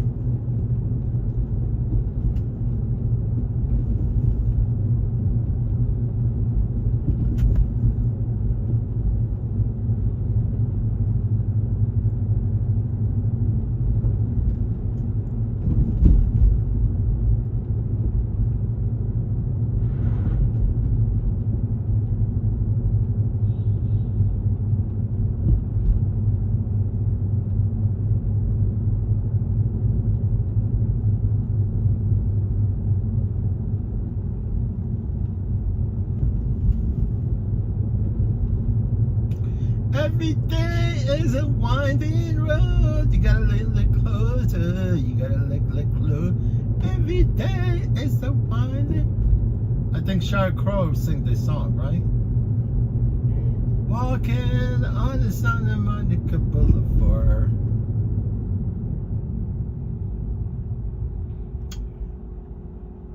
You know Sheryl Crow? She was married to that guy. What's his name?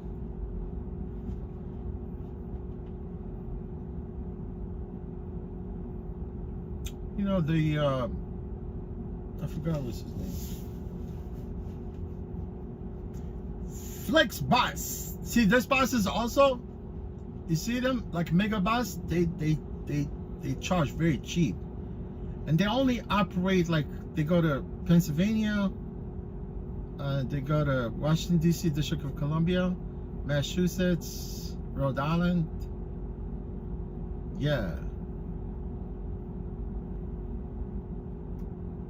What's the guy's name? He won so many Tour de France. I forgot what was his name. He was married to Sheryl Crow. Sheryl Crow, man, she's nice.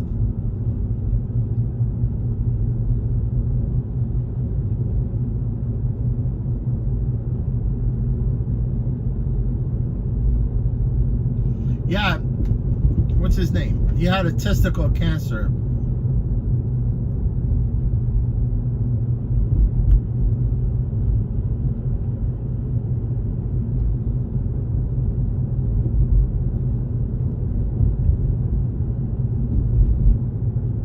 Now you see what Target, this building is brand new building, man. They knocked the shit out of that CVS. It was my favorite CVS. And they built this building like 1, 2, 3, like within a year.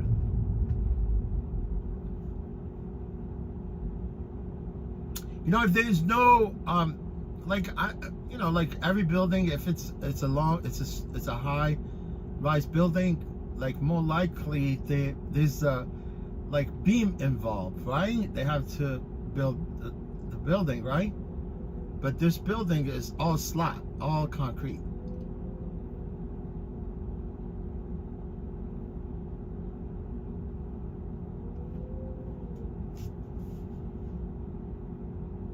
Oh, Roxanne, yes. Lance Armstrong, yeah. Lance Armstrong, he was in trouble at one point. He was taking a lot of these steroids, you know, like to enhance performance drugs. But he was winning too many championships. I think he was dedicated cyclist. You know what I'm talking about? I don't think like I'm sure positive for my heart because he loved his sport. And I think he was winning those Tour de France legitimately. You see what I'm talking about? But the time that he retired and then he came back, you see what I'm talking about? You can never be on top of your game. Eventually, someday you will lose it. I don't care how good you are. You see what I'm talking about? So when he came back, that's when they found out that he was taking enhancement drugs. I think they took away some of his Tour de France, I think, right? Tour de France, le Tour de France. Yeah, and that's the time they found out that he was taking enhancement drugs, right?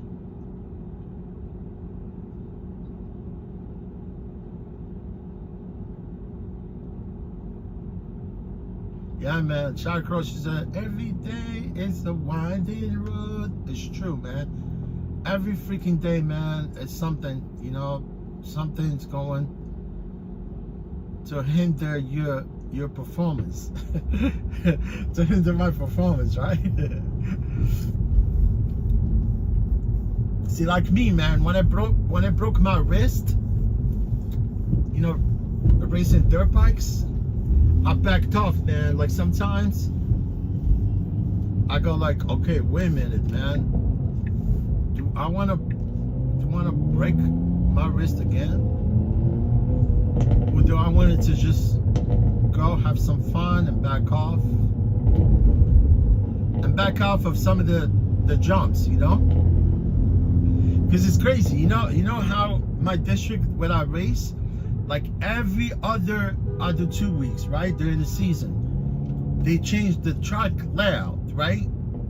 And for you to actually be able to get familiar with the track, right, you need to go every Wednesday, you know, for open practice, so you could dial in the track, you know, because they change the layout of the track, they add the jumps, sometimes they widen the jumps, the length of the jump, you know what I'm saying? So you have to kind of figure out how to time those jumps, right? And if they do change it to the track before the race, and you don't go on Wednesday to do open practice, the only thing you could do during the race day is to walk the track, right? They let you walk the track, and they give you only about 3 laps to go around the track. You know, if you go 3 laps around the track and there's some humongous jump, you just don't want to hit it the first time, right? Because you're looking for it. Do you see what I'm talking about? You might end up kissing the jump, and then this is what happened to me when I broke my wrist, you know? Same thing. I went for this like 70-footer jump, you know, that's how the gap is big. And they changed the track from double jump to triple jump. You know, either you could double it and be safe and walk away, right? Or you could triple that jump, like it's almost 70-footer jump, right? And for you to clear that jump, you gotta be wide open, man, wide freaking open to clear that jump. So that day I went out to practice, right? I backed off the jump the first lap, right? The second lap, I said, man, I'm going for this triple, right? And that's how I ended up breaking my wrist, you know what I'm saying? I came out very short, very short. You know, I could have walked away, you know, like, because, you know why? Because the more you clear the jump around the track, the more you lead, the more you're actually in the front of the pack, right? Because there's 40 riders, right? No, well, it all depends, you know. Sometimes the races that my classes, only one class, man, which is called college boys. It's full gate, you know, 35 riders, right? And they're all fast. These kids are all fast. But the other class I race, it's only about 20 riders, whatever, 20 up to 25 riders. But then I said, look, I'm gonna go for this, because the more you jump, the more you clear the jumps, the more you're up in front, right? I'm not gonna lie to you, man. We have fast riders on our district. You know what I'm saying? They're faster than me, but only with the kids. You know, like when I ride with a lot younger kids than me, right? I'm not a kid. I'm an adult. Okay. So that's why I went for the jump. But if I was there Wednesday practice, I would have been able to dial that jump, size the jump it during the practice, and then it'll be fine. But then I jumped my wrist, freaking I end up getting a surgery.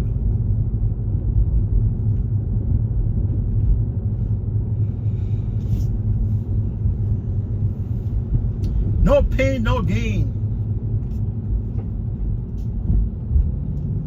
I guess that's how life is, man. You gotta. Oh, project team, Gotti. I feel sorry for Gotti, man. He died in jail.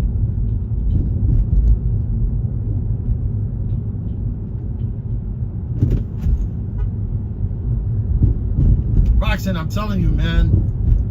You know, motocross is actually a so American sport, man. Very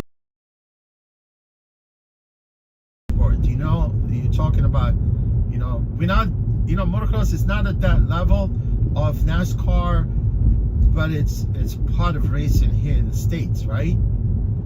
And most you know, Americans, they ride the sport, they ride motocross, they go to races. You want to see how it's so American that motocross is? Very American, you know, like you go to this place called Lorena Lands. I was talking to one of my subscribers, actually. He's from Colorado. His name is Shane. He works at the track, you know, somewhere in Colorado, right?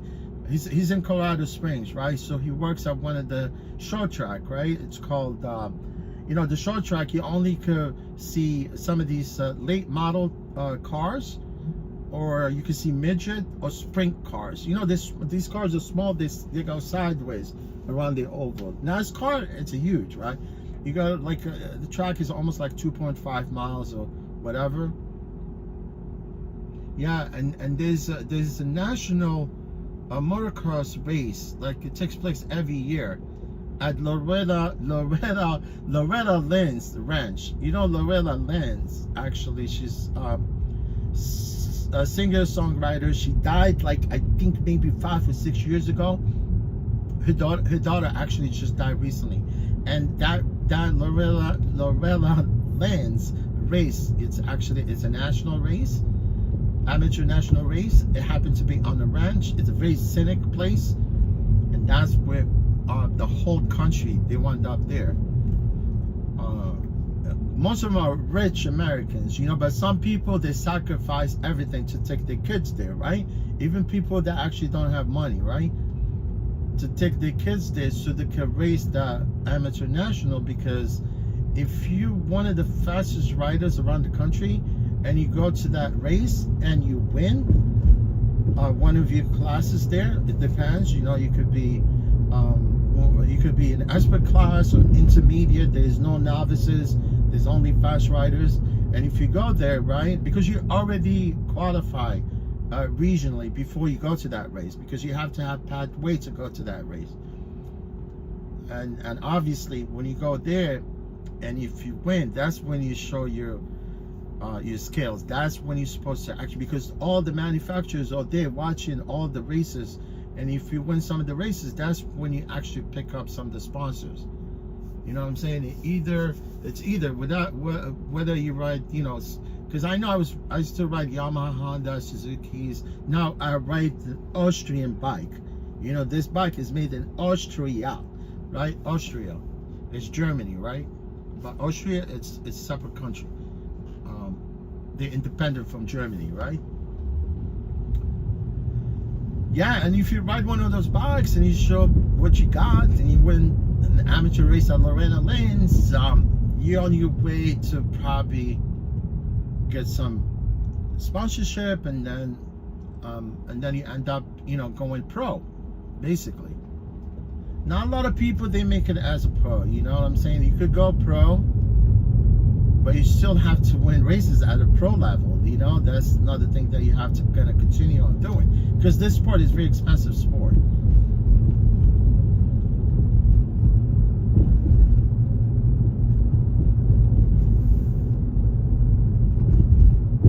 Yeah, I took a break. My break is done. You know, I forgot to snooze my break. I was gonna snooze my break. They give you like 2 seconds to actually snooze your break. But when they gave me a break, I forgot to snooze it.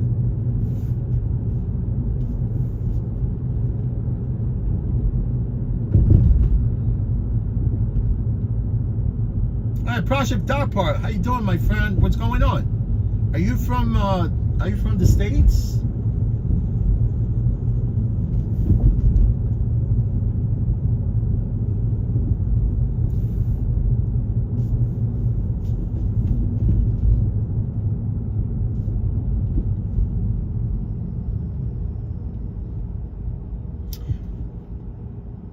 Project Dark Part Team Gotti.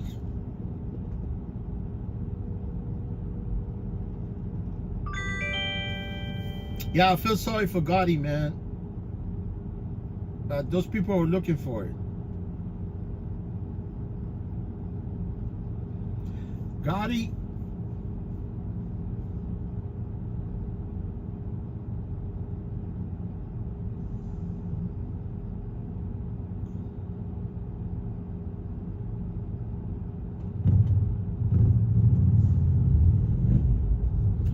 Yeah, Gotti got away with it like 3 or 4 times, man. He was acquitted from going to jail. At one point, he ended up dying in jail.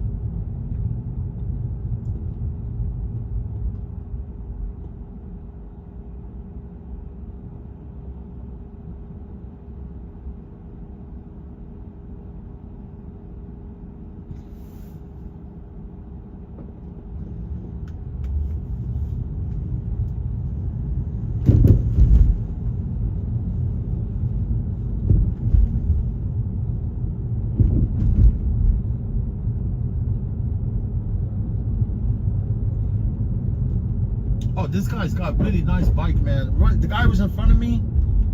He was riding Triumph. British people, man, they make good bikes too.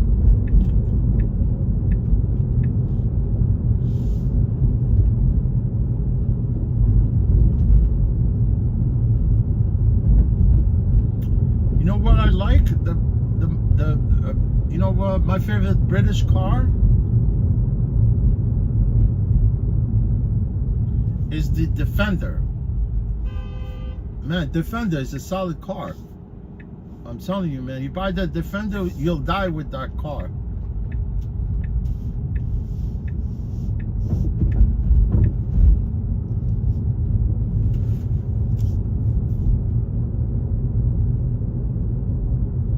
Yeah, you could take the Defender to your grave with you when you die. Unless if you wreck it. If you wreck it, then it's on you.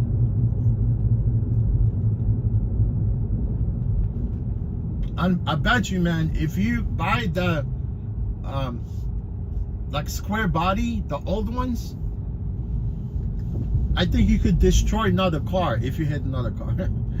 But the new Defender, it looks so nice. It looks like a Range Rover, right?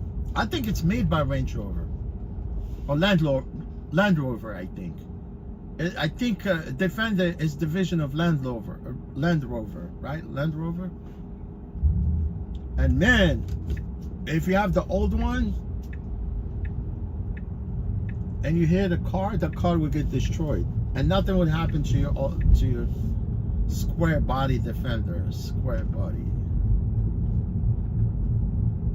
This guy's got a nice Audi. He was giving me a hard time, but he was looking for a parking space. I think he could park, but he's got to read those signs. Man, here you got to read those signs. If you don't read the signs, you park somewhere, your car gets towed. But actually now they don't tow your car. What they do is they boot up your car.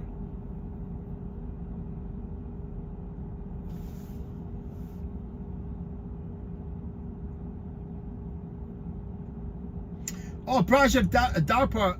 I apologize, my friend. I didn't mean. Yeah, it has nothing to do with Gotti. I was just saying, explaining. You know what I'm talking about how New York back when in the days, you know, with Gotti and all the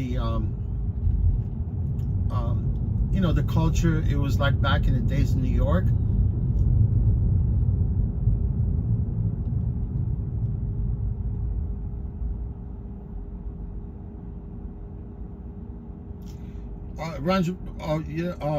Land Rover is the parent company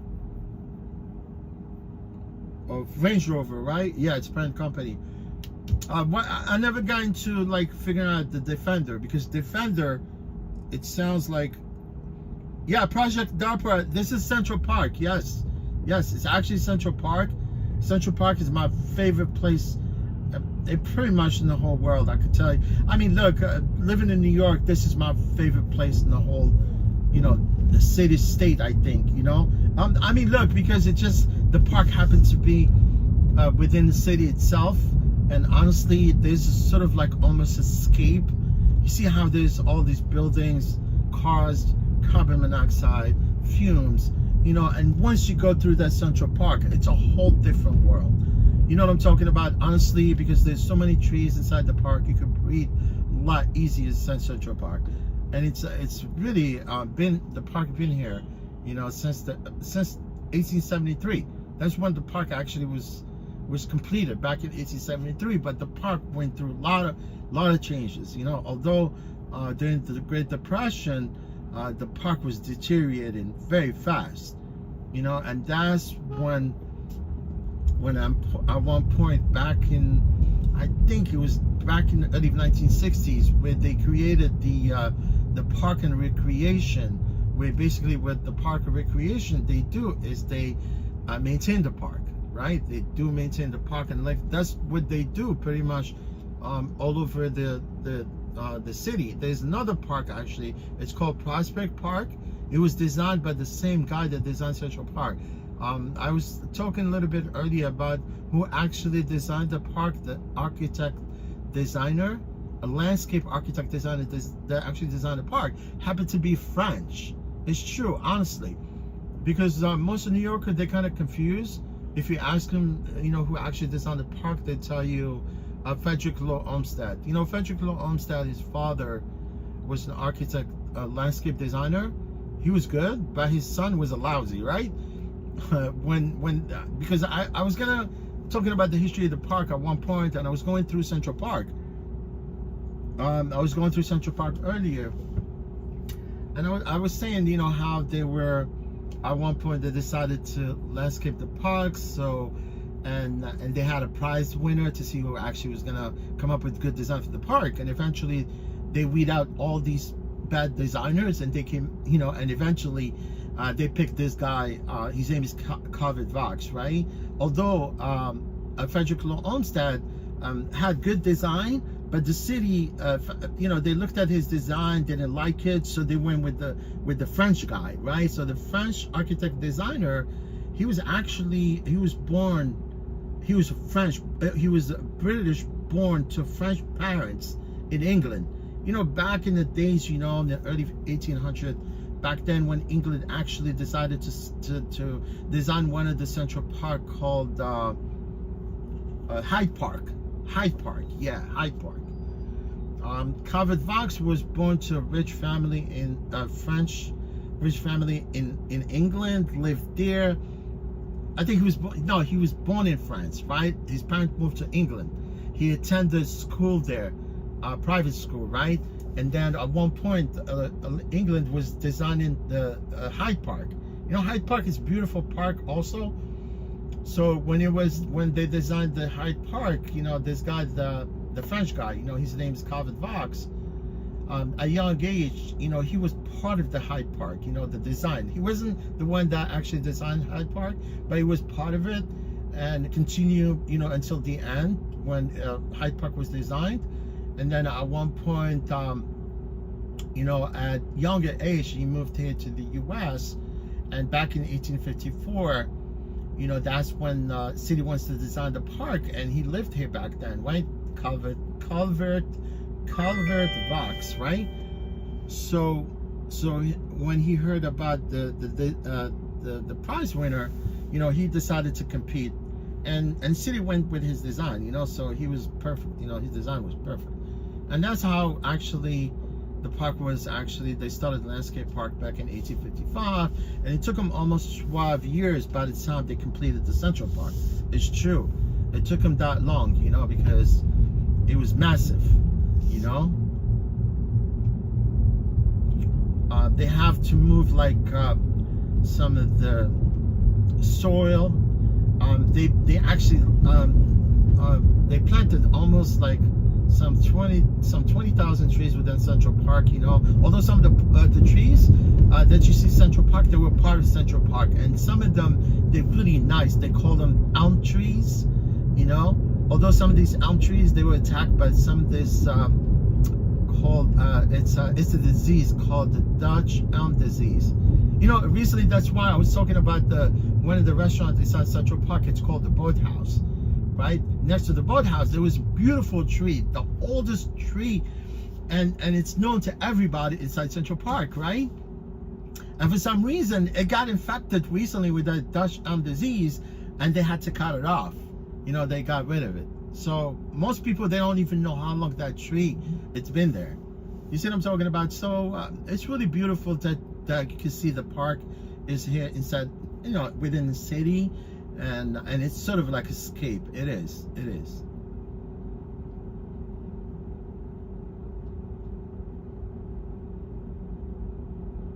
Yeah, Bowling Green is downtown, but the you know, where you take the ferry going to Statue of Liberty, right there, right? The Bowling Green is going through another transformation. It's a huge, you know, they knocked down some of these places within the park itself. You know, it's amazing. I remember one time riding my motorcycle inside the Bowling Green. It was no issues at all. You know what I'm talking about? There you can ride your motorcycle into the bowling park. You get arrested for trespassing, I think.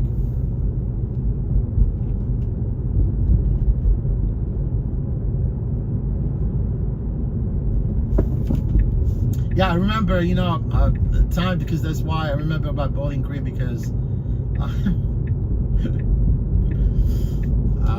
I remember I had a girlfriend. I was, you know, we rode the bike. So, you know, I don't know what happened. It was a tussle between us, and kind of sort of broke up, and then we got together at Bowling Green. I remember. It's like it's vivid in my brain. Oh my God. I don't forget things, man, for some reason. I don't know why. Team Gotti, man, you're a martial art fighter?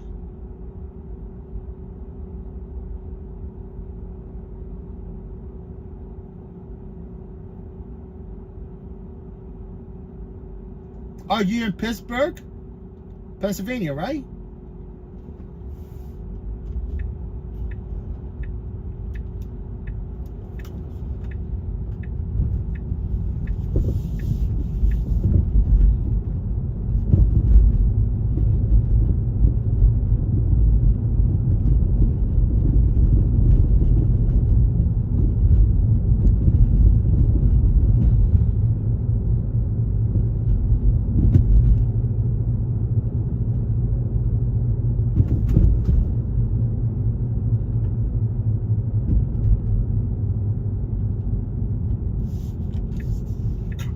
Lady Gaga, she grew up right here, but during her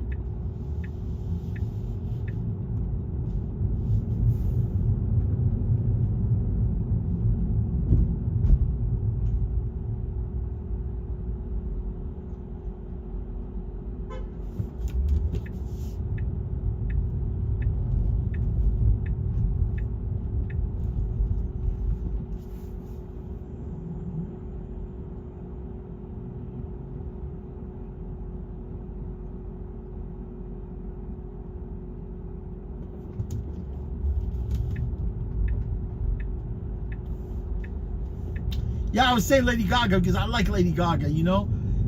She lived up here on the 70s, right? Her father has a restaurant right there in the 70s. I think 71st, yeah. And then, you know, when she moved out of her house, she lived on the Lower East Side of Manhattan. But she went to school downtown.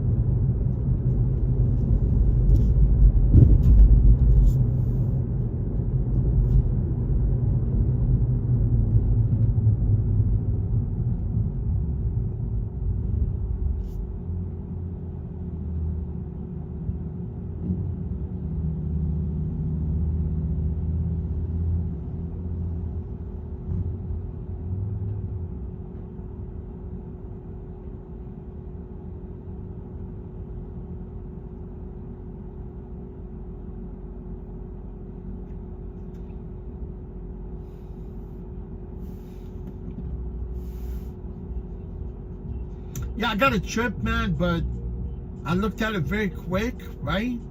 It happens, man. I admit, you know, I made a mistake. I thought it was because I looked at the thing quick, because this app, you know, the app it sucked, man. It's not as intuitive as Uber or Lyft app.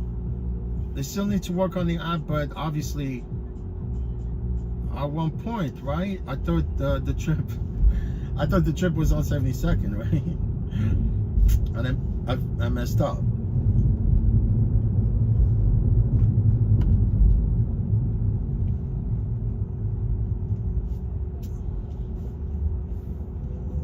Because I don't really do like GPS in the city.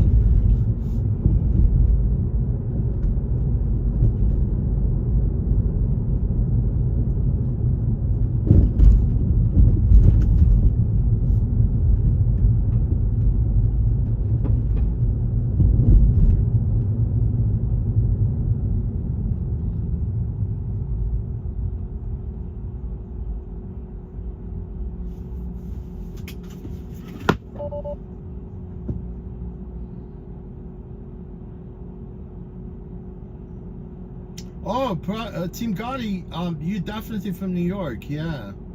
Pittsburgh, PA currently, but grew up around New York City. Awesome, my friend. Look, Project DARPA, I really appreciate you, my friend, for stopping by. You're definitely a New Yorker. You're New York, more New Yorker than I am, right? Yeah, I mean, Bensonhurst, you know, it's sad Bensonhurst is no longer what it used to be. You know, it's all, you know, I don't have nothing with ethnic groups, people, whatever. But Bensonhurst was mostly Italians, but now it turns almost like Chinatown of Brooklyn.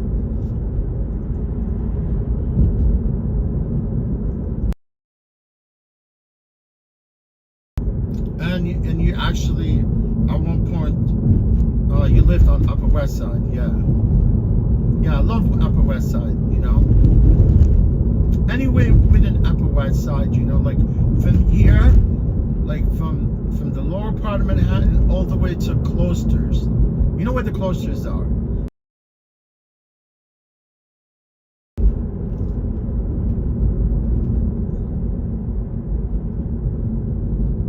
My favorite part, up in Hamilton Heights.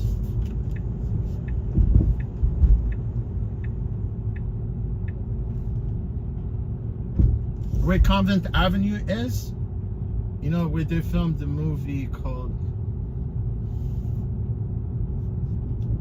yeah, part of the movie they call, nice, because if you go to Hamilton Heights, you can see there's beautiful mansion there where Alexander Hamilton lived there. You know, although Alexander Hamilton was one of the founding fathers, but he wasn't born in America. He was born in one of these British islands, right? There's some, you know, places along, some island along Jamaica. But he fought along with George Washington Bridge during the Revolutionary War, right? Along the Hudson River, with the, you know, at one point where, you know, where the war ended up somewhere in Pennsylvania.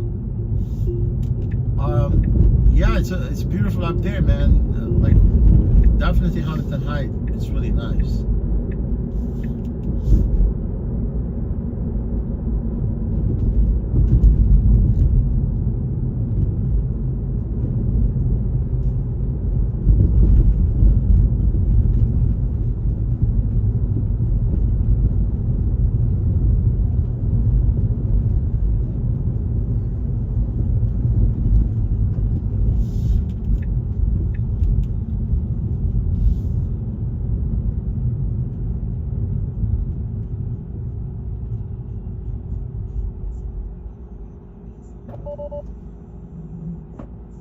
Bird of Goodman.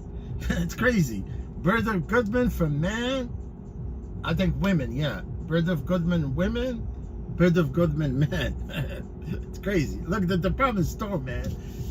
They're big, right? They're close to each other. They're doing construction here at the Army Plaza, the Grand Army Plaza South. I'm not sure. I hope they could keep that fountain. It's a beautiful fountain. But I know they're doing work because they did actually work on the Grand Army Plaza on the other side, because they're right close to each other, but that you know, right on the other side is north and this fountain is south.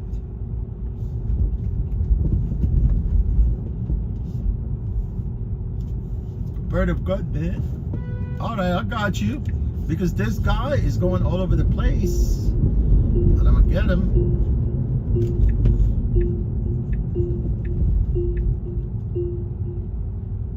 See that guy? All he could do is beep his horn. That's all he could do. There's so many ways to avoid an altercation, an accident, is to drive away from somebody, right?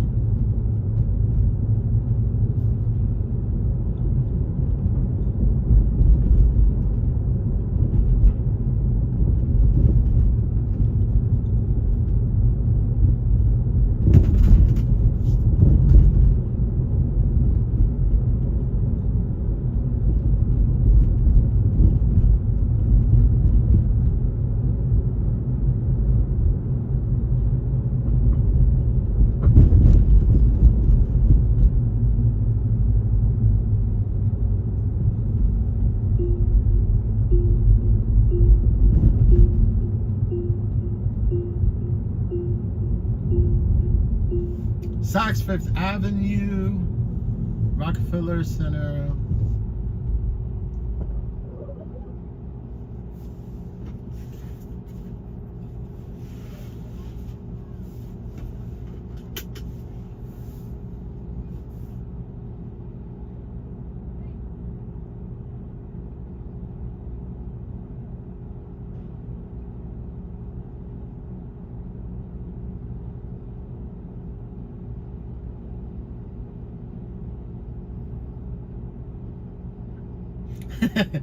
So don't have enough arm and legs to give.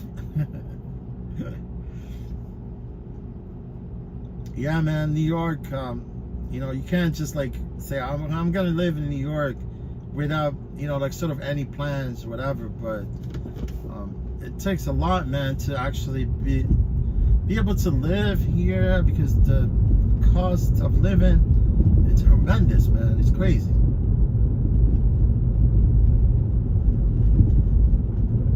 That's why, man, I've never even considered to settle down, right?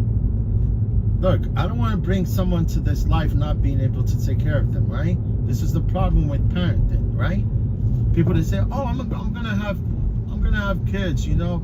Think before you have kids, man. Think twice. You know, make sure that you're gonna be able to provide for your kids, right?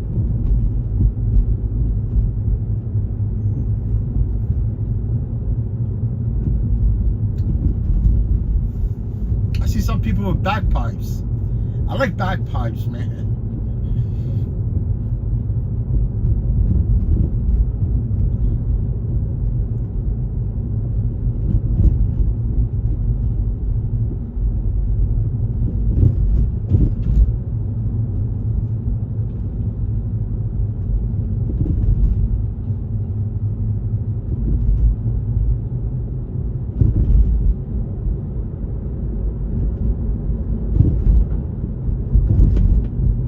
I'm very surprised that these people did not cancel the ride.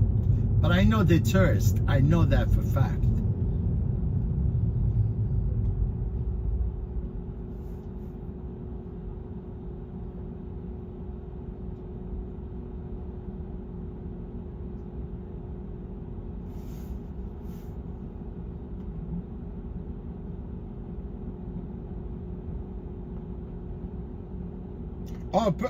Oh, Team Gotti, yeah, I agree with you, man. Long Island, it's you see, I think Long Island has the most expensive, what do you call it? Most expensive property tax in the country. People, they pay more taxes on their houses in Long Island than any other part around the country. It's true. Long Island, especially Suffolk. I'm not talking about Nassau. Suffolk, when you start going towards Montauk, the Hamptons, all those places, yes. And Westchester also has the highest property taxes. But Long Island is beautiful, man. I'm telling you.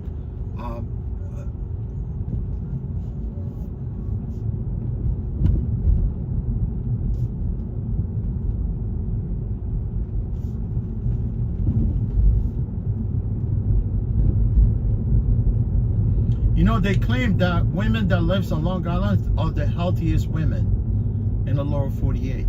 I don't know why. Because you can see Long Island is like a strip, you know what I'm saying? And it's an island, but it's surrounded with the Sound Shore, you know, like on east side. You see what I'm talking about? And it's really awesome, man. I go to one of the beaches in Long Island. It's not that far. It's close, but it's very exclusive, man. They don't realize that even there's a beach, that there's the beach exists in that part of Long Island. It's called Oyster Bay. It's not that far. It's not that far from Jones Beach. You don't want to go to Jones Beach. Jones Beach is disgusting. You know, Oyster Bay is where Billy Joel used to live there. You know, and then he quit. Actually, he sold his house and he moved to Florida. Yeah, Billy Joel, he lives. I drive by his house. Every time I go to that beach, I always drive by his house. He lives in a freaking mansion. I mean, obviously, all the celebrities live in mansions, but his place is unbelievable. And obviously, he sold his house. He went to Florida. And I went to his motorcycle collection also. He's a avid motorcycle rider, Billy Joel. You know, he just ended his streak with Madison Square Garden, with all these concerts, and Madison Square Garden, they gifted him with a motorcycle, a very expensive motorcycle. It's called the Triumph. You know, I was talking about the Triumph. It's English made, right? But the bike, they don't make it anymore. Actually, this bike was, when they gifted him his bike, I could see it looks brand new, but I think the bike was resto mod. You know what I'm talking about? It was actually restored to new.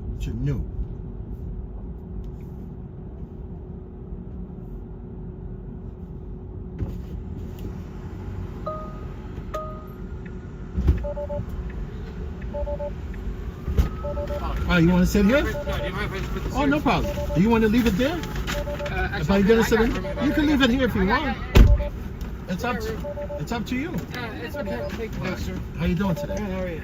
Your name? Guggen. Oh, no problem. Thank you. You're welcome.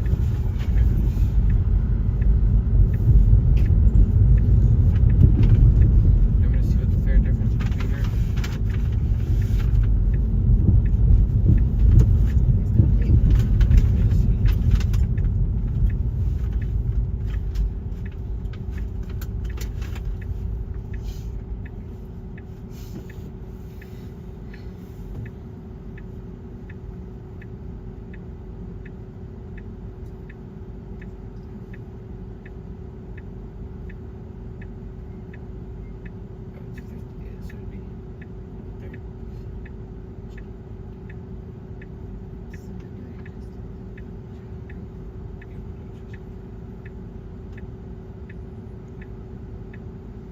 West 9, sir. West 9th Street. 9 West 57? Yeah. Yeah. That's where the path goes, right? Back No, to the- I don't think, you know, it seems like you have the wrong address here, my friend. I put West 9th Street, right? No, you going to the Pat train station? Yeah. It's not on 9th Street, that's downtown. It seems like you put in an address on 57th Street. But you're going to the Pat station, right? Yeah, path. The go to Jersey, right? Yeah. Yeah. Where are you going, to Hoboken? Yeah. Okay, so if you want to go to West 9th Street Pat, we need to go downtown. West 9th Street path. right? Yeah. That's what it's called? Yeah, but you had, I'm gonna change it now. yeah, you put in an address, because thank God you caught me here. I would have been still going straight. Yeah, you're going to 9th Street Pat. Oh, there it is. I got it. Okay, Alright, tell me no- if I update it now. No problem. I know where the place is, so Okay. you can update it if you want. Is it good or no? You can update it. I mean, I'm wondering. No, honestly, because You got it? sometimes yeah, Okay, as long as you got it, man. no problem. I got it. Yeah, Don't this is worry. great. Yeah. As long as you get paid too, I'm glad. No, I'm afraid that if you change the address, they're gonna adjust the fare. Ah, They're okay. probably gonna charge you more. Ah.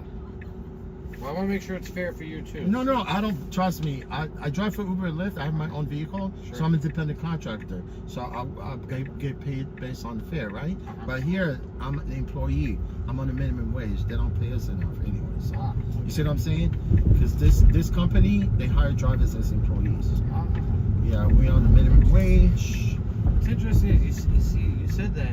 Yeah. We recently met a rebel guy. Yeah. He said that he used to be an employee. Now he's an independent contractor, Yeah. right? Let me tell you, it's true, man. I He agree said with that you. he leases the car. Well, you know why? Because initially, I've been with this company since day one, right? Sure. So when they started, they promised us with employee status. That means they were hiring drivers as employees, right? And all of a sudden, they flap. You know, now they converted drivers from employees into independent contractors. The guy that you were with, Yeah. he already converted to independent contractor. I only have 30 days for me to switch to independent contractor. You see what I'm saying? So That's crazy. it's crazy. You see, my intent initially when I started with the company, I started with them before even they launched the app. I was with them the day one. You know what I'm saying? Even before. And then when they started with employee model, not independent contractor model. But it seems like it's not working out for them because there's a cost involved with having employees. So they want to pivot away from W-2 into 1099. But the guy that you were with, either he just been hired or he was the employee and he switched because they're forcing all drivers to switch. I was just wondering, like maybe you got grandfathered in. But see, this is the thing. You know, like if you've you been might with this get company, you have that seniority, right? So you could opt into whether you want to stay employee or to an independent contractor. But no, they want to switch everybody. You see what I'm talking about? I've been with them before, and my status with them is founding driver. That's what my title is. Wow. Yeah. By the way, you're I tried, but no cigar. You see what I'm saying? They said, look, now we want to switch everybody. I could, well, you know what I could do? I could be able to stay as an employee with them, right? But I'm gonna have to work within the company, either at the HR or someplace within the company to stay as an employee. Because they offered me that job before, and I declined it because I like to drive. I like to be outside. I don't want to be a cubicle, you know, Sure. be inside. You see what I'm talking about?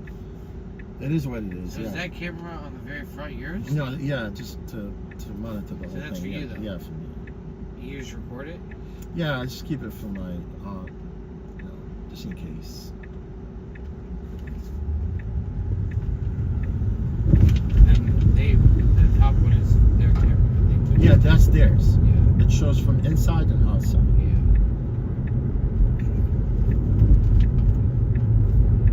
Where you guys live in Jersey? You staying in Jersey? We stayed in Jersey for the wedding. Oh, so you visited New York, right? Yeah. We're not from. We're from Yeah. Atlanta. Atlanta, Georgia? ATL? Yeah.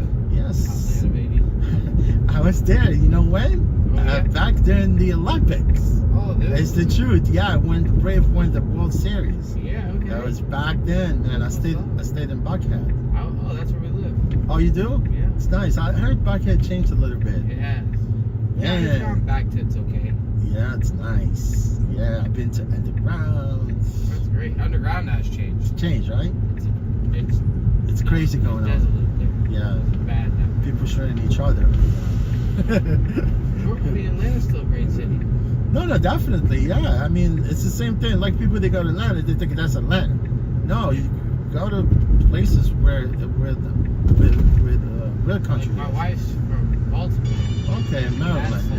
like, She's that from- one's a little scary when you go down to that down. She's from Maryland, right? Yeah. Yeah, I went. Yeah, I went to Annapolis like a month ago, I think. Annapolis is the state capital.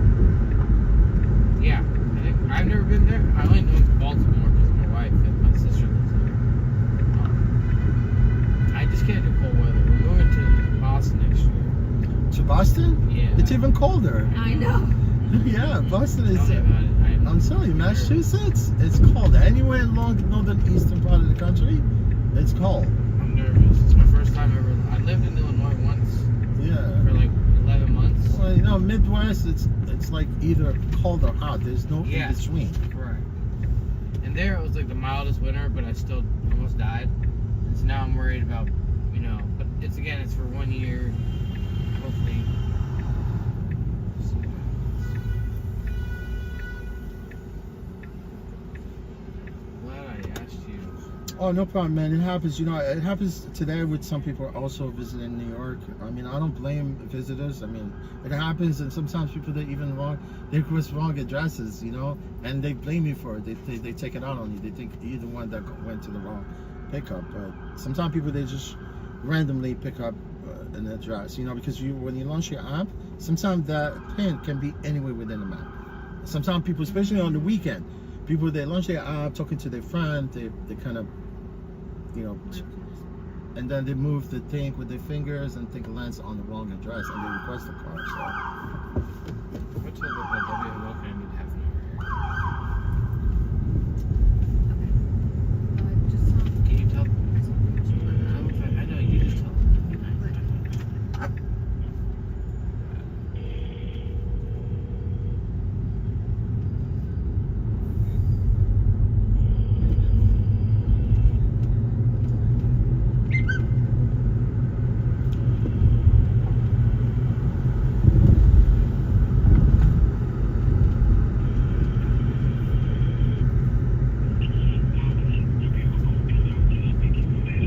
Hey, good morning, Dante. How are you doing? Good. Hey, I'm about to go on a path and head back. I had a 1 p.m. checkout. I just wanted to tell you, maybe like 10, 15 minutes late for that 1 p.m. I'm gonna check out. I'm just 5:15.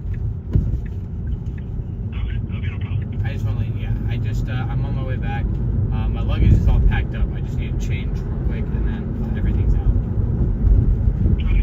Thanks, guys. Bye.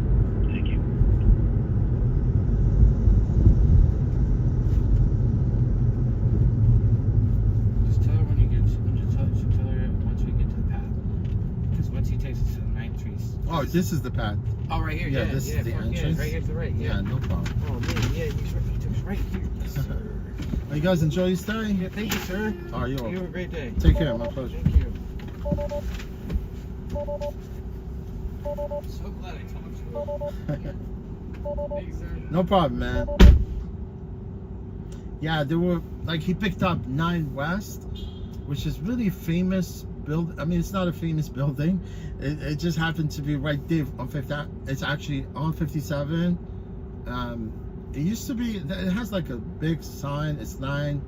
Number 9 is like humongous, and it used to be like one of the this kind of a sculpture there that says love on it, and people they used to take a picture with it, you know, by that building, which is 9 West, and then they moved it to 6th Avenue. So, you know, and I could see clearly that they requested the address initially. That's why, and he called me at one point. If he didn't say anything, I would have kept going north.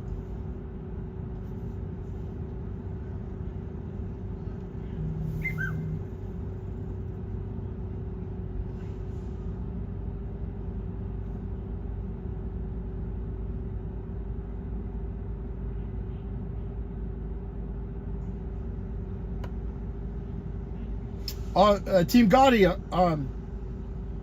thank you, my friend. Thank you for your subscription. Thank you for subscribing to my channel. I appreciate you. I really don't dwell about people subscribing to my channel. I'm not gonna sit here and beg for that. You know, it's up to people if you wanted to subscribe. You know, it's really nice to see people want to come and say hello. You know, you're from New York. I mean, you know, you know what's going on. I mean, look, I'm gonna go through this street. Actually, it's called Gay Street, right?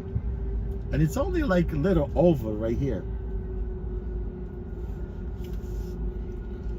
I mean, it's been a while since I actually went through this street. It's called Gay Street.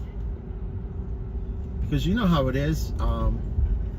You know, this part of New York, it's actually a gay community, basically, right? I bet you most of the drivers, they don't even notice this street exists.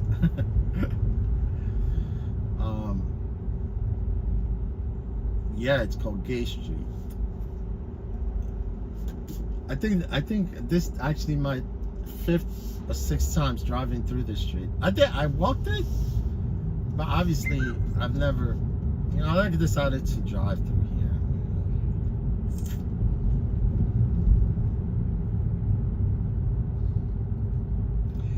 This is where basically the Pride, it ends at one point. You know, they march right there through from like 5th and 47, and they end up at the Stonewall right there. You see Stonewall right there?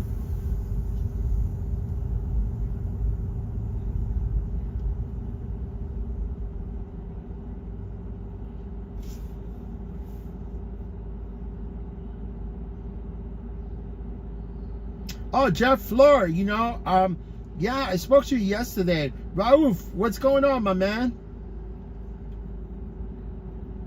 Oh, Jeff, how you doing, my man? How you been? You doing good? Are you still planning on coming to New York?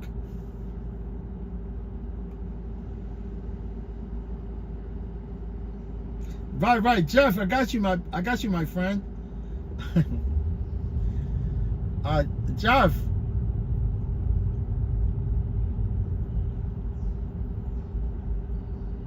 I expect you here on the 9th, right?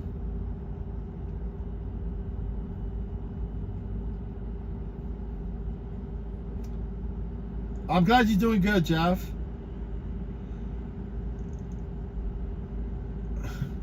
Got you, my friend.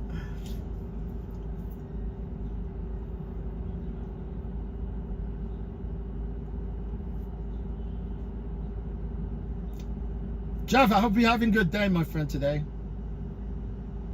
Yeah, that's cool. You know, I mean, look, it's nice to, you know, come to New York a few days, and then, you know, this place is really to come and visit. You know, unless, you know, if you live here, you got some, unless if you make like 8 figures. 8 figures. No, I'm saying like 7 figures, right? If you make 7 figures, then you're okay. See, people hailing a cab right there. It's quick. The guy stopped, and I'm sure this guy, he owns his medallion 100%. He's gonna pick up that lady with nice cleavage.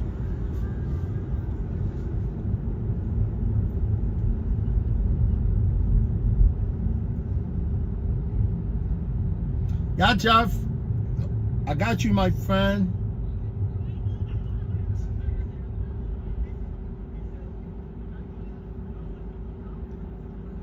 Yeah, and you're going to Palm West, right? Yeah, it's a steakhouse. You're gonna have a dinner there, right? Yeah, those are one of you know, one of the good ones. You know, I like Smith and Wolanski, Peter Luger. I don't know, man. I'm not a fan of Peter Luger. And also there's Gallagher. You know, it's amazing. Gallagher, they hit him with some kind of a review or basically, because I know last time I went there, because what happened here in New York, we have these I guess in any other part of the country, you know, where they have food inspectors, right? They come and inspect your business to make sure everything is sanitized, things are good, right? And I see the city, they hit them with bad rating. You know, like now you go to all these places where you can see the rating from A, B, C, and I think F. F, you know, like your place is suck. You know, it's got to be F. They close the business, I think. But you can see some of them, they have rating A. B, more likely we want to probably consider. But C, F, you don't want to go inside. It's got to be wrong with that entity, right?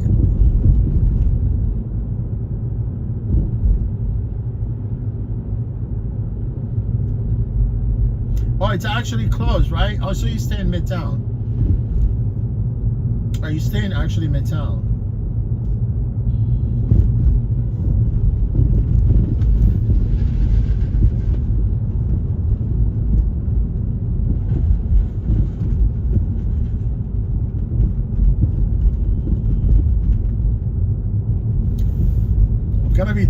trouble with the Revel today. They're gonna throw some revelation on me.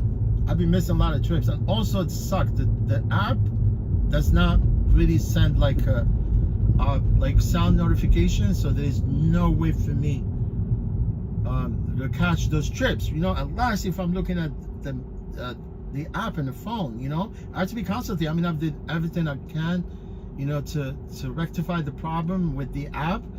But there is no sound notification, you know. I mean, I have to constantly be looking at the phone to be able to accept it. When now, you know, I have a trick in order for me to hear the notification. You can hear it right now, right? But I have a trick.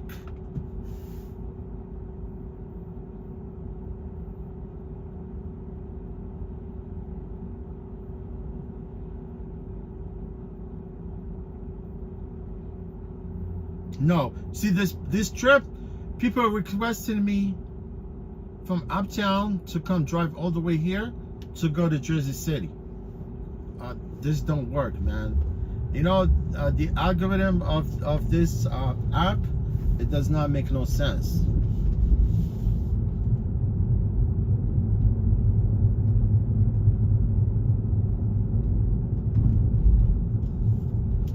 Shit.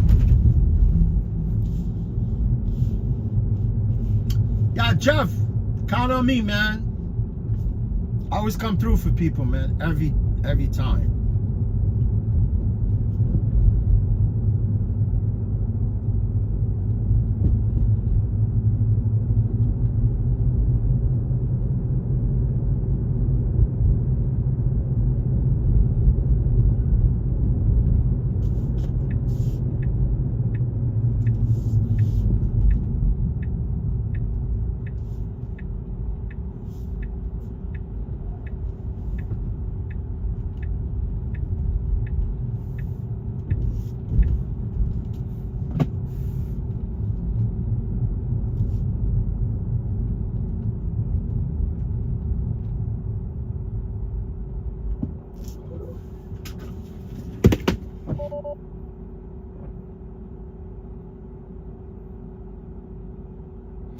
Oh yeah, I know Del Fresco.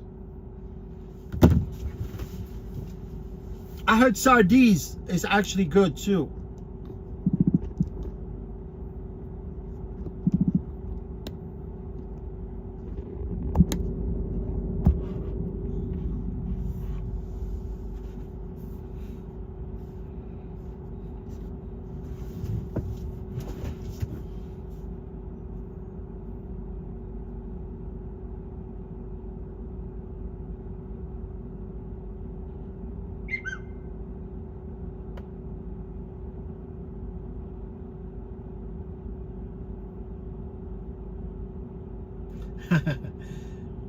Jeff, don't worry about it, man. Like I said, I promise, man, I'll be here for you.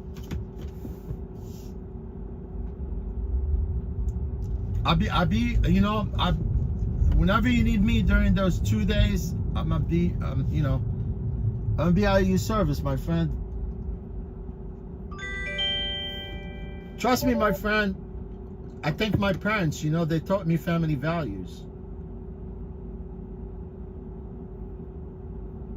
So I want to make sure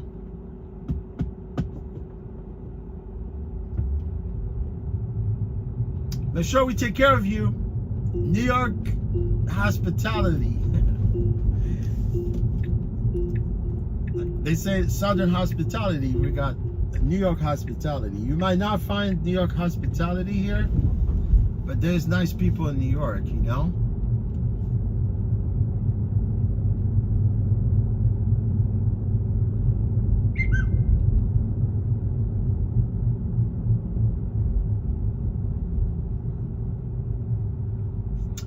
You know, when I drive my own vehicle on Uber, Lyft, you know how many people they want me to come and actually they want to hire me as their own driver.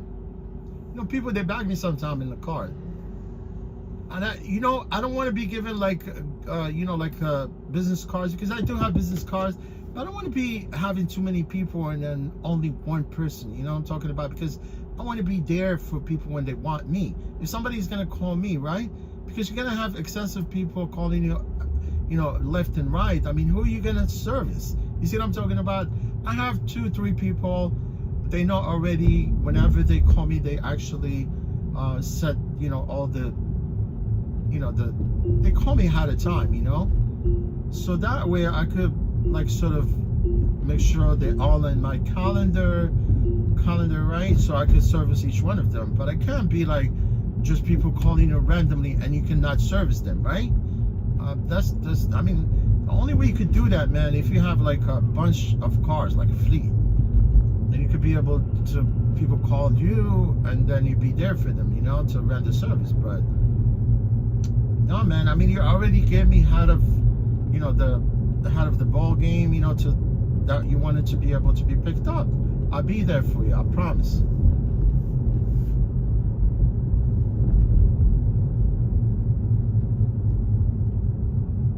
Oh no, you're welcome, Jeff. Don't worry, man. Look, you taking Manhattan Station, you taking the Amtrak, right? I live only block away from Manhattan Station.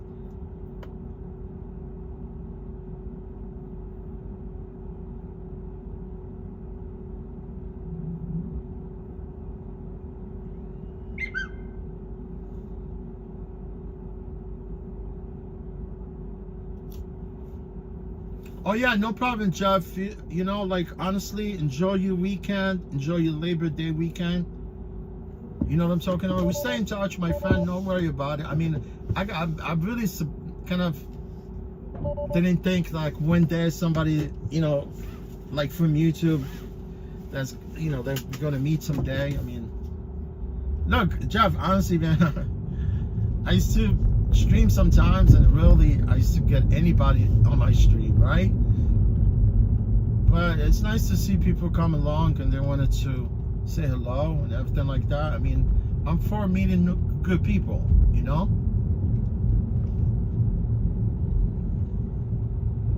Yeah, Jeff, I got your text, man. Enjoy your weekend and stay in touch.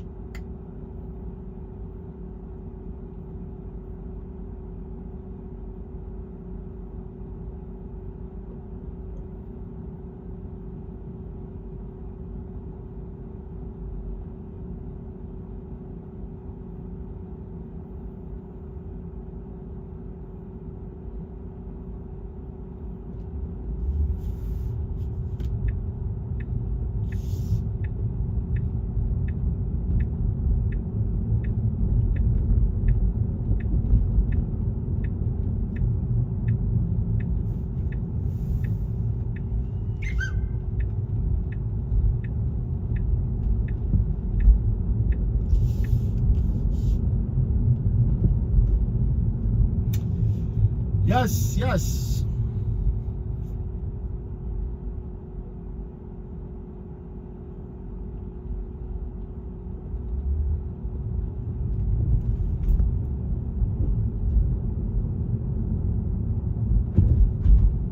I like Carmine. You know Carmine, the restaurant in Times Square? Carmine is pretty cool.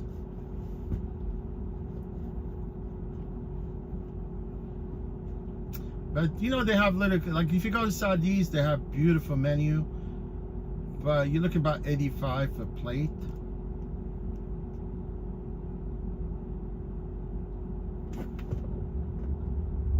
Yeah, dinner for two is like around $85. That's a lot, right?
Yeah, we're going to Mulberry Street, Mulberry.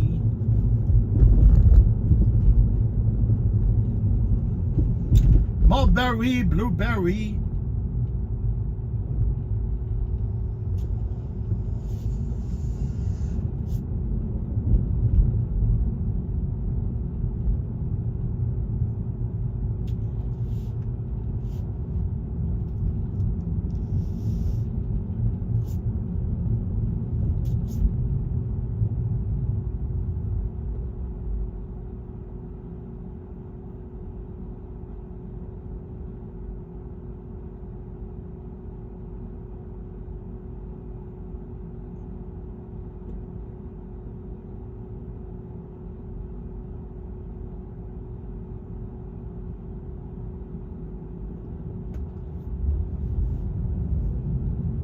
Let's go, Mr. Scooter.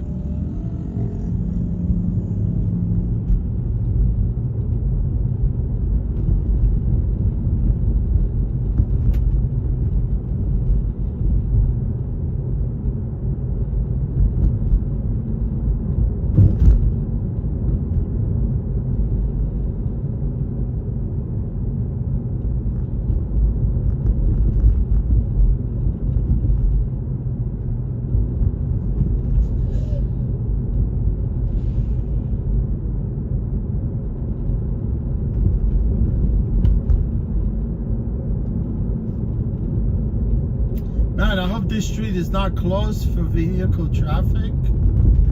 You know, Mulberry, sometimes they close it.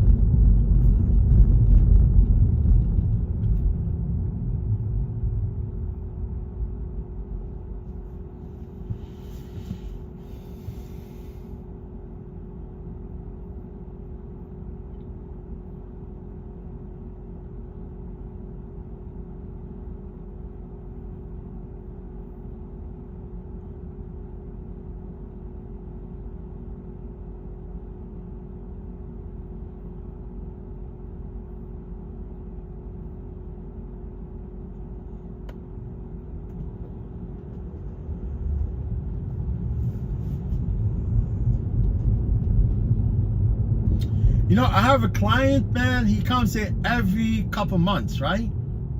He's from Ireland. He's from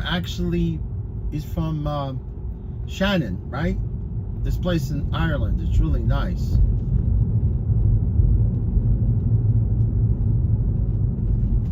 From musical. He comes, and every time he comes here, that's how I met him. Also, he requested an Uber ride. He requested an Uber ride with me when he was here one time. He comes with his wife. He comes always in business. He comes for business in New York, right? And one time, and we've been friends since then, man. His daughter actually just moved here to New York. She lives in Greenpoint with her husband, right? Although he has a son that lives here, right? So he comes here. Every time he comes here, he only wants me. He doesn't want to drive with nobody. Very cool dude.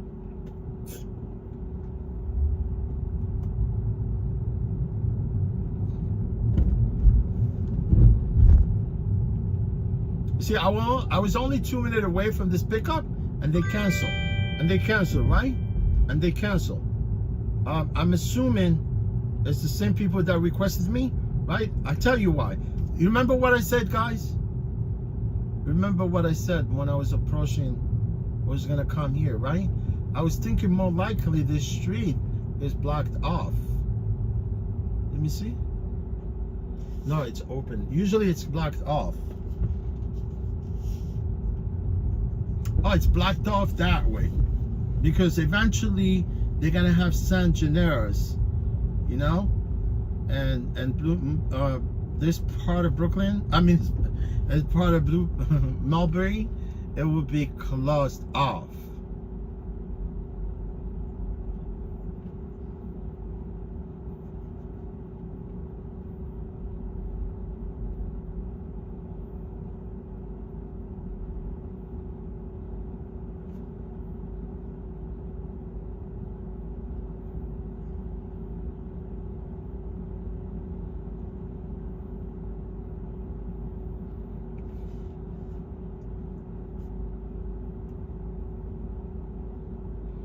San Gennaro's. San Gennaro's. Only I like, man. I like the cannolis, man. Cannolis, they're nice. But they gotta be fresh, man. Cannolis, they gotta be fresh.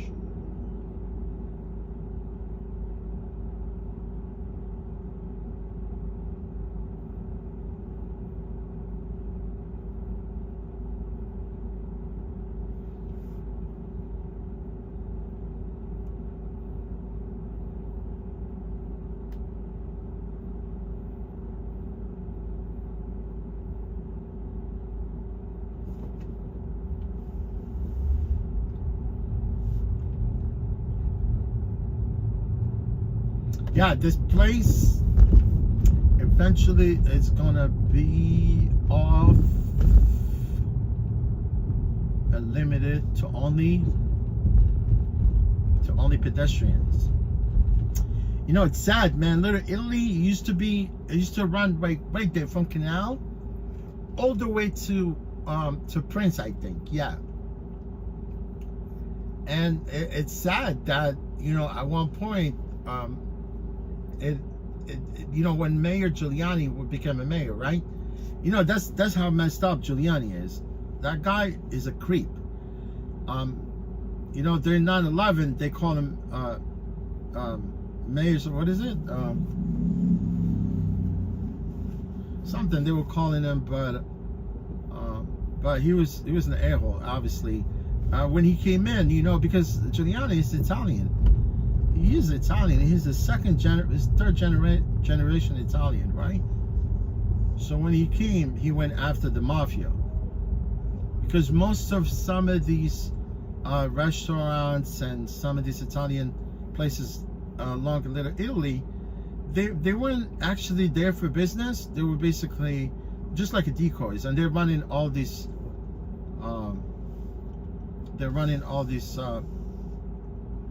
mafia thing behind doors, right? And eventually he came, Giuliani, and he weed out all these places. They closed all these restaurants along Little Italy, and you can see basically here, Little Italy is only 2 blocks, maybe like not even 2 blocks, 3 blocks.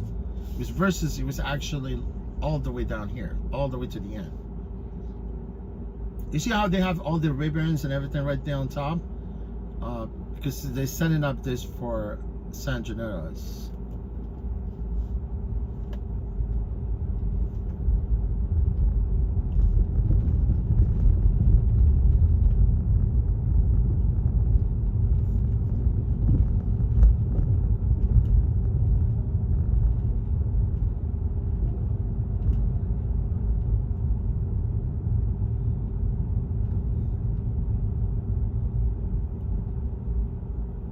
Yeah, Little Italy used to be all the way down here.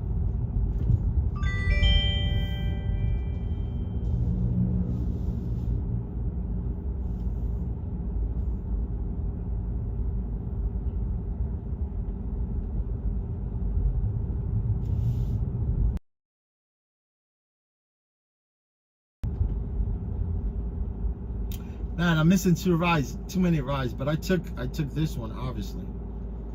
We're going downtown Brooklyn. Want to go to Brooklyn, right, guys? I'm fed up with Manhattan so far.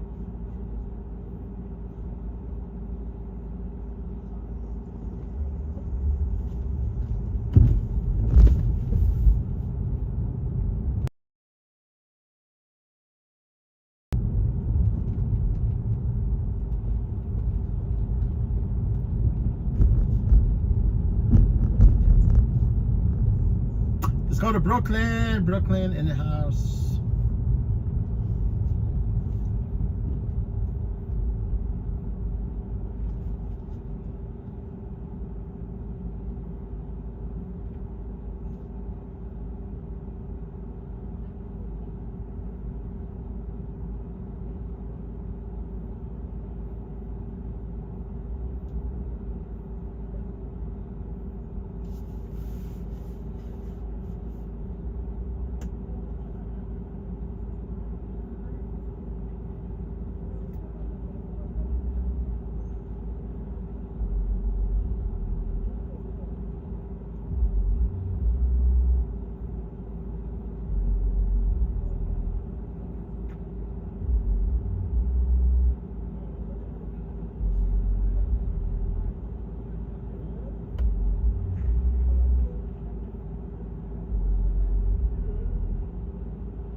We're in Soho, Soho.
Yes, you know, I'm picking up from the same street that I was on, which I think more likely it's the same people that requested me 3 times so far, and they canceled, right? And they requested me, I ignored their request, but then they re-requested me again 3rd time. And I know for a fact, because they know I was really fast, got to their spot, and they think more likely I would have been more likely to see. They either at some of the restaurant and they already requested the card and they still paying their tag, whatever, you know, and they're more likely to think I'm gonna get there with for them. And obviously, if I cancel, more likely they're gonna get charged for cancellation fee for no show. Because I could tell it's the same address. I'm not stupid.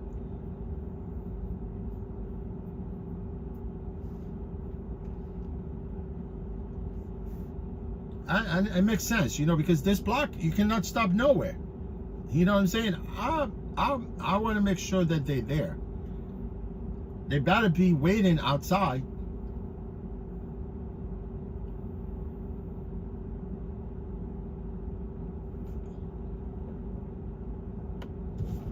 You know, I'm gonna pull over here.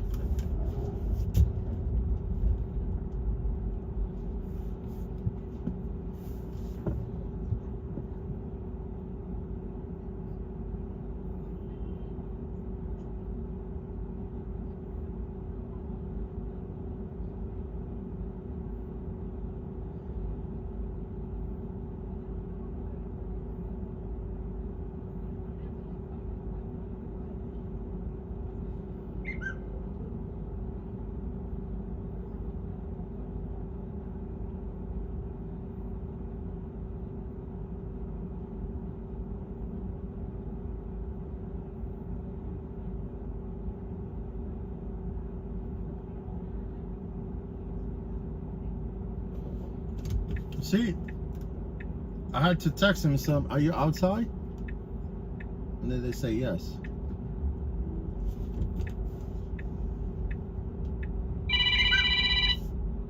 Why are you calling?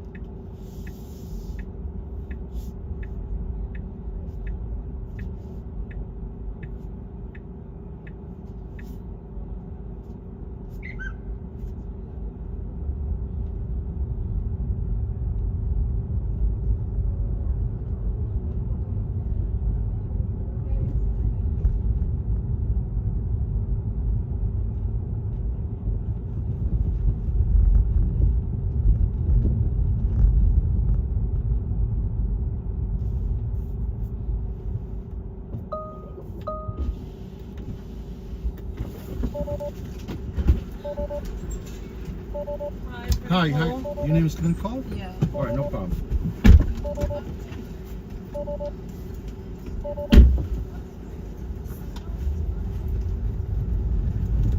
Could you see it a little bit? A little bit. These cars are very tight, you know. You okay? That's as far as it could go, honestly.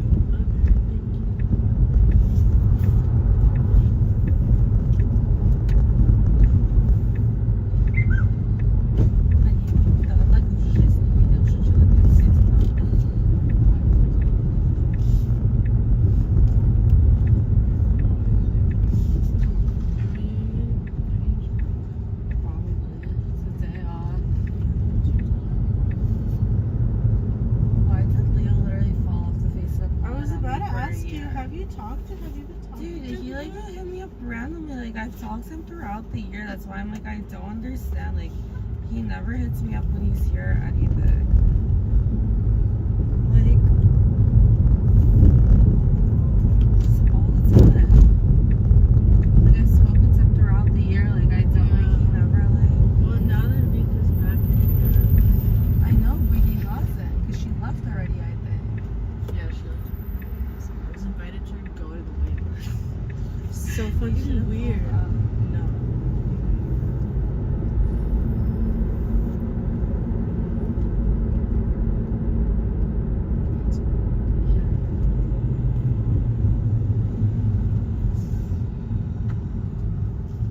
How do you think this weekend between them went? I think it went really well. I mean, it's hard for the guy to fuck it up and we rode to the place. Yeah, He true. got a nice car. Let's take it. Yeah, true. Honestly.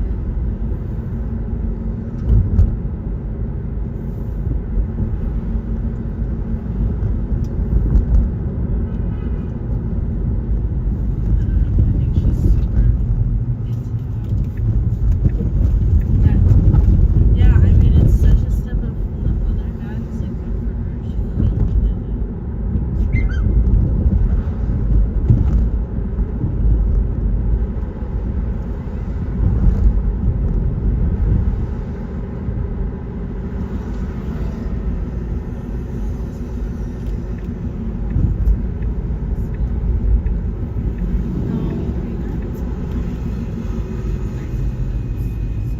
I guess this music's slow right now.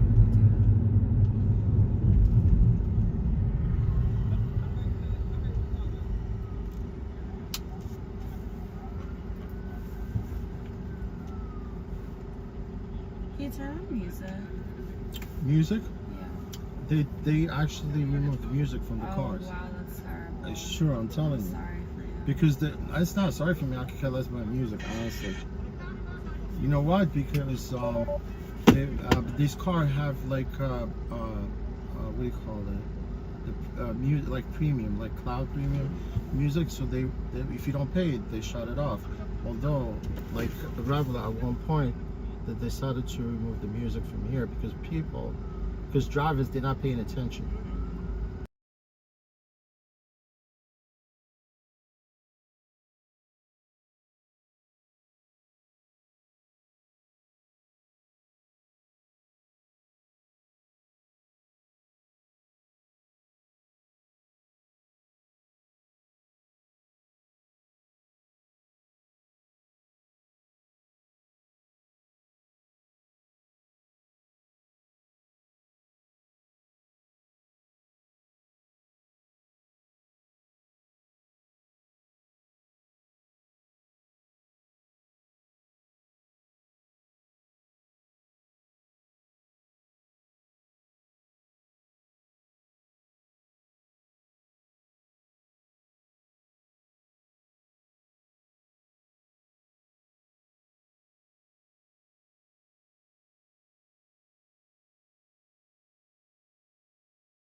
Yeah, at one point I was going on my way to pick you up, but you guys canceled, right? At one point. No, I didn't cancel.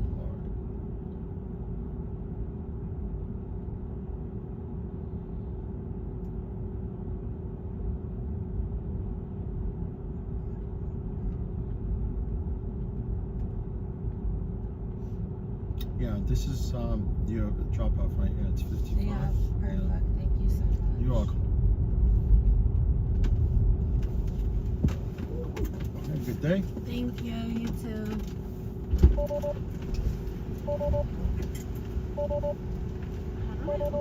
Just press that thing on the button. You see that handle? The little button right there on the handle on top? Yeah, you push, yeah.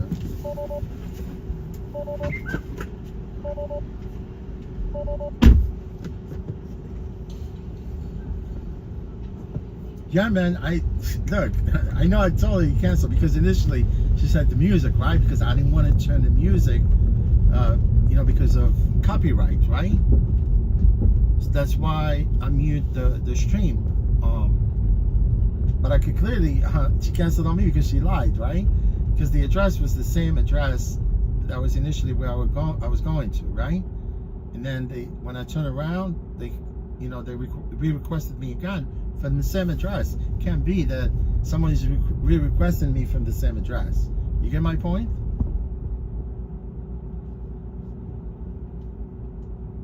Yeah, look, I know what happened with these vehicles, right? Because at that point, I think I muted the stream. I was trying to explain to her that, you know, the Teslas, right? When you buy them new, they give you like premium connectivity to actually play like you know, like cloud music, you know, like Spotify, whatever. And then eventually, at one point, they cut you off, and you have to pay for it, you know, to have that premium connectivity, right? So at that point, I was telling her, look, they cut off all the music from here, and it's true because at one point, Revel, they eliminated the music completely. They turned off everything. You cannot play the music, not even the radio. I swear to God. You know why?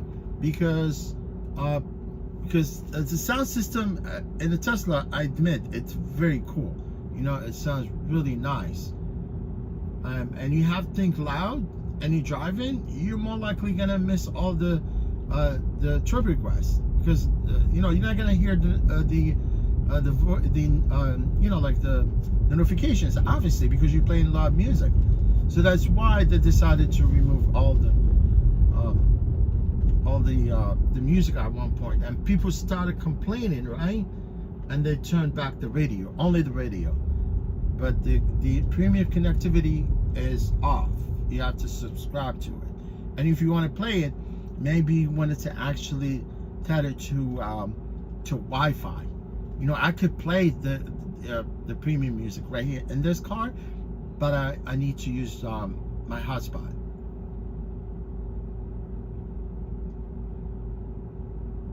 Yeah, this is Old Fulton. You know, it's really amazing. This is where at one point, you know, when they were building the bridge, the Brooklyn Bridge, at one point they started from Manhattan and they worked their way to this point, like halfway through the river. And you know, even the person that designed the bridge actually died halfway constructing the Brooklyn Bridge, which is right on top of us.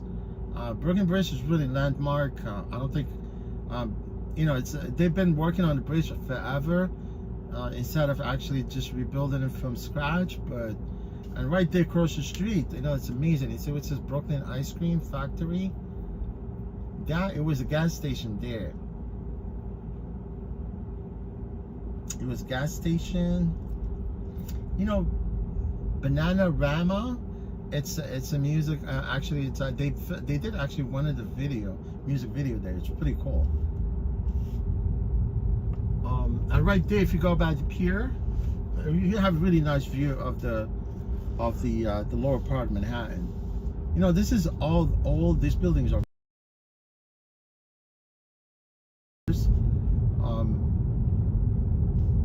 I know they're doing a lot of these. You know what they do is it's like I can see they never knock any of these buildings down here.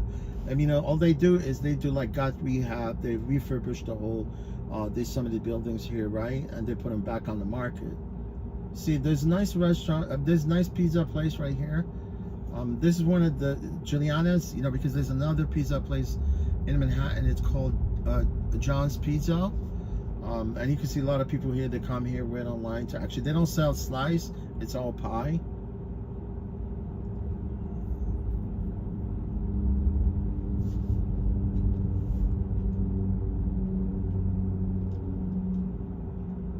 Yeah, it's gonna get a little complicated for me to go that way. It's a lounge, right? They I mean, what they did is just they took all these industrial buildings and they turned them into residential. The only building that I see here is one of them. It's a brand new building. It's right on Washington. But most of the buildings right there on Dumbo, they're all, I mean, I know there's about a few buildings that were built recently there.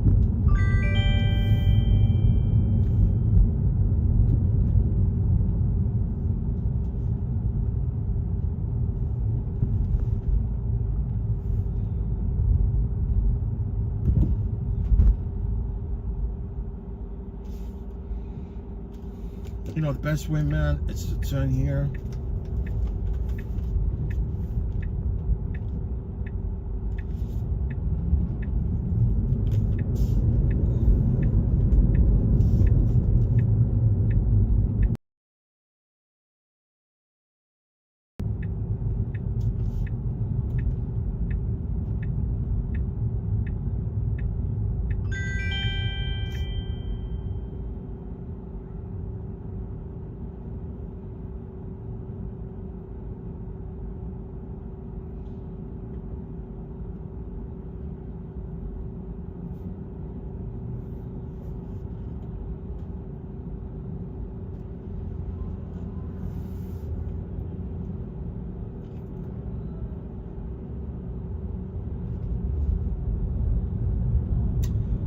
Yes, Dumbo. That's what this place is called, Dumbo.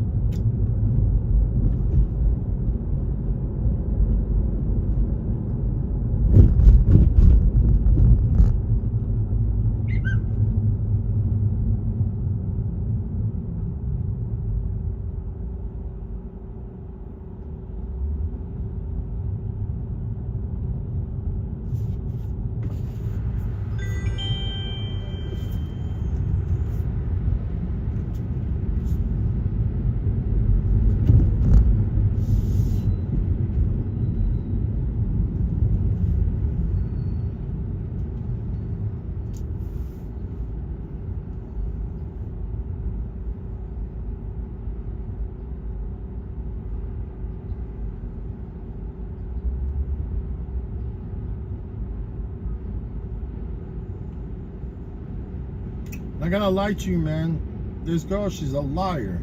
She said, no, I didn't cancel the ride. Yes, she did cancel the ride.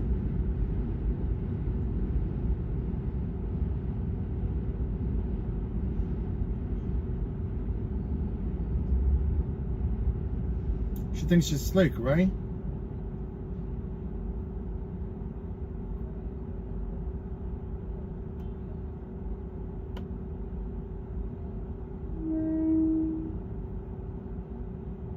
See, this type of people that you don't want to work with during the weekend. You know what I'm talking about? Like Fridays and Saturdays. That's why I don't deal with those, because I have other alternative with the other apps. So I don't deal with people like crowd people on Friday nights and Saturday night. I do. I work with the other apps like Mile, Accessoride trips. You know, I do exclusively Accessoride trips, non-emergency medical trips. You know what I'm saying? And most people, they're not really disabled. They do qualify for this trip. They're cheap, and most people are legitimate people. They're elderly, and no one wants to come in a car and give you a hard time. I'm very comfortable, man, when I do Accessoride trips. You know, some of the trips, they pay a little bit low, like $3-4 less, what Uber and Lyft is paying for the trips, and the trips all within the 5 boroughs of New York. That means all accessorized trips, nobody requests the car outside of the 5 boroughs, right? They're all within the 5 boroughs of New York. I hate Friday. I hate Saturday. Saturday night, Friday night. I do not work with the crowd.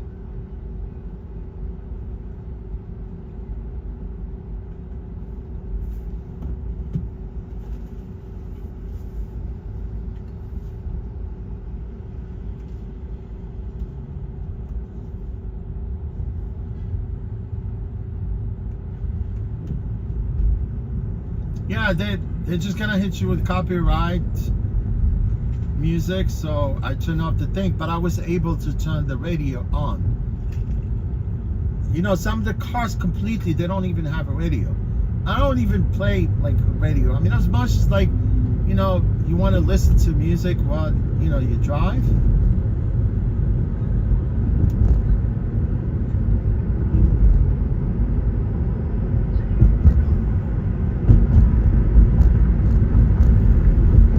Yeah, but if you listen loud music, you're gonna miss the trip.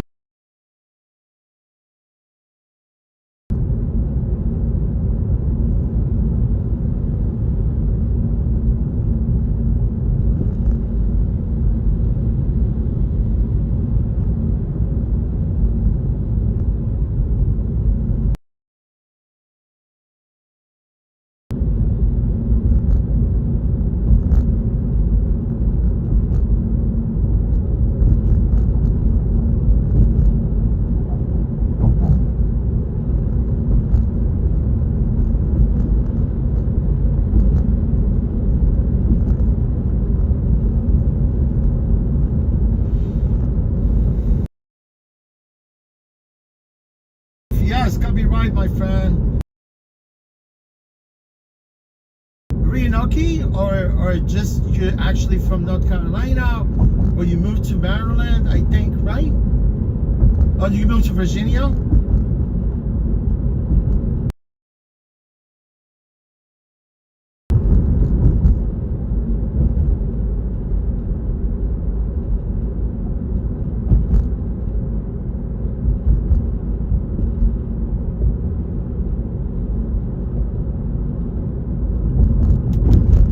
Hatsfields and McCoys. Man, Hatsfields and McCoys, they were going at each other. Two families fighting each other all day long.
Who starred in Hatsfields and McCoy, right? They did like a movie about the two families, right? They were shooting each other, man. One of them were like where? Some of them were in West Virginia, Kentucky, right? No, not Kentucky.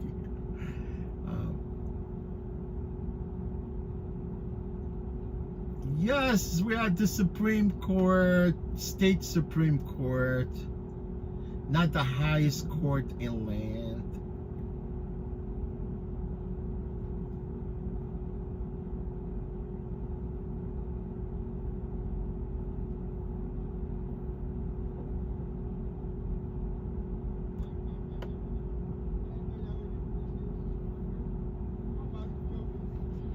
You know, it's pretty good system, you know, to have those nice judges to rule out when things go sour, right?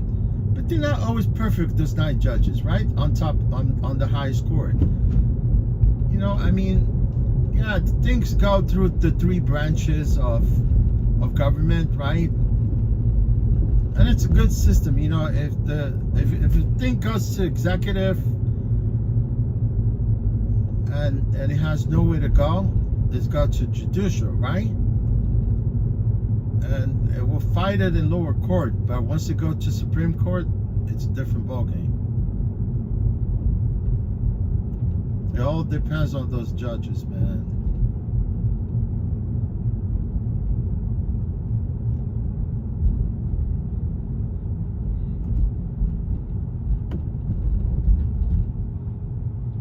Oh man, they knocked out the jail right here.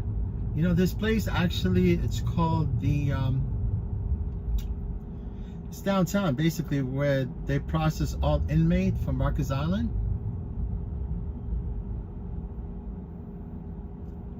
And yeah, they call it the tomb. You know, for some reason they call it the tomb here. Some people, like criminals, they call it Toomba. Right? They call it Toomba, man. This is where they're from, the, you know, like the end of the movie. The Gangs of New York. Not the Gangs of New York. American Gangsters. Yeah, American Gangsters. You know, Denzel Washington. Man, Denzel Washington is a good actor, man. I mean, in the movie, at the end, right, when he was actually, they caught him, right? He did time somewhere, right? And they brought him here, they processed him, and they let him loose right there. Right behind the court. I mean, I could go back there, but it seems like they knocked down all this part of the court. But I think that place is part of the district attorney's office. I'm sure it's still there. I want to go because I could see they knocked down part of the court system. Yeah, basically, it's just the where they process all these criminals.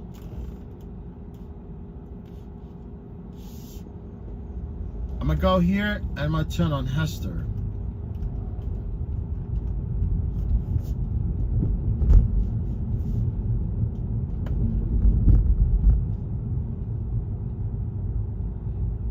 Baxter, not Hester, Baxter.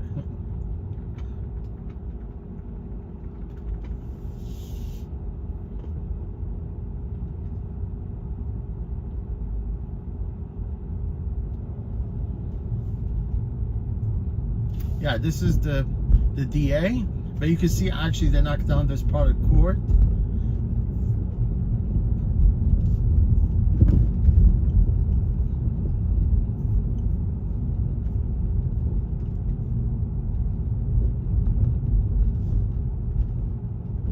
And this is the back of the bookend. You know, they close it. You see, they're doing construction. This is the end of the movie when they show Denzel Washington came out of that like a huge metal door, because this is where they enter. When they bring inmate, they bring them here from the back of the court. And this is the district attorney's office. Man, you don't want to go into this building, man. Hogan Place.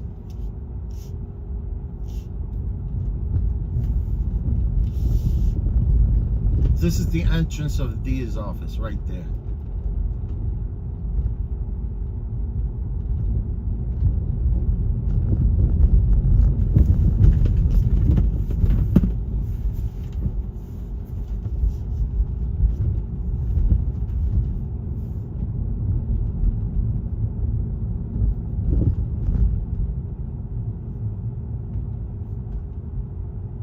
Family court right there.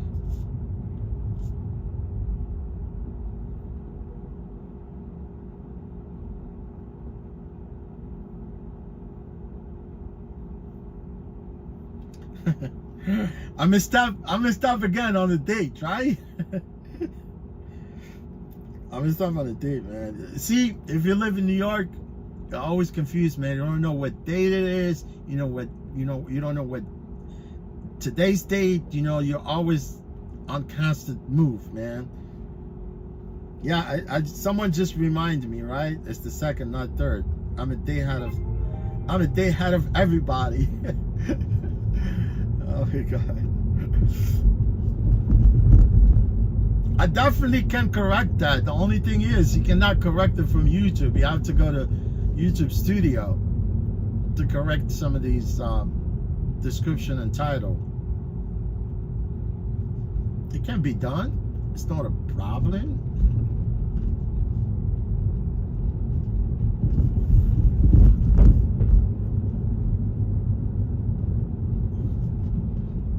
And thank you for pointing that up. Appreciate you. Appreciate y'all. There's this girl, YouTuber. Her name is Hannah something. Man, she has really heavy Southern accent, right?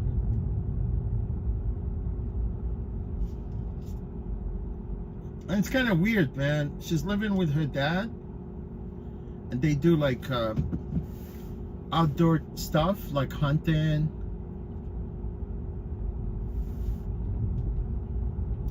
Right? And man, her accent is really amazing.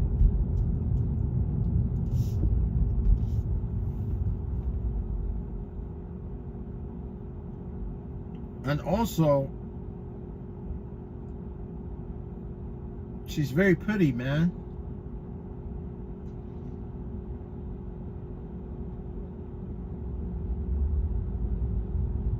You would think that someone from the South, you will be, you know, like out of shape, whatever. But this girl, she's fit, man. Very fit. Unbelievable.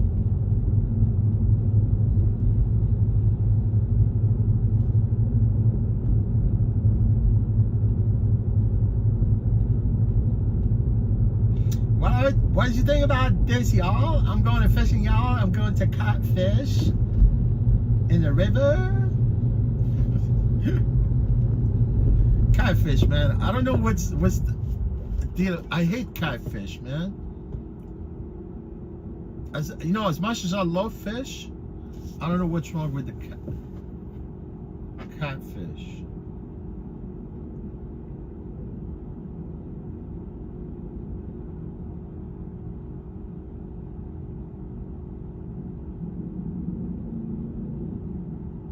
Yeah, I think I got the date correct, right? September 2nd?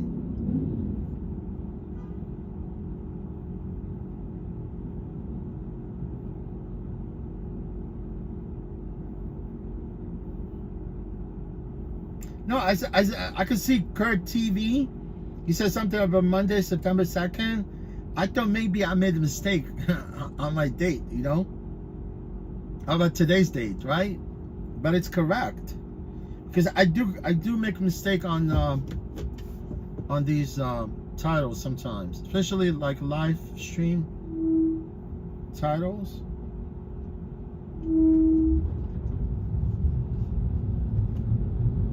Yeah, clearly it says Monday 2nd.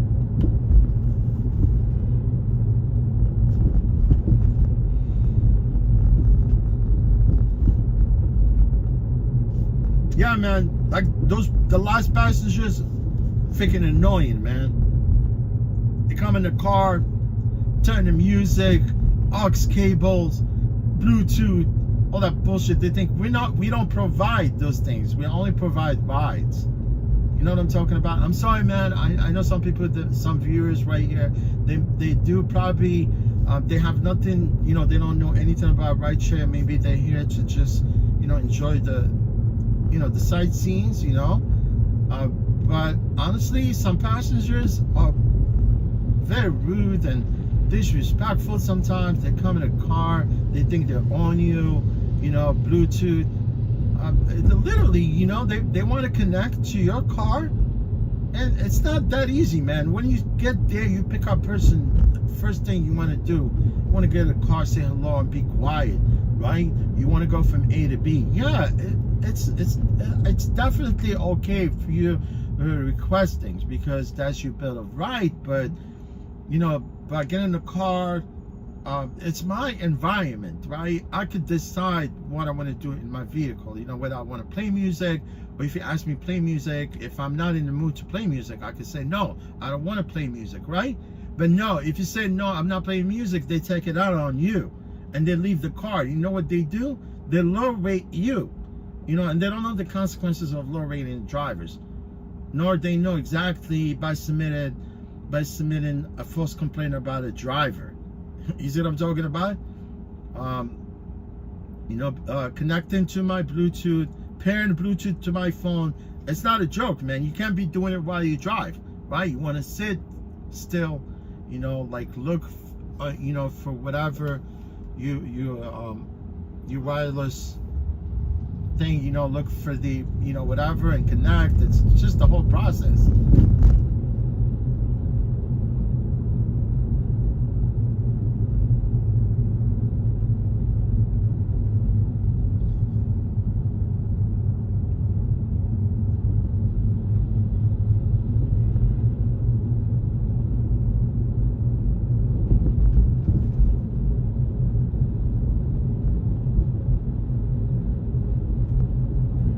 No, I don't want to sound rude, you know, honestly, but I really respect all my passengers. We're always, you know, I can't pick them up. I expect them to be nice to me.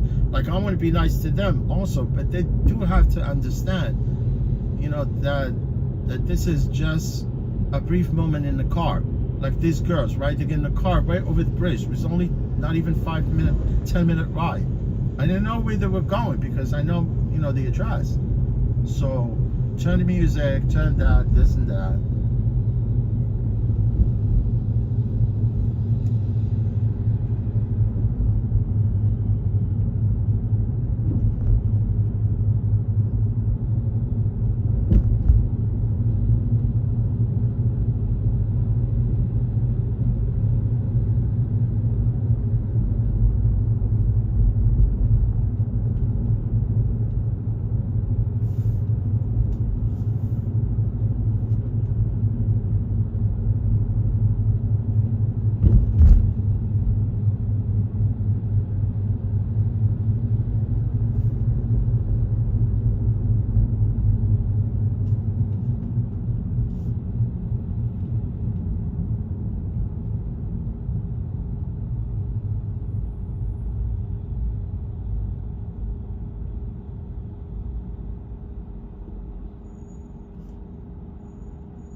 Yeah, today's really nice, wonderful day, cool enough. It's almost like fall right now.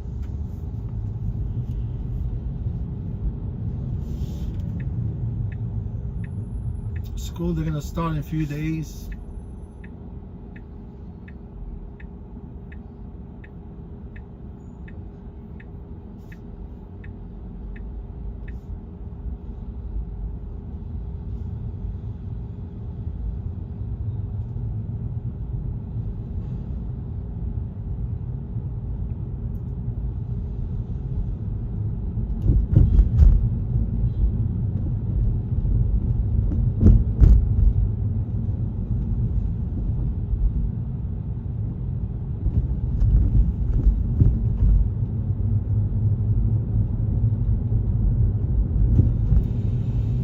Yeah, I do comply with passengers' requests, you know. I mean, anything, you know, you want to go your way, you have a way faster way than mine. The way, you know, I'm going to take you, fine, I'll go your way.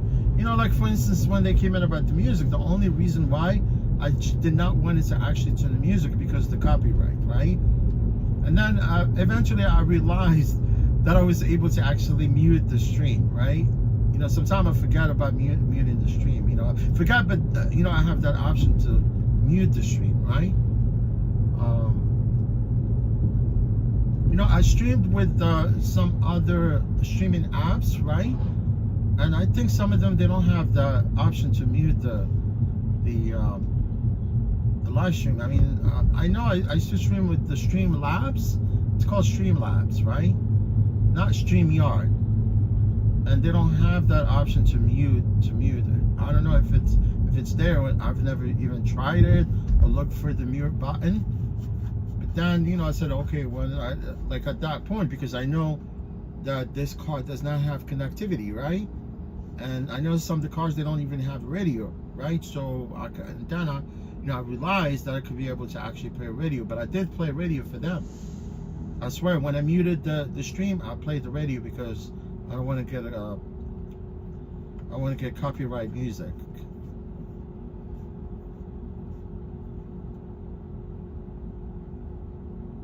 Or music copyright, whatever.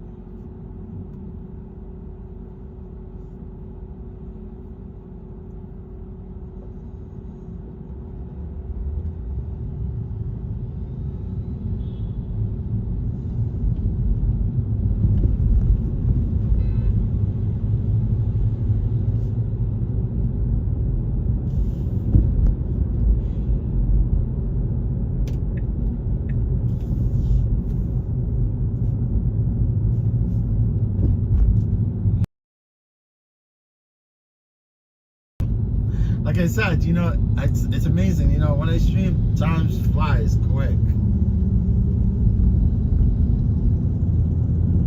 I'll probably have another like an hour and a half of streaming.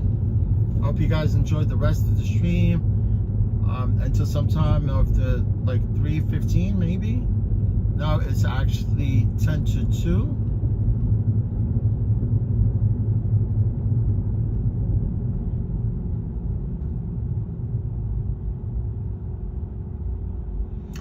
But Tuesday, tomorrow, I need to be on my good behavior, you know. Start taking all the trips because I declined so many trips. I mean, it's not declined trips, honestly. It's just there's a glitch with this app that you don't hear the notification sound, right? And obviously, like I said, I've been really sending feedback, but it's just something wrong with this app. It's not sounding the sound of the actual request, trip request, right?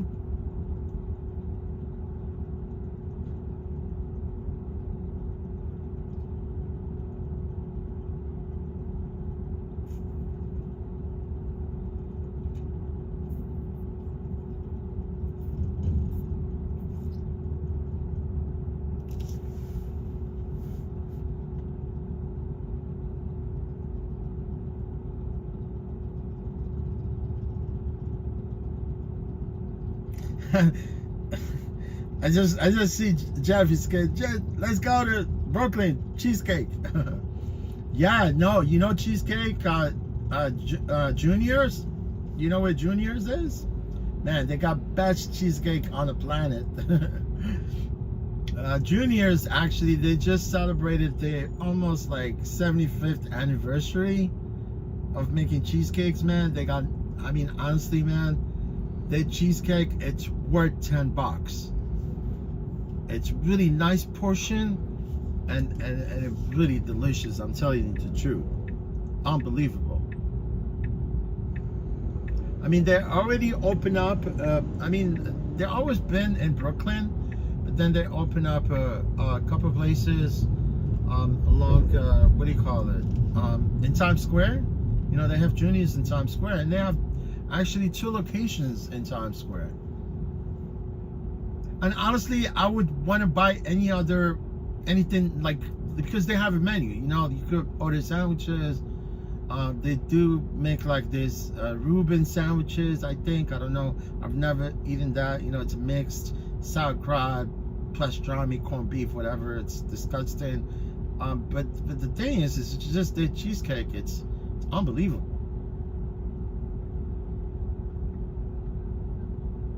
And for $10, you know, you could buy cheesecake and even split it with someone else.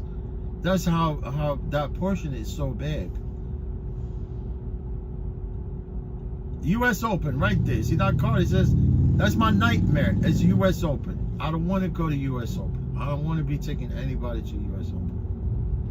You want to go U.S. Open? Go take 7 train. It's very fast and quick instead of waiting on the queue.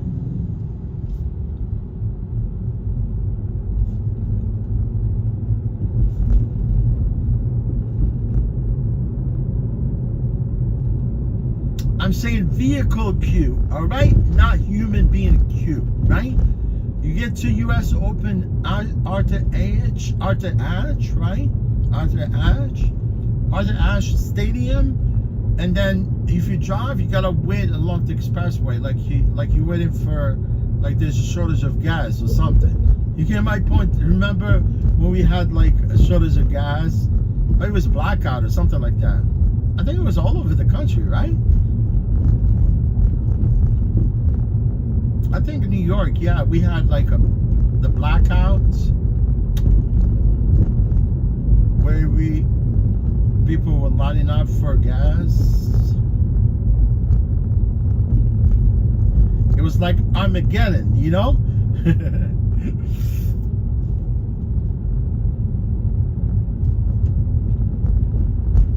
It was almost Armageddon, man.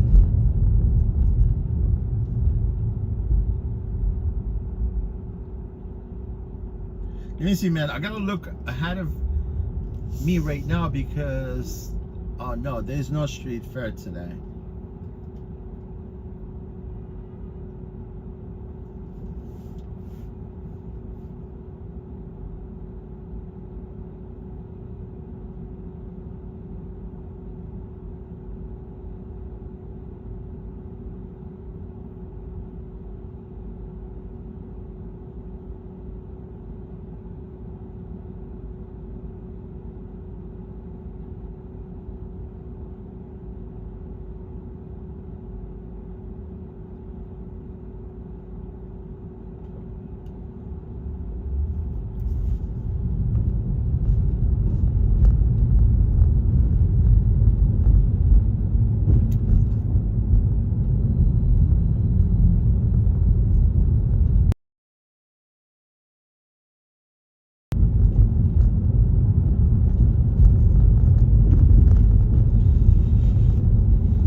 Man, I need to go to Broadway show someday. It's the only thing I haven't done in New York. It's actually going to one of the Broadway play. It would be nice, man, to see what it's like. I've been to Rockettes, you know, at Radio City during Christmas time. Man, those Rockettes are amazing.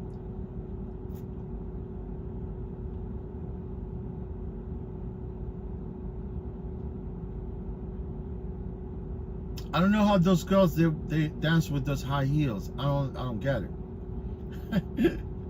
But those girls are fit. You know what I'm talking about? Rockettes. You don't just audition for Rockettes and you think you're gonna get in. You gotta be the best of the best.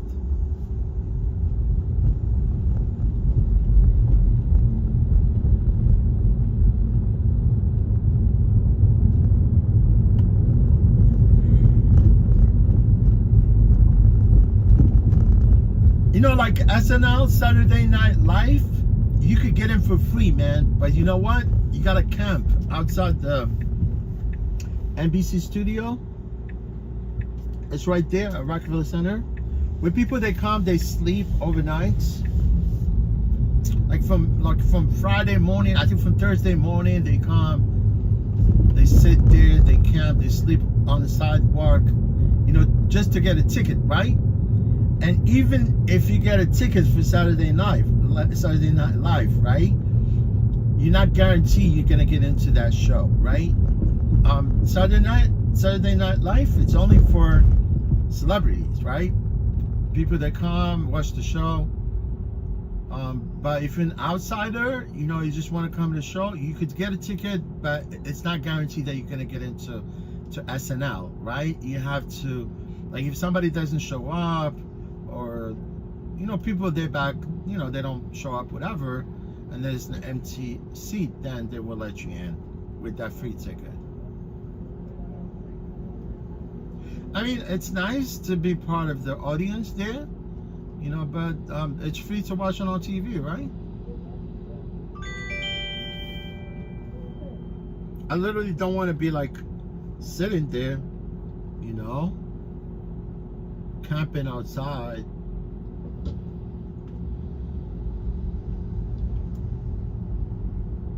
I don't want to be camping outside.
Yeah, Junior's is right there, man. I feel like I want to go grab like cheesecake.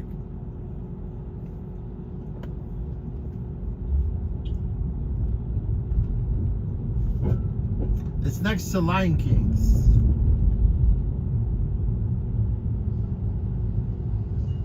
Man, Lion King's, I've heard it's noisy play, you know? You can't sit there for, you know, listening to all that crap, right?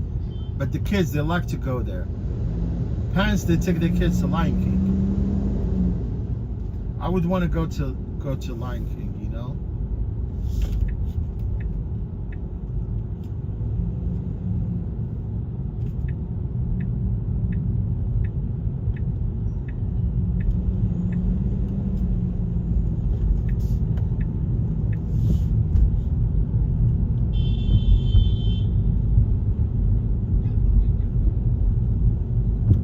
Lion King, it's a headache.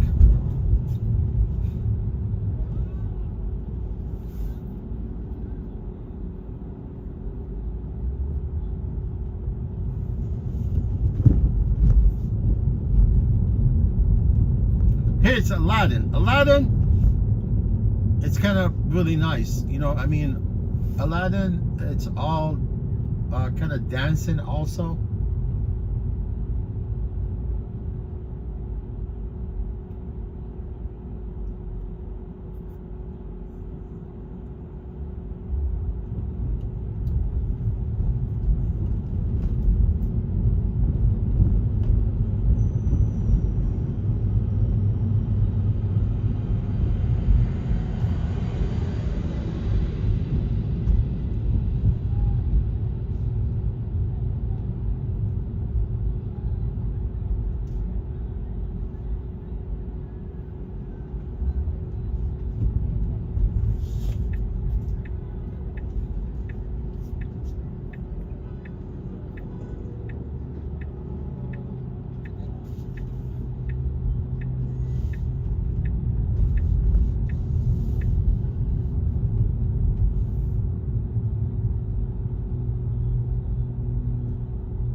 Tuk tuk.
Man, I just heard about this dude, right? I know someplace in the country, you know, this dude, his name is Wade Wilson.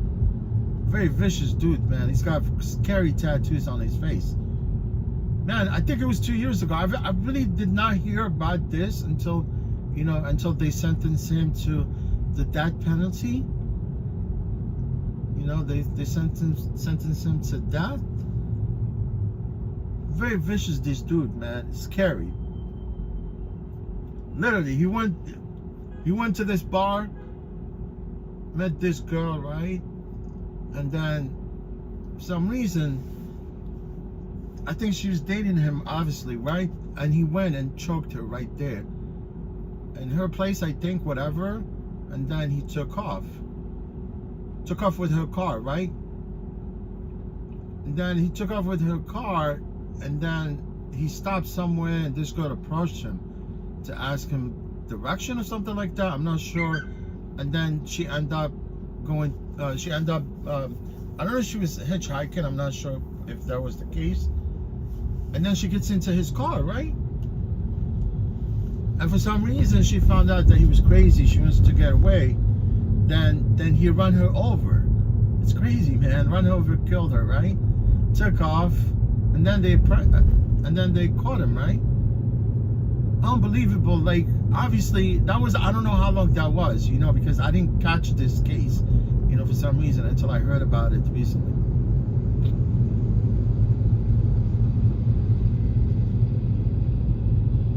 Some people, man, are horrible. Yeah, he deserved that penalty, yes. Just the way he got, you know, he's got like this crazy tattoos on his face. It's scary, man. I don't want to come across that dude going on the street or even daytime. You know what I'm saying?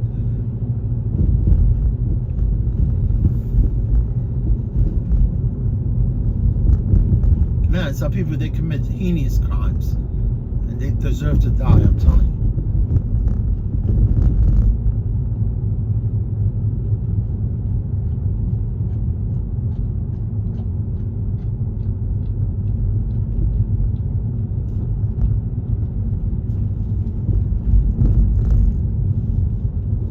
He literally killed 2 innocent girls. I didn't think he was gonna get away with it.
Quick, very fast, and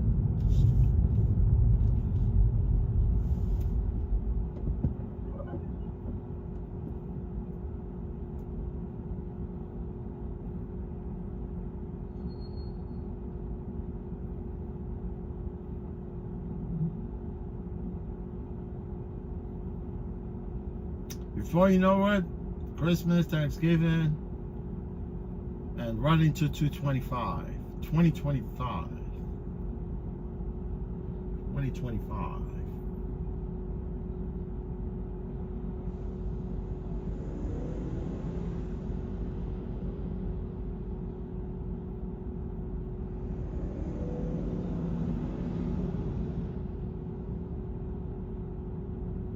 You know, I admit, you know, that this year so far, you know, it's been good. No hiccups, no really anything unexpected so far.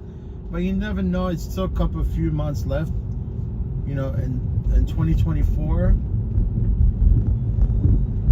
You know, it's crazy. Sometimes my year, like the beginning of the year, the beginning of each year, sometimes that's when my year stands like on the wrong foot. You know what I'm saying?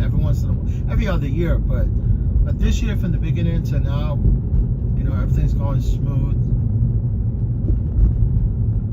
But back the unexpected.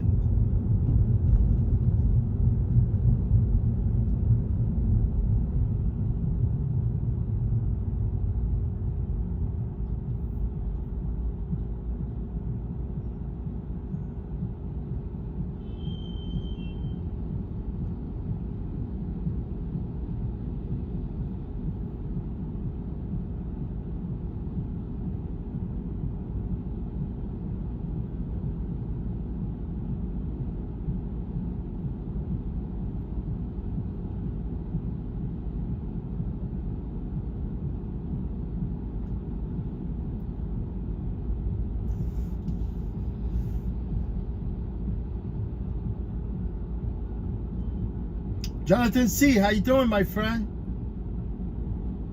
Jonathan C, I always see you at during what do you call it? During Lynn's live stream, right? Jonathan C, it seems like you know a little bit about New York. Are you from New York?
I remember there, right there, at the corner which says Mark Jacob, it used to be Donna Karen. I think Donna Karen went out of business. DKNY, right? That's what it was called. I just noticed it.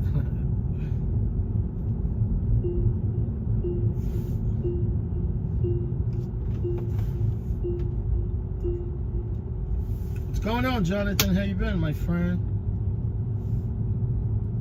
Everything okay? You doing good, my friend?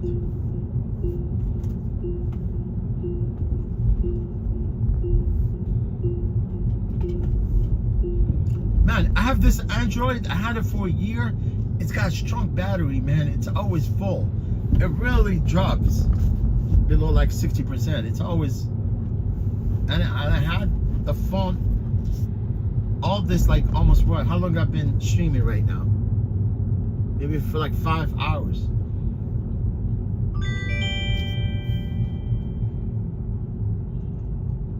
And this phone's still rock and rolling, man.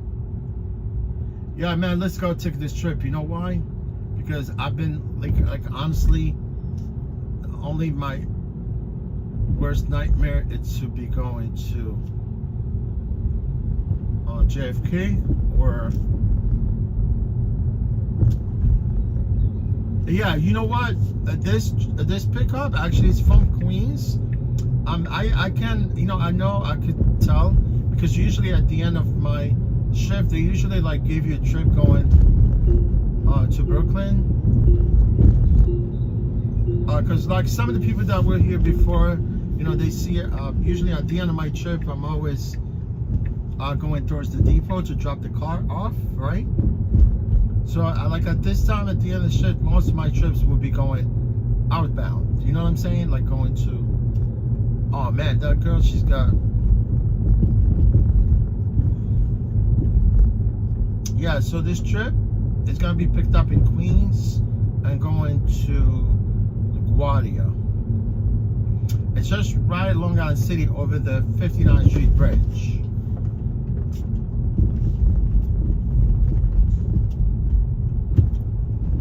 Yes, Ed Koch Bridge, formerly known as 59th Street Bridge.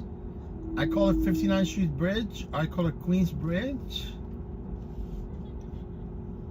But they renamed it recently after Ed Koch. Ed Koch was a former mayor of New York City.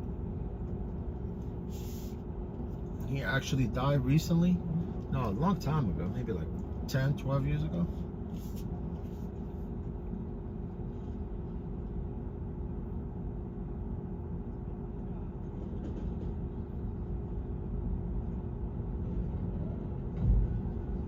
I'm picking up lie. Lie without the like lie without an E, right? Like you say Lynn without an N. Lynn, I'm picking up Lynn without an N. Lynn minus N. You get my point? I'm picking up lies. Lies. I don't want lice in my car. I don't want people full of lice.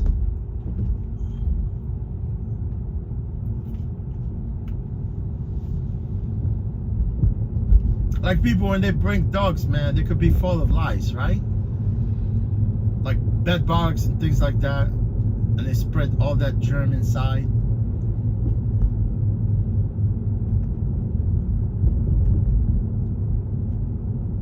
German in Venice. show in Venice.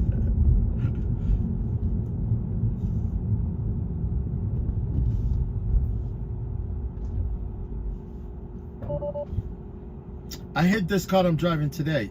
When he stopped, the car stalls because it's set up to. Someone set it up, and it's locked, and you cannot change the setting. See, now I got to start the car, and the guy behind me is blowing his horn, not knowing what my circumstances are. Man, I wish New York it's always like this, no traffic. But you know what? I like traffic.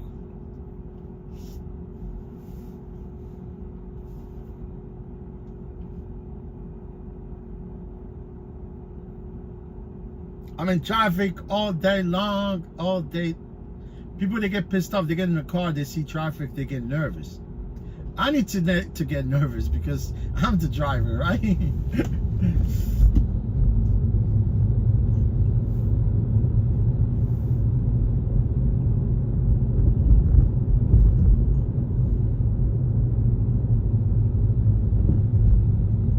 Right?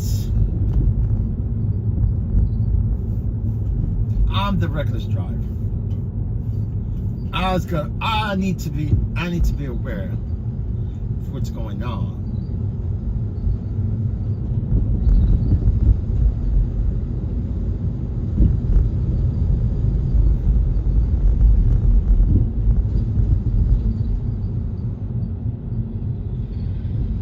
Uh-oh, my boy is on a scooter.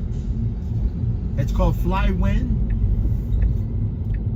I see a lot of people, they buy these scooters, man. You know, honestly, I would want to buy an electric scooter, honestly. Electric scooter, you could like just pull into a gas station, you fill up like with $2 gas, you're on your way. It's the same thing. Like, you don't want to have an electric car. You don't want to have an electric car. You want to have an internal combustion vehicle car.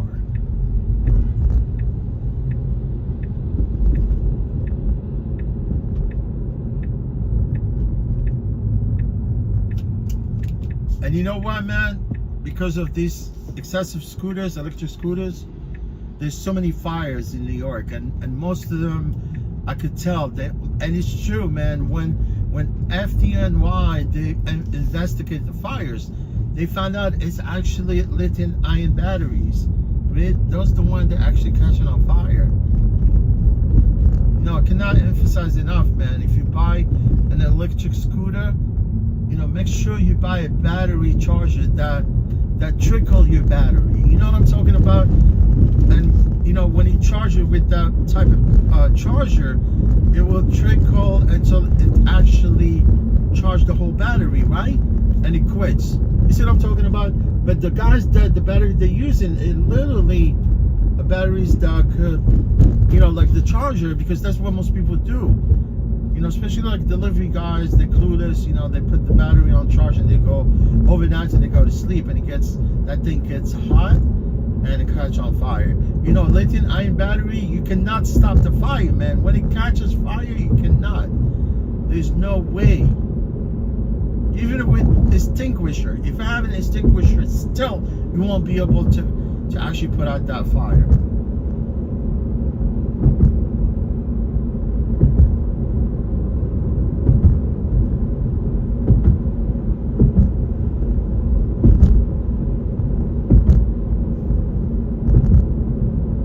It's a hazard. It really hazard. Oh, Christian Sandoval.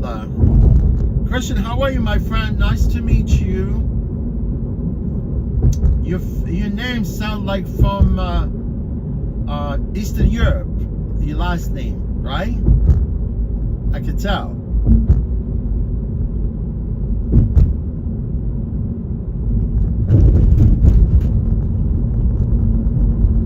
Christian, I appreciate you, my friend. Thank you for stopping by. How you doing today? Nice to meet you, my friend.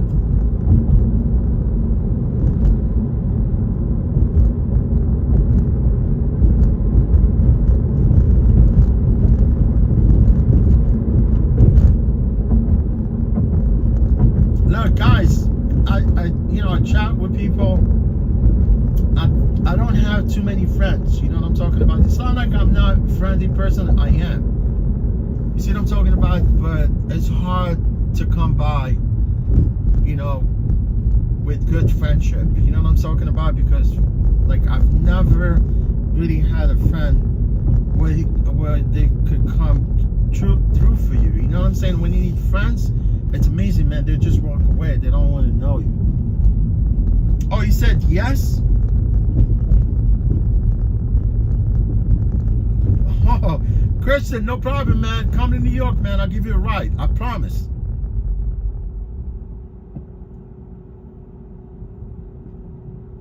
Yeah, Christian, no problem, my friend. You said yes. Are you from former Soviet Union, or I would assume, right?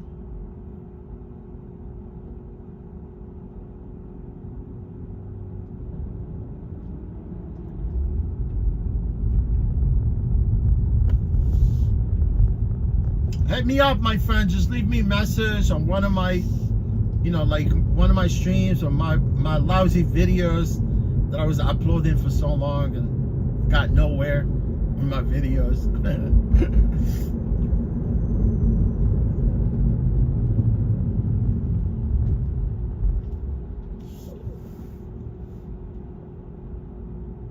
Oh, you from Miami? Oh, okay. Wagner Lima, hugs from New York, hugs back. Plenty hugs for you right here from New York.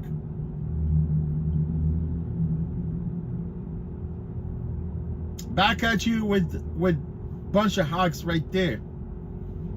Brazil, man. Brazilian people are cool people, man.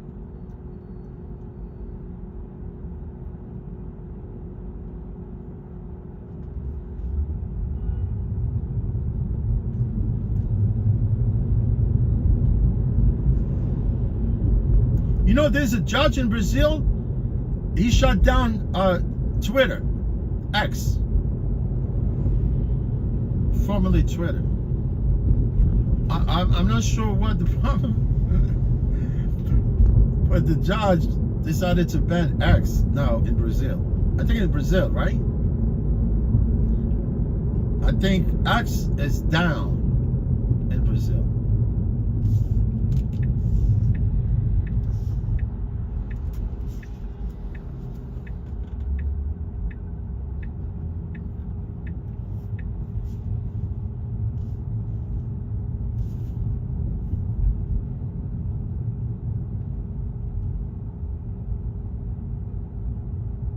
Oh, Christian, I appreciate you, you know.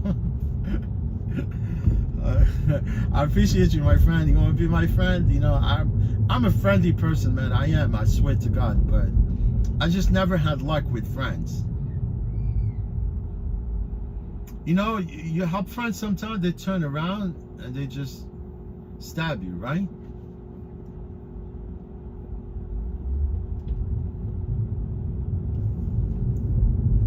Yeah, Christian, thank you, my friend, for your kind words, you know. It's really awesome to hear that.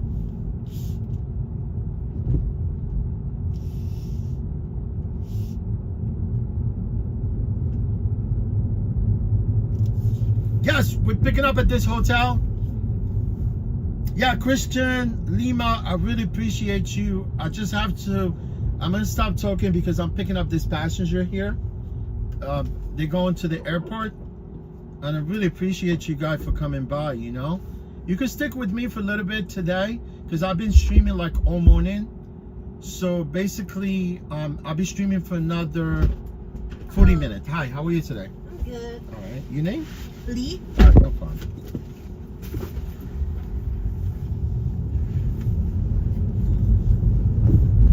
To the airport. No problem.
outside on that patio.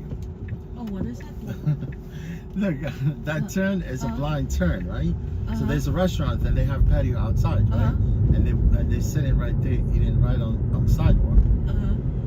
You don't want to be Oh. sitting on that sidewalk right there, especially like if there's nothing is covered, you know, like there's no barrier or anything like that to cover the sidewalk.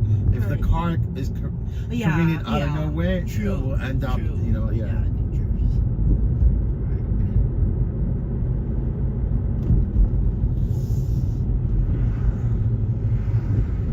Even those the patios they have on the sidewalk because of COVID, Yeah. those are even you don't want to be sitting on those. Yeah. And then they are still doing that. Huh? They're still like Yeah. putting the People got hurt, you know, like in some of these patios because they be sitting there. It happens in Queens where cars just run right through that shit. The patio, right? Where some people got hurt, some people got killed actually sitting outside. You know, because So obviously it it's not happened, safe. like Huh? people got killed. Yes. It happened before. It happened before in Queens twice, yeah. Wow.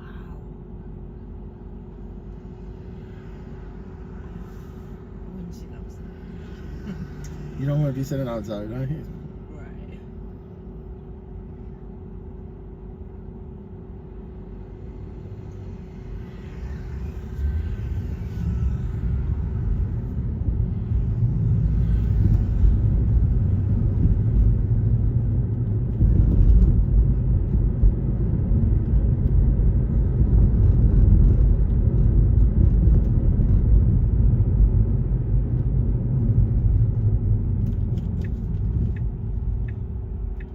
Just wondering, for this raffle, Mm-hmm. do you pick your own hours? Or Yeah, we do just because like Uber, you just see, like, you pay- I actually work. I have my own vehicle. I drive for Uber Lyft, but I'm independent contractor with Uber Lyft. With these people, I'm an employee, so I only work with them like a couple days a week, sometimes 3 days. So no, hours are set. You know, either you come in, you work either day shift or night shift, and it's a 9-hour shift, right? Yeah, and so you work 9 hours, you get like half an hour of. Oh, it depends. You know, you could extend your shift also if you like. But here we employees that the company they provide us with the cars. Yeah, and we on sort of a minimum wage. You know. Yeah. Oh, I see. Yeah. I see. Yeah, it's a new thing to me. Oh, like using the service? Yeah. Oh, yeah, okay. Yeah. It's the same thing, you know. As long as you're, you know, use it to your advantage, you know, because oh, right? Right. It's the same concept, right? Yeah.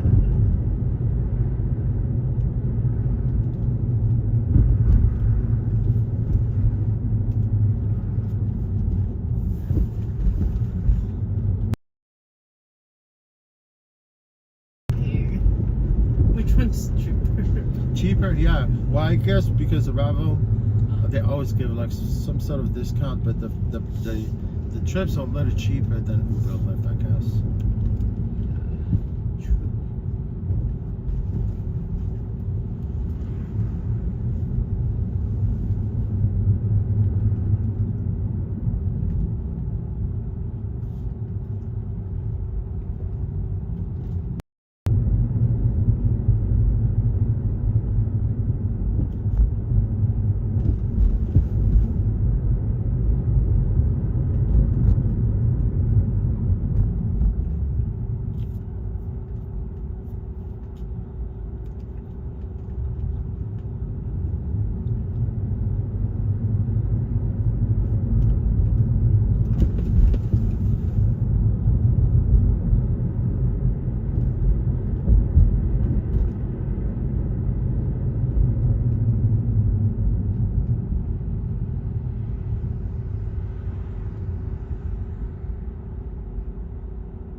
setting up another like. That's for me, yeah. That's just for me, yeah.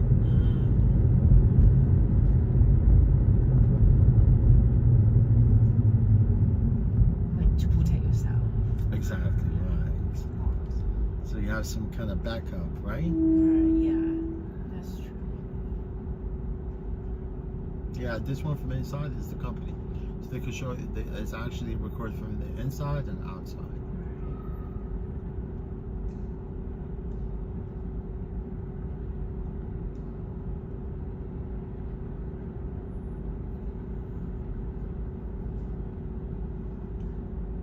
Do they provide benefits? For this company? Yeah. Yeah, as the employee, definitely. You know, you're entitled to your employment benefit. You know, health care, vision, dental, paid sick leave, paid time off. You know, which is really not bad. And as the employee, because Uber and Lyft, they don't offer us any of these benefits, you know? Because we use our cars and we pay all the expenses. You know, tear, wear on your car, gas. Uber and Lyft, they don't pay none whatsoever. No, they don't even actually even pay us, not even for a drop of gas. You see what I'm saying? Everything is out of pocket when we drive for Uber. So here, I mean, the downside about working for this company, because we're on the minimum wage. You know, minimum wage does not really cut it. You know what I'm talking about? So.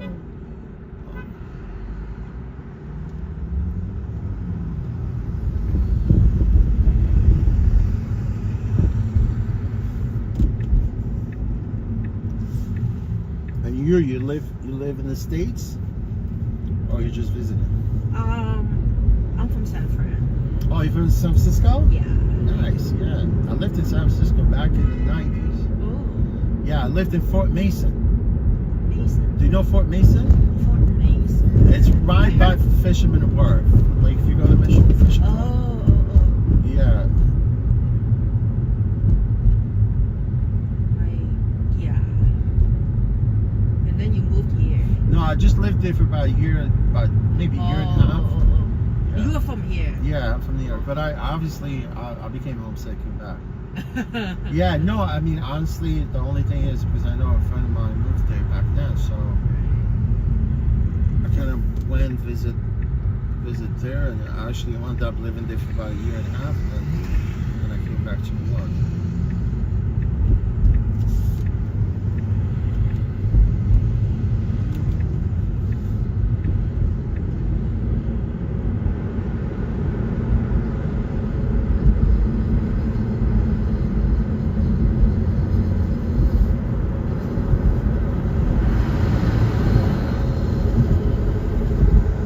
Where you live in the Bay Area, or Yeah, East Bay.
You take care. Thank you. All right, safe flight to SF.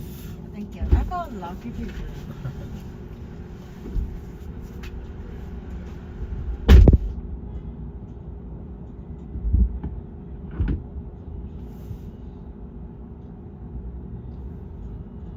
Yeah, Christian, why not, my friend? We could be friends, my friend. No problem. Anytime. I'm gonna be streaming like every Monday, Tuesdays, and Saturdays. You know, you come along, say hello. You never know. Maybe someday you come to New York, reach out. Yeah, Ray. I'm in LGA, man. I really kind of confusing because I keep getting some of the trips, right? And you know how LaGuardia is close to Arthur Ashe, right? To the US Open. And when you look at the map, it looks pretty much, you could tell, but I cannot tell whether the trip is going to Arthur Ashe or it's going to LaGuardia because it's close.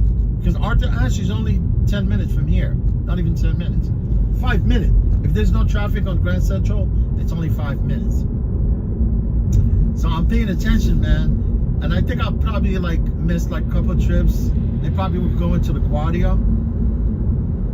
But it seems to me, by looking at the map, it looks like someone wants to go to Arthur Ashe, and that's the place where I don't want to go. Unless if it's a Labor Day, maybe the games are off, but I doubt it. They play through Labor Day, I think. I would assume.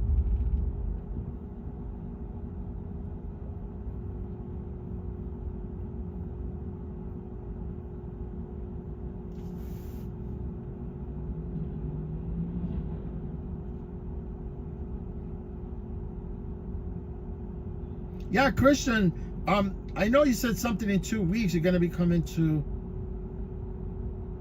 Are you going to be coming to... what airport are you going to be... Are you going to American Airlines? Where? You mean LaGuardia or JFK?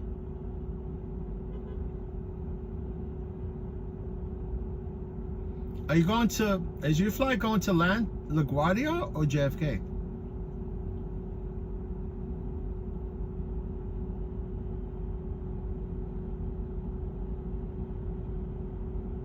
Oh, it's either United or American Airlines? Yeah, I'd probably go. You're flying into LaGuardia, I think.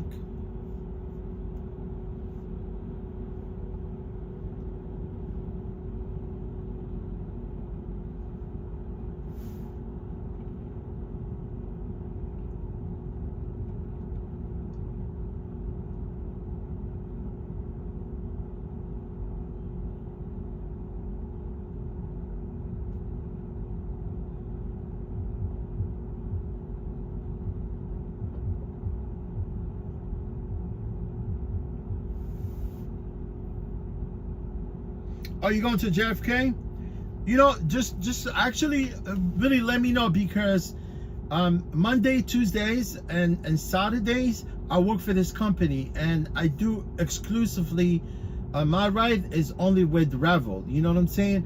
But I hope your flight it's actually in one of these days, either Wednesday, Thursday, or Friday, or either Sunday. That's the only time that I would have no problem for me, if I'm in the vicinity of JFK, to come pick you up. Honestly, I have no problem. You know what I'm talking about? Just like couple days before you're planning on flying, probably just let me know what date are you gonna be landing here at JFK. And I honestly I have no problem, if you want to meet up, or obviously, if you want to be picked up from JFK, and it's got to be either Wednesday, Thursday, or Friday or Sunday. Those are the only days that I do work with my own vehicle on the other platforms with Uber, right? Because I've worked with 5 different apps, But this platform I'm with today, it's the employee model, so they offer us the cars. So I have to work exclusively with Revel. You know, I'm not allowed to use the car for any other services. You see what I'm talking about? So I'll be open for these, you know, these weekdays. And hopefully you're gonna be landing at JFK in one of these days. You know, either Wednesday, Thursday, Friday, Saturday, and Friday and Sunday. Okay, just make sure you're gonna be here on those days. But Monday, Tuesdays, and Saturdays, I will be on this platform. So I cannot really veer or pivot away from this platform to go do other trips.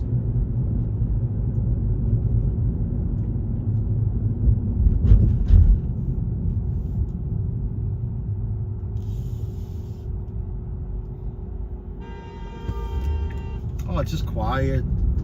I was trying to figure out this trip, and it's actually not even in LaGuardia. It's at Flushing, Maine. I have to turn here. See, I took trip because I could get less at this point because I'm in. I'm actually, you know, see now. Yeah, so this trip, it's actually taking me to Crown Heights, where the parade is. No way.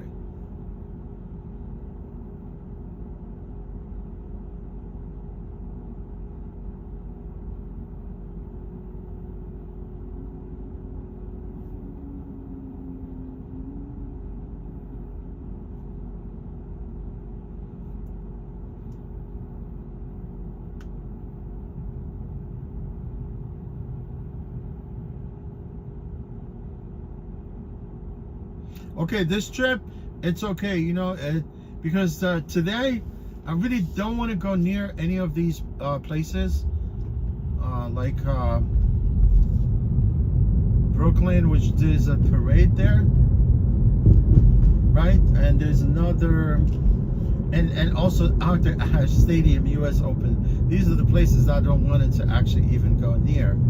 Yeah, but this job, it literally, I have to go like 15-17 minutes to go pick up from Flushing, Maine, and then go to Brooklyn, and where actually my shift is gonna end right there. So I think these trips are already planned. They, you know, the company that I work for today, they really kind of filter these trips, you know, in order for you to go that direction, you know, because they don't want you to, well, they don't want us to go empty going back to the depot, so they give you a trip going that direction. It's the same thing like Uber. We no longer have that option with Uber to filter our destination, right? Lyft, they give us two. Lyft, they're never accurate. They never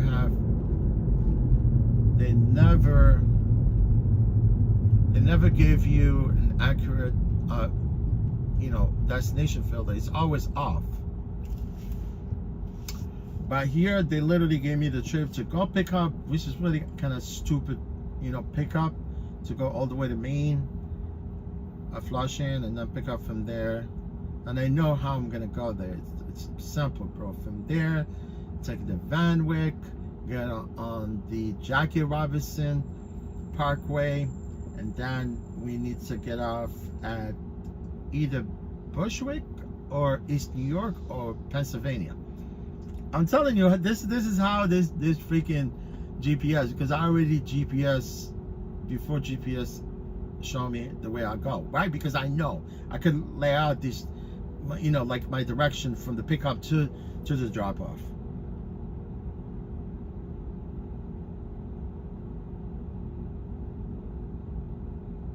Yeah, Prince, it's actually right off Northern Boulevard. I'm gonna turn here, take the Grand Central to Northern Boulevard, like I'm going towards, you know, Shea Stadium, then get on Northern Boulevard, and the first light after the bridge, I'm gonna have to turn on Main, because you cannot turn on Prince, and then go to Prince from there.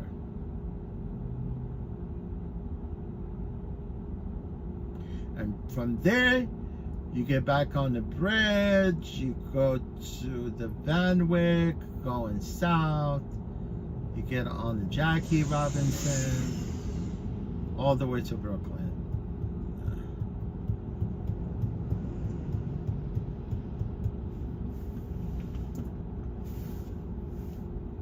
I already mapped out the GPS.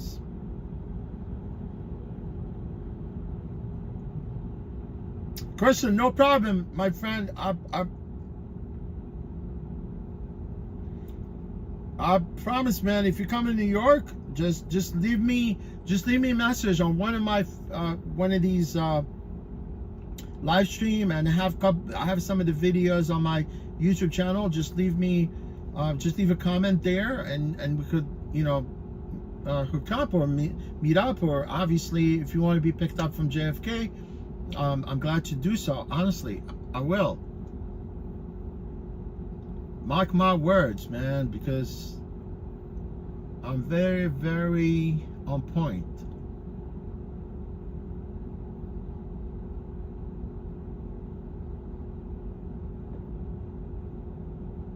Are you just gonna come like visit New York? I mean, that's what your plan is just visiting?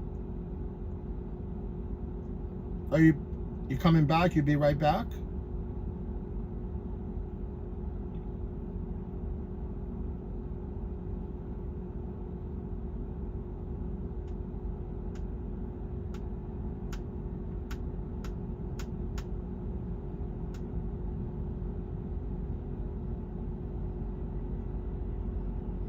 Yeah, I thought maybe they would have probably hooked me up with a trip right here from LaGuardia, because LaGuardia looks busy.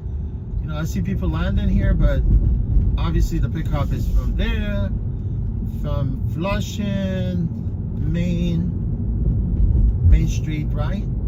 All the way to... Go ahead, I'll let you go. You want to turn there? If you don't want, I'll take this spot from you, lady. Because clearly nobody's going to turn here, but I know there's an arrow to turn.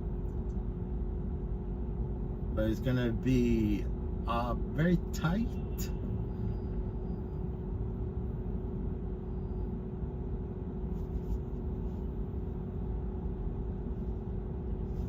See, this is how I'm going to do it, man. Like, literally just attacking everyone there. I feel bad, man, but I don't do this on purpose.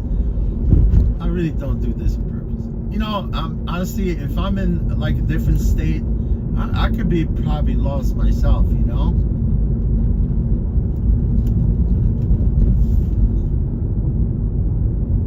Man, these guys, they go fast along the parkway here. But if the cops are there, you're screwed. If the Smokies are setting you a trap, you get chased. They chase you, man.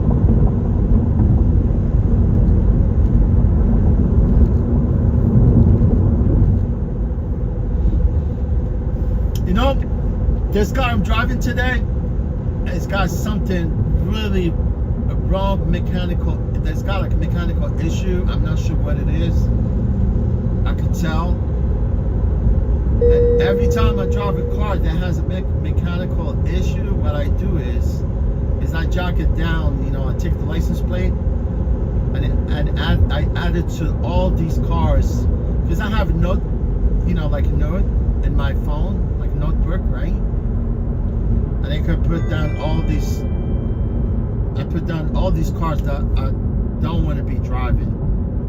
If I happen to get, you know, if I happen to be dispatched to one of these cars, I could just go back to my note and look at the license plate, and I go like, okay, with this car isn't for me, so I could just switch cars. And I'm sure this car's got like it's a humming sound in the back of this car. And I'm sure it's gotta be something. It's either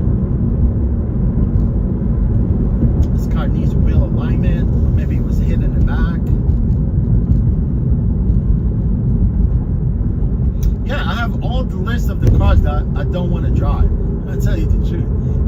don't really fix some of these cars, although like it's not as like you could just go and figure the problem with the Teslas. You know, you gotta be Tesla mechanic, honestly, if you want to be able to find out what's wrong with the car.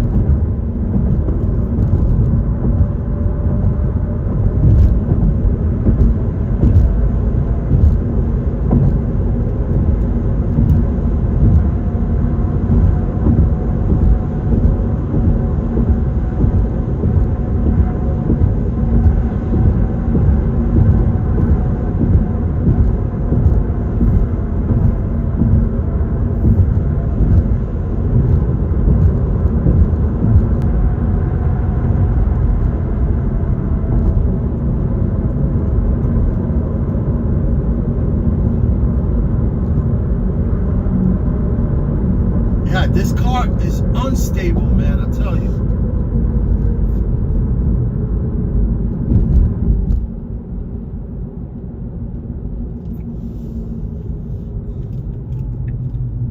Let's go, Mr. Jado. Mr. Jado.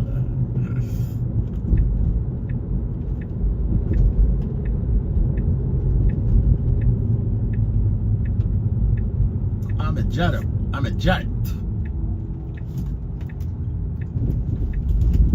I'm a big jet.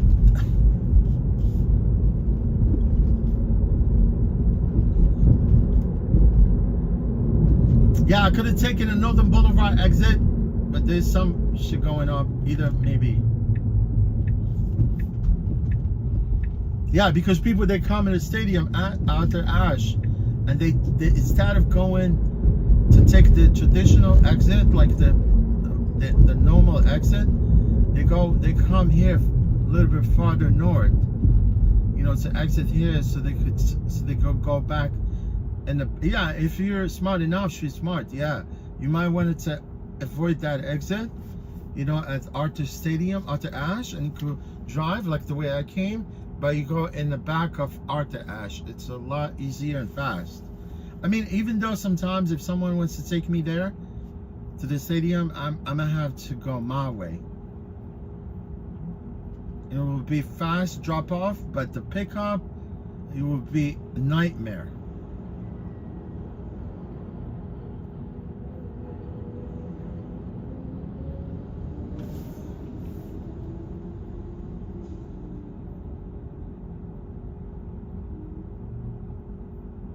Terrell. Hi Terrell, how you doing, my friend? Happy Labor Day. I hope you're doing good, my friend. Terrell, are you from the States?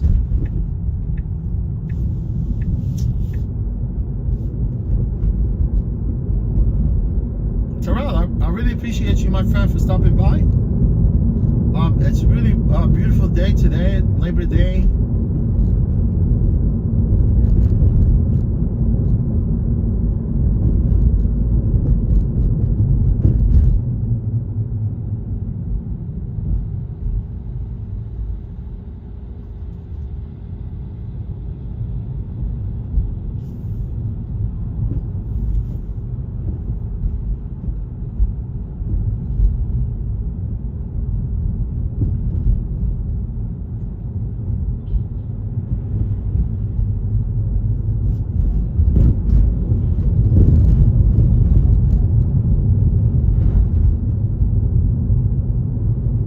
See, that's why I said if I took that exit from Northern Boulevard, it definitely cannot make no turn, right?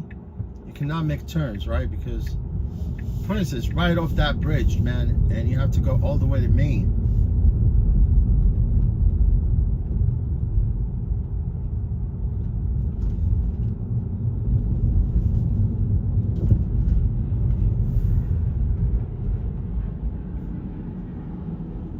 Yeah, you gotta go to Maine.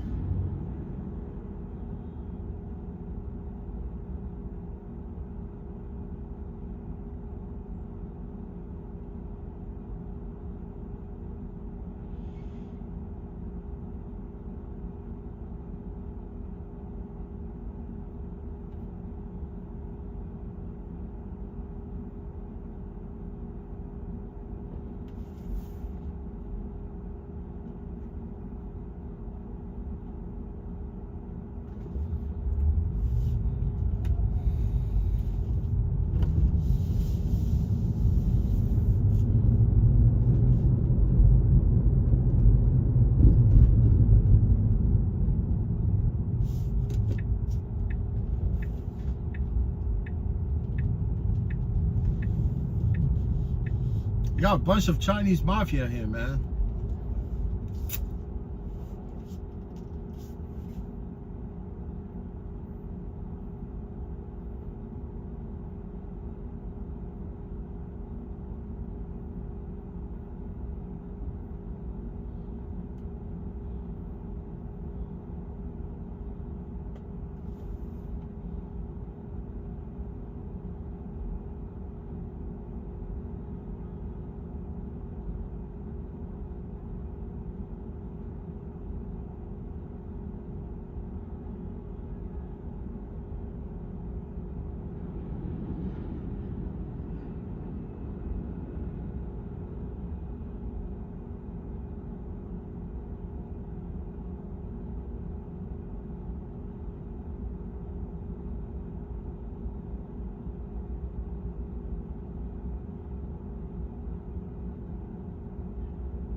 Yeah, here, man.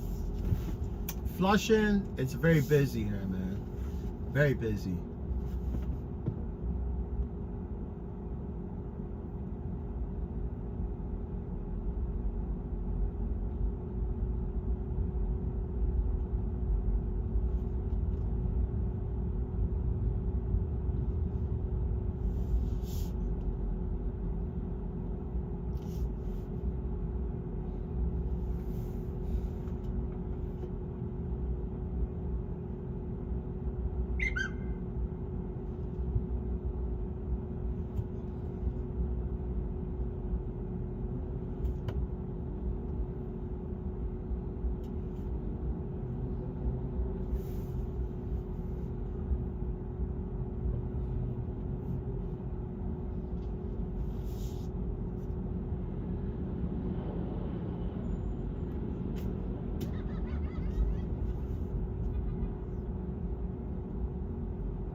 G-Wagon.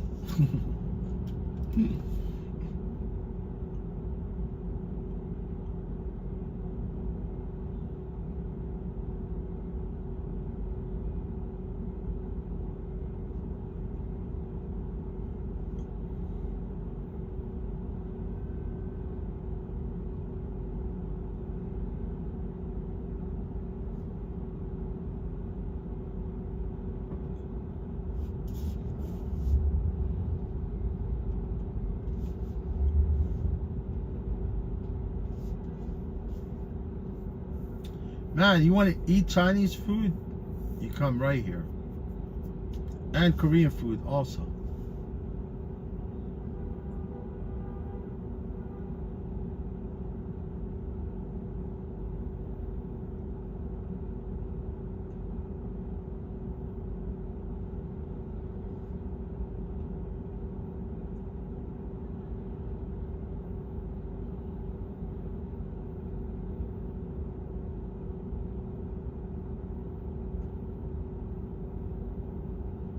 Oh, Salman, how you doing, my friend? Yeah, you from Canada.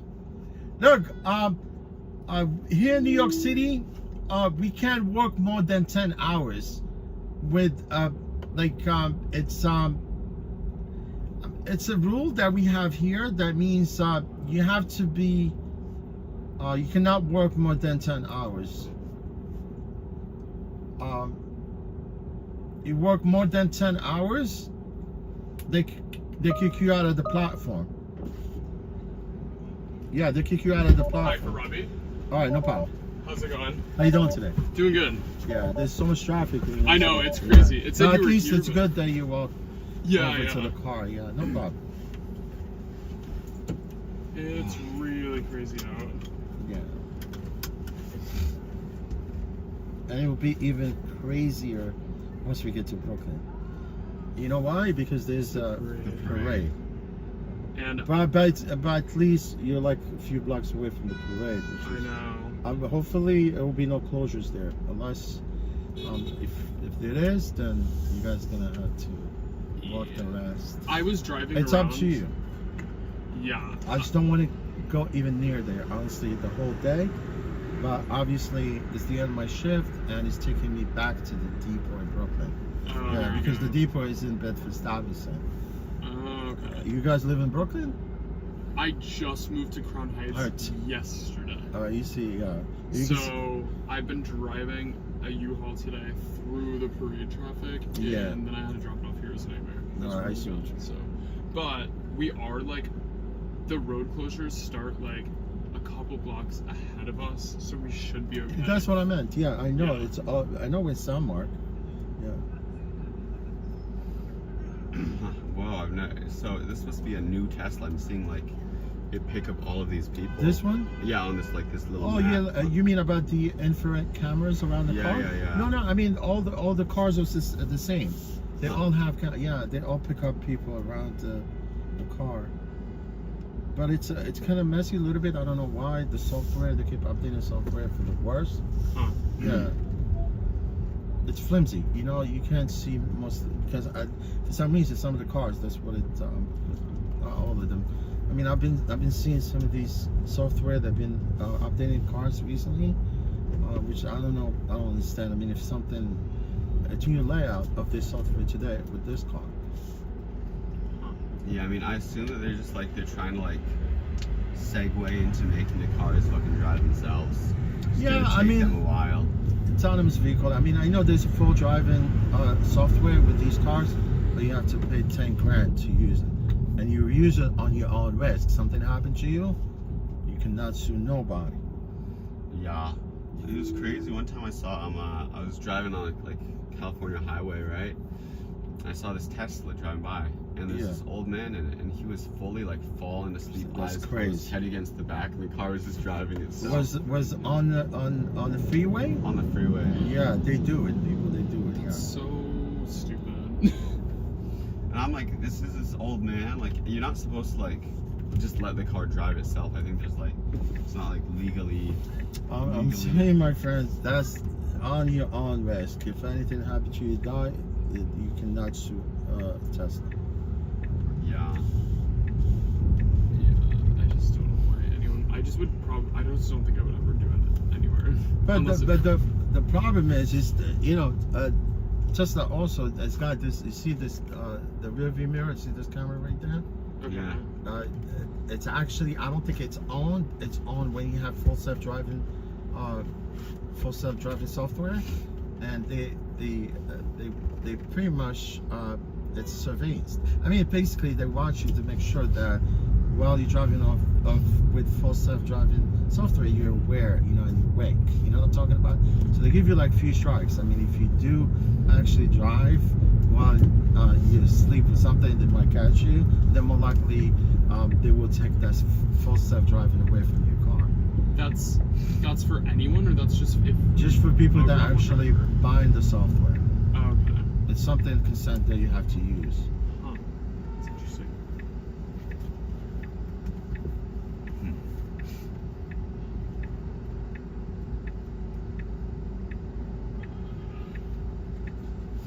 How's the setup going? Oh, there? I don't know. I just texted them that we're on our way back. Let me see if the machine's still there.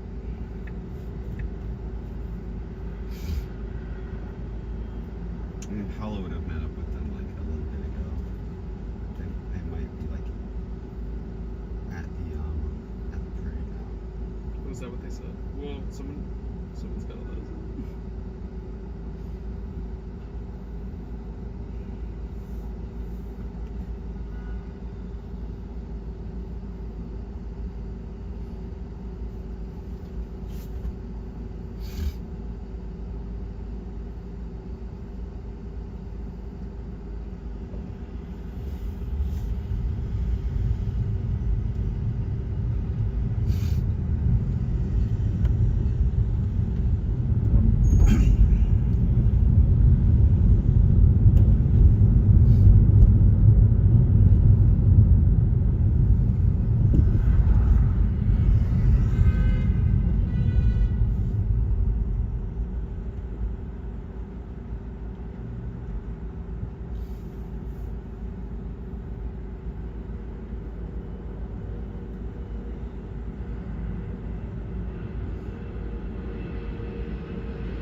drivers they license do that. removed this all Bluetooth and things from the cars, right? Oh, they just yeah, did? Yeah.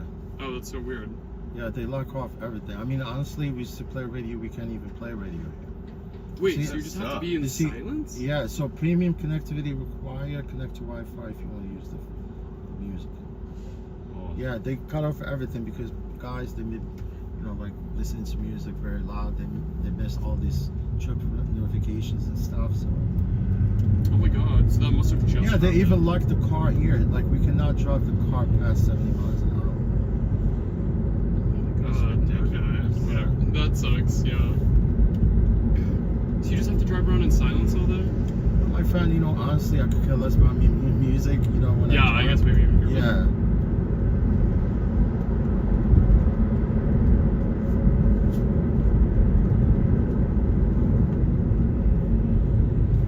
This car, you could literally lock the car, nobody could drive it. You know what I'm saying? If you have a Tesla, you could set up a passcode, and if you have like teenagers or you don't want them to drive the car, they can't drive it unless they have a passcode.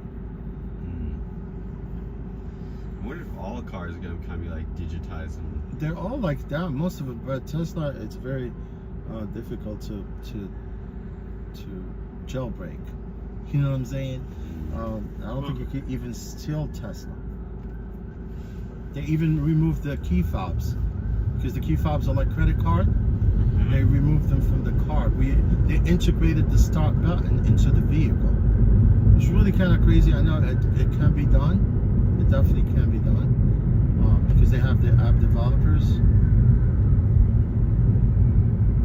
That's crazy. You see, like here, I can start the car from here, lock the car, unlock the car, activate the horn, all that nonsense. Yeah, they make it difficult. I mean, they learn it along the way because that's how when they started, everything was unrestricted, and now they're restricted all the cars.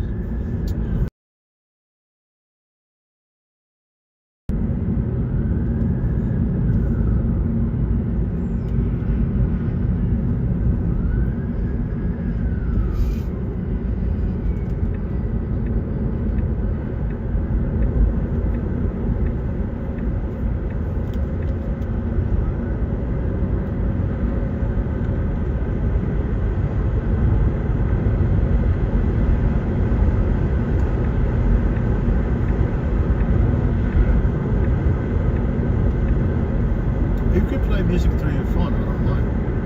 Oh, I guess that's what I meant. Oh, you just mean it on my phone? No, I mean you could. Yeah. Oh, okay. That's okay. That's okay. But I appreciate it.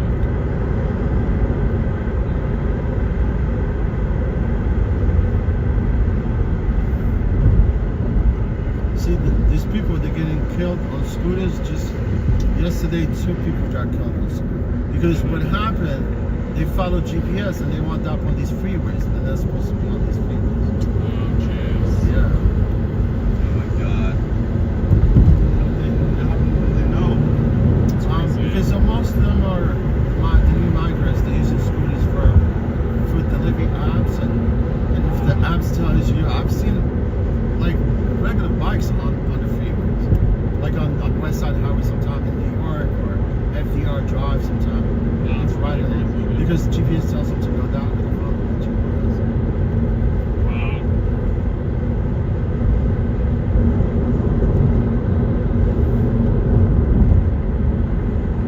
Do you know how you could translate everything nowadays through the phone? Yeah. Yeah, so them, literally the app, they allowed them to translate their food delivery apps and rideshare app into like literally Spanish, right?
actually exit here through Jackie Robinson. Oh yeah. Yeah. Let's not. No. It's got to be like that all the way. But this is actually another shortcut to get back on Jackie Robinson's. There you go.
This is just notification.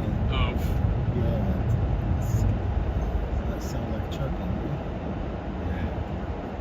Yeah, it's just notification.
when we get to St. Mark's, we can just hop out because we're on the corner of the Right, street. no problem.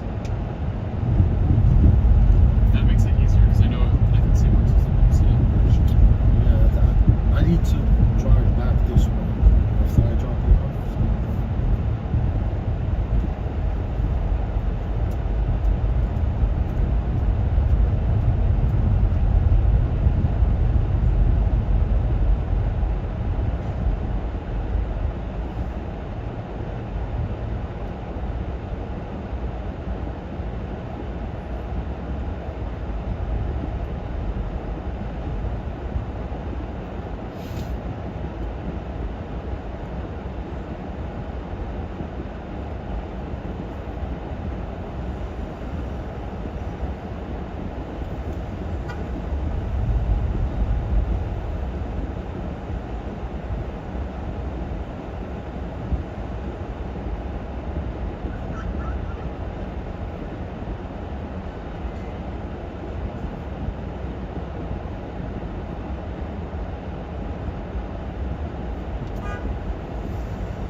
See if they're gonna let us go straight. Because it seems like they're diverting traffic back to Atlantic. Hopefully we can go straight. I hope it does. I mean, today was this nightmare. I should see even when it's come near the parade.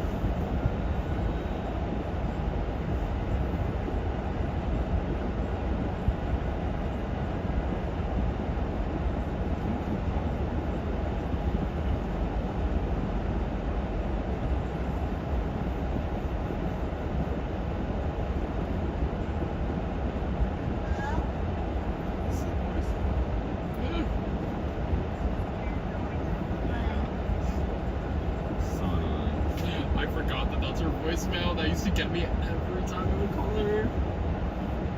That's voicemail.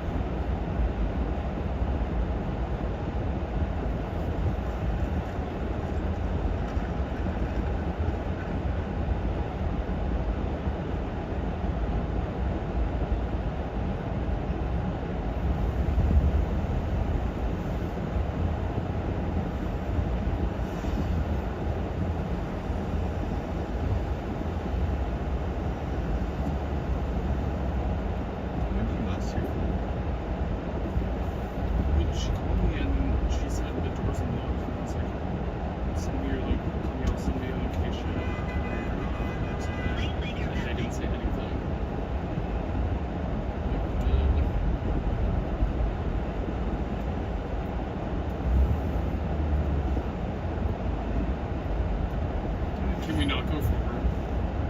I don't think they're letting traffic going straight through it. Alright, I Yeah. guess if that's the case, we can hop out. I mean, you're walking distance from this corner, right? From here, right? Yeah, I mean, I think it's just a few minutes. You see, I mean, it seems like they're not letting people go straight. Is it Yeah, it's blocked. I mean, I can see. Alright, let's just. Yeah.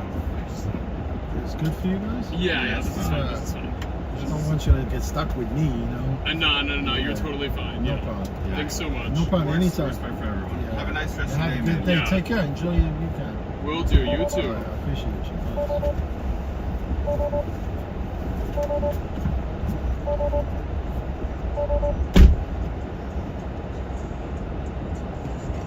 Yeah, definitely we're not going straight. You know, this is why I did not want it to even bother. Every time I look at the map and it shows me people going, want to go this way, I'm out. I'm out. I don't want to deal with that shit. The only thing I actually looked at the trip and I could see it was going initially. Remember, guys, in LaGuardia, when I got the trip, I was sizing the trip. At one point, I could see it was only 2 blocks from the parade.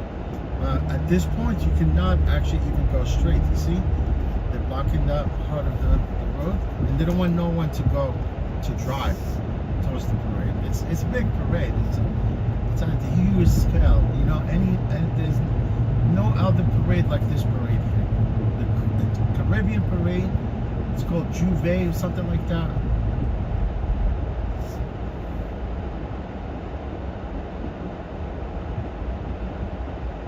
Yeah, I know.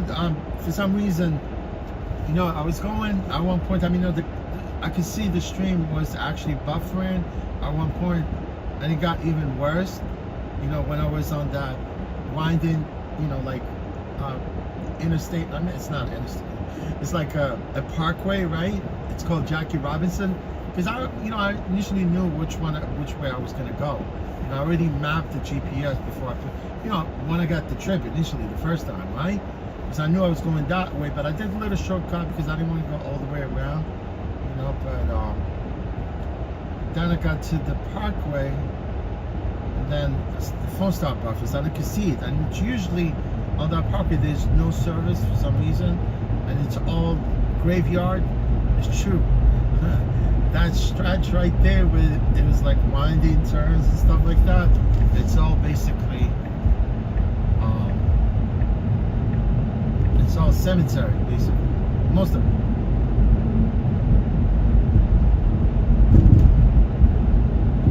Yeah, guys, look, I've obviously this is my the end of my shift.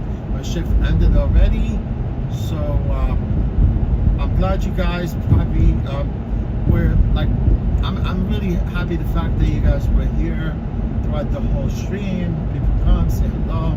I know some new people come in. And tomorrow I'll be streaming tomorrow, definitely. And I can tell basically, you know why? And also because of the phone, it got hot also, I could tell. Because usually I have the AC on, blowing onto the phone, so I can keep it really, so I can keep it cool. But I forgot to turn the AC, and that's why even the phone got hotter. So at this point, it's the end of my shift, like I said, guys. But I'm definitely gonna be here tomorrow to stream for you. And yeah, I mean, I'm only like 15, maybe not even 10 minutes to where I'm gonna end my stream, and you guys could like ride along with me to the end.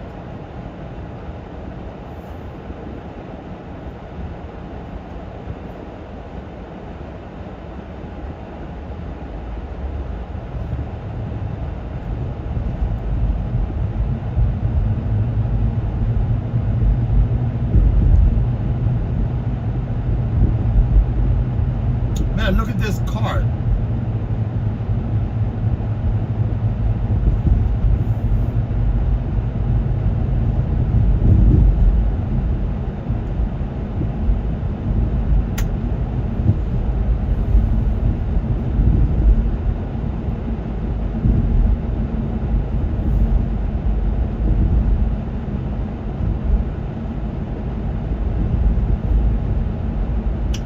yup.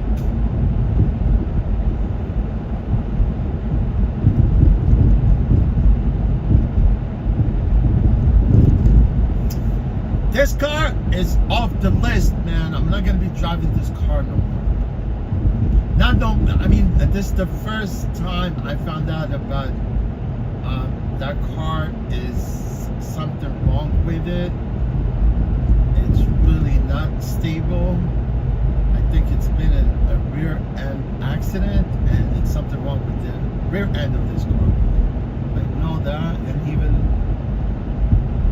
the front of this car is very loose.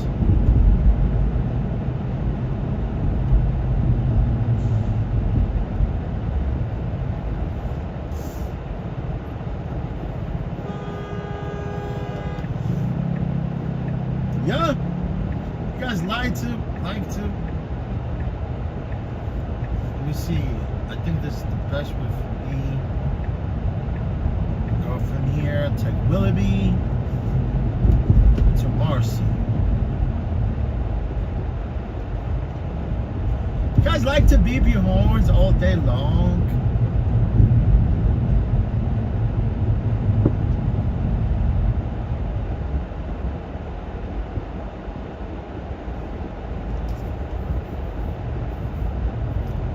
Today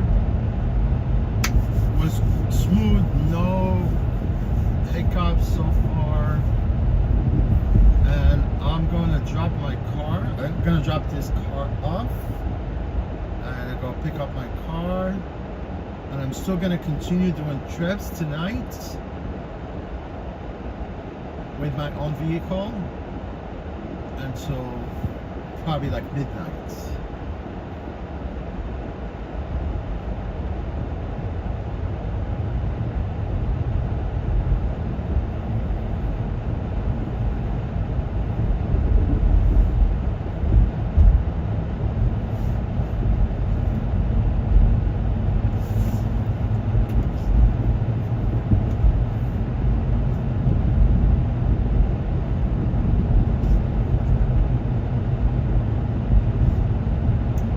Primo Gringo, how you doing, my friend?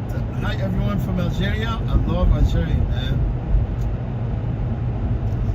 Algerians and Moroccans, they speak the same language.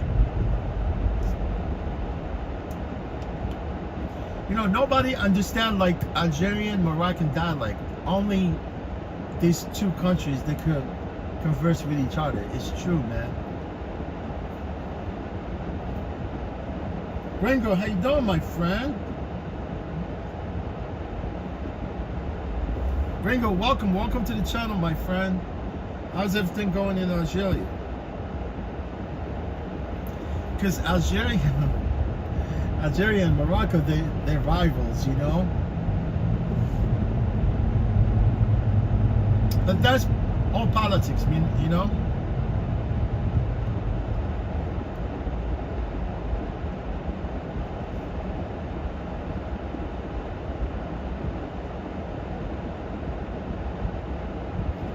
It's all about politics, man. You see, I turned the AC. You see, guys, you can hear the AC. It is at high volume, right? It's actually, I have it on, blasted, just to cool off the phone, because I know the phone gotten hot. I should have had the AC like running pretty much for the last like an hour or two, but it was blowing inside, not on the phone. You know what I'm saying? So I eventually found out the vent for the AC for the front. You know, before, remember guys, I was telling you about the software. They updated the software for the Teslas, and everything looked weird, man. And I eventually kind of sort of, you know, figured this out at this point. Like every time they update the app, you have to figure something out.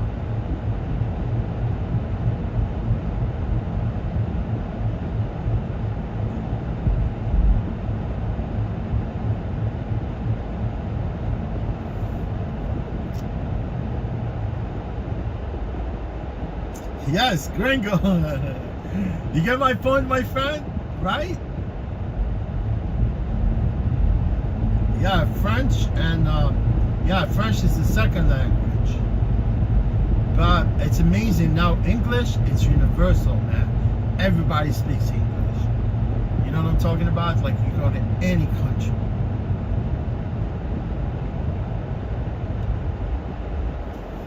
Yeah, that's my Toyota Camry right there. You see it?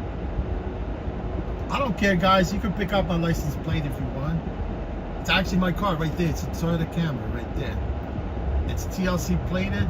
I'm gonna go pick up my car. Turn on Uber or Lyft. I really don't turn Lyft that much. But today, like I said, Saturday and Sunday and Saturday, I do non-emergency transportation trips. Access a ride. Same amount of money, less headache. You don't deal with freaking crazy people. Yes, guys, this is my end of my shift. I'll park the car and I say bye to you guys. Christian, like I said, my friend, if you decided to come to New York, just you know, reach out to me. You can leave me a comment on this video, like on you can leave me comment on the comment section below of this of this live stream on any of my videos. I'll get back to you, my friend. I promise. You know, I still need to actually like create new email. I only have 2 email addresses, honestly. I only have Gmail and this and my personal email address. So I would definitely, maybe I'm thinking about creating another email address just for people to set up on my YouTube so they could reach out to me if they want to. You know what I mean? So, but guys, you know, it's really a blast. I really thank you guys from the bottom of my heart that you guys been here talking to me, right?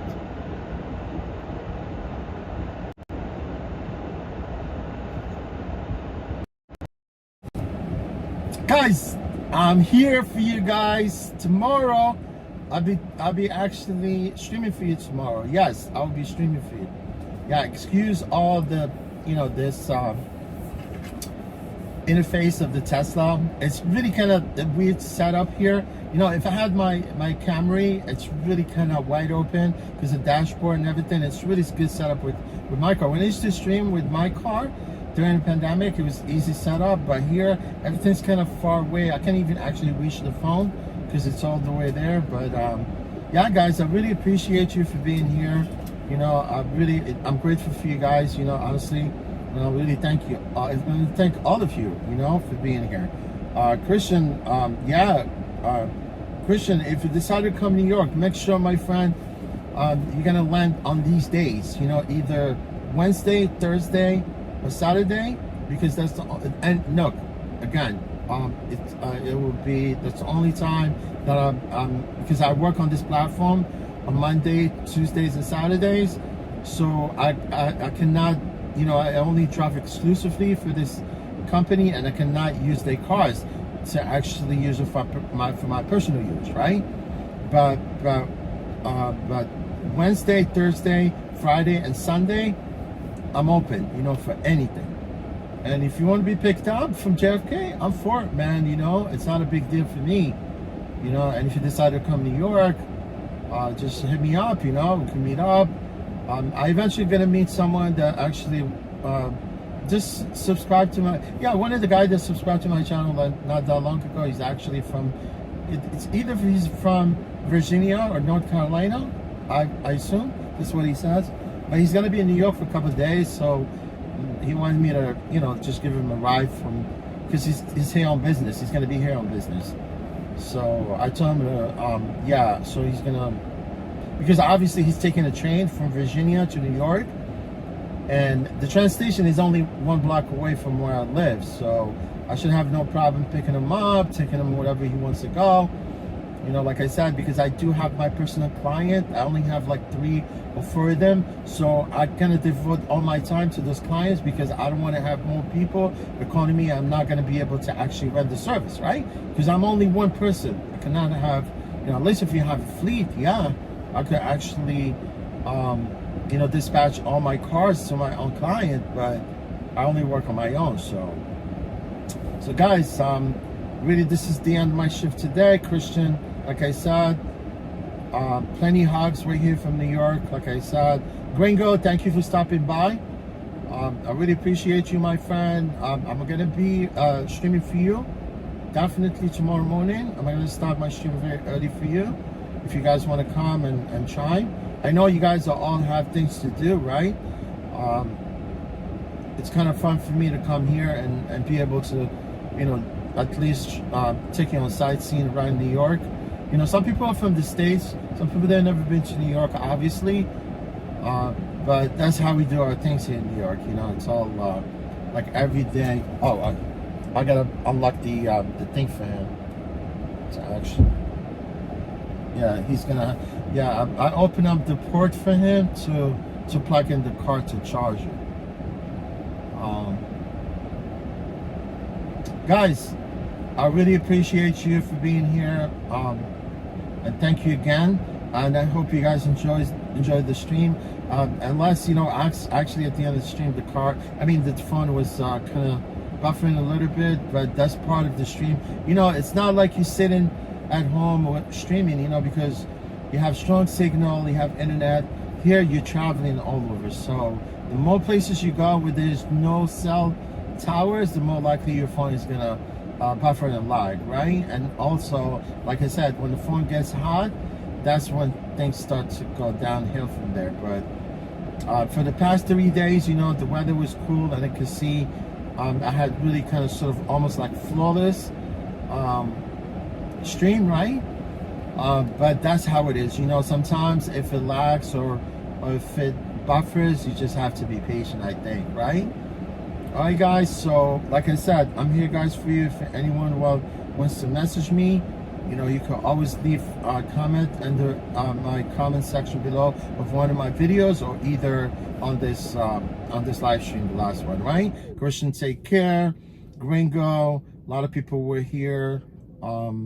Salman was here. Ray was here. Lynn was here. I don't think Lynn was here earlier, right? Lima from Brazil. Jonathan C. Jeff was here to talk to me because obviously this guy's going to be in New York. We chatted through text message basically at one point. Team Gotti, and excuse me, you know, forgive me if I forgot, you know, most of the guys that were here today, right? I appreciate you guys, so I'll talk to you soon. All right, take care, guys. Bye.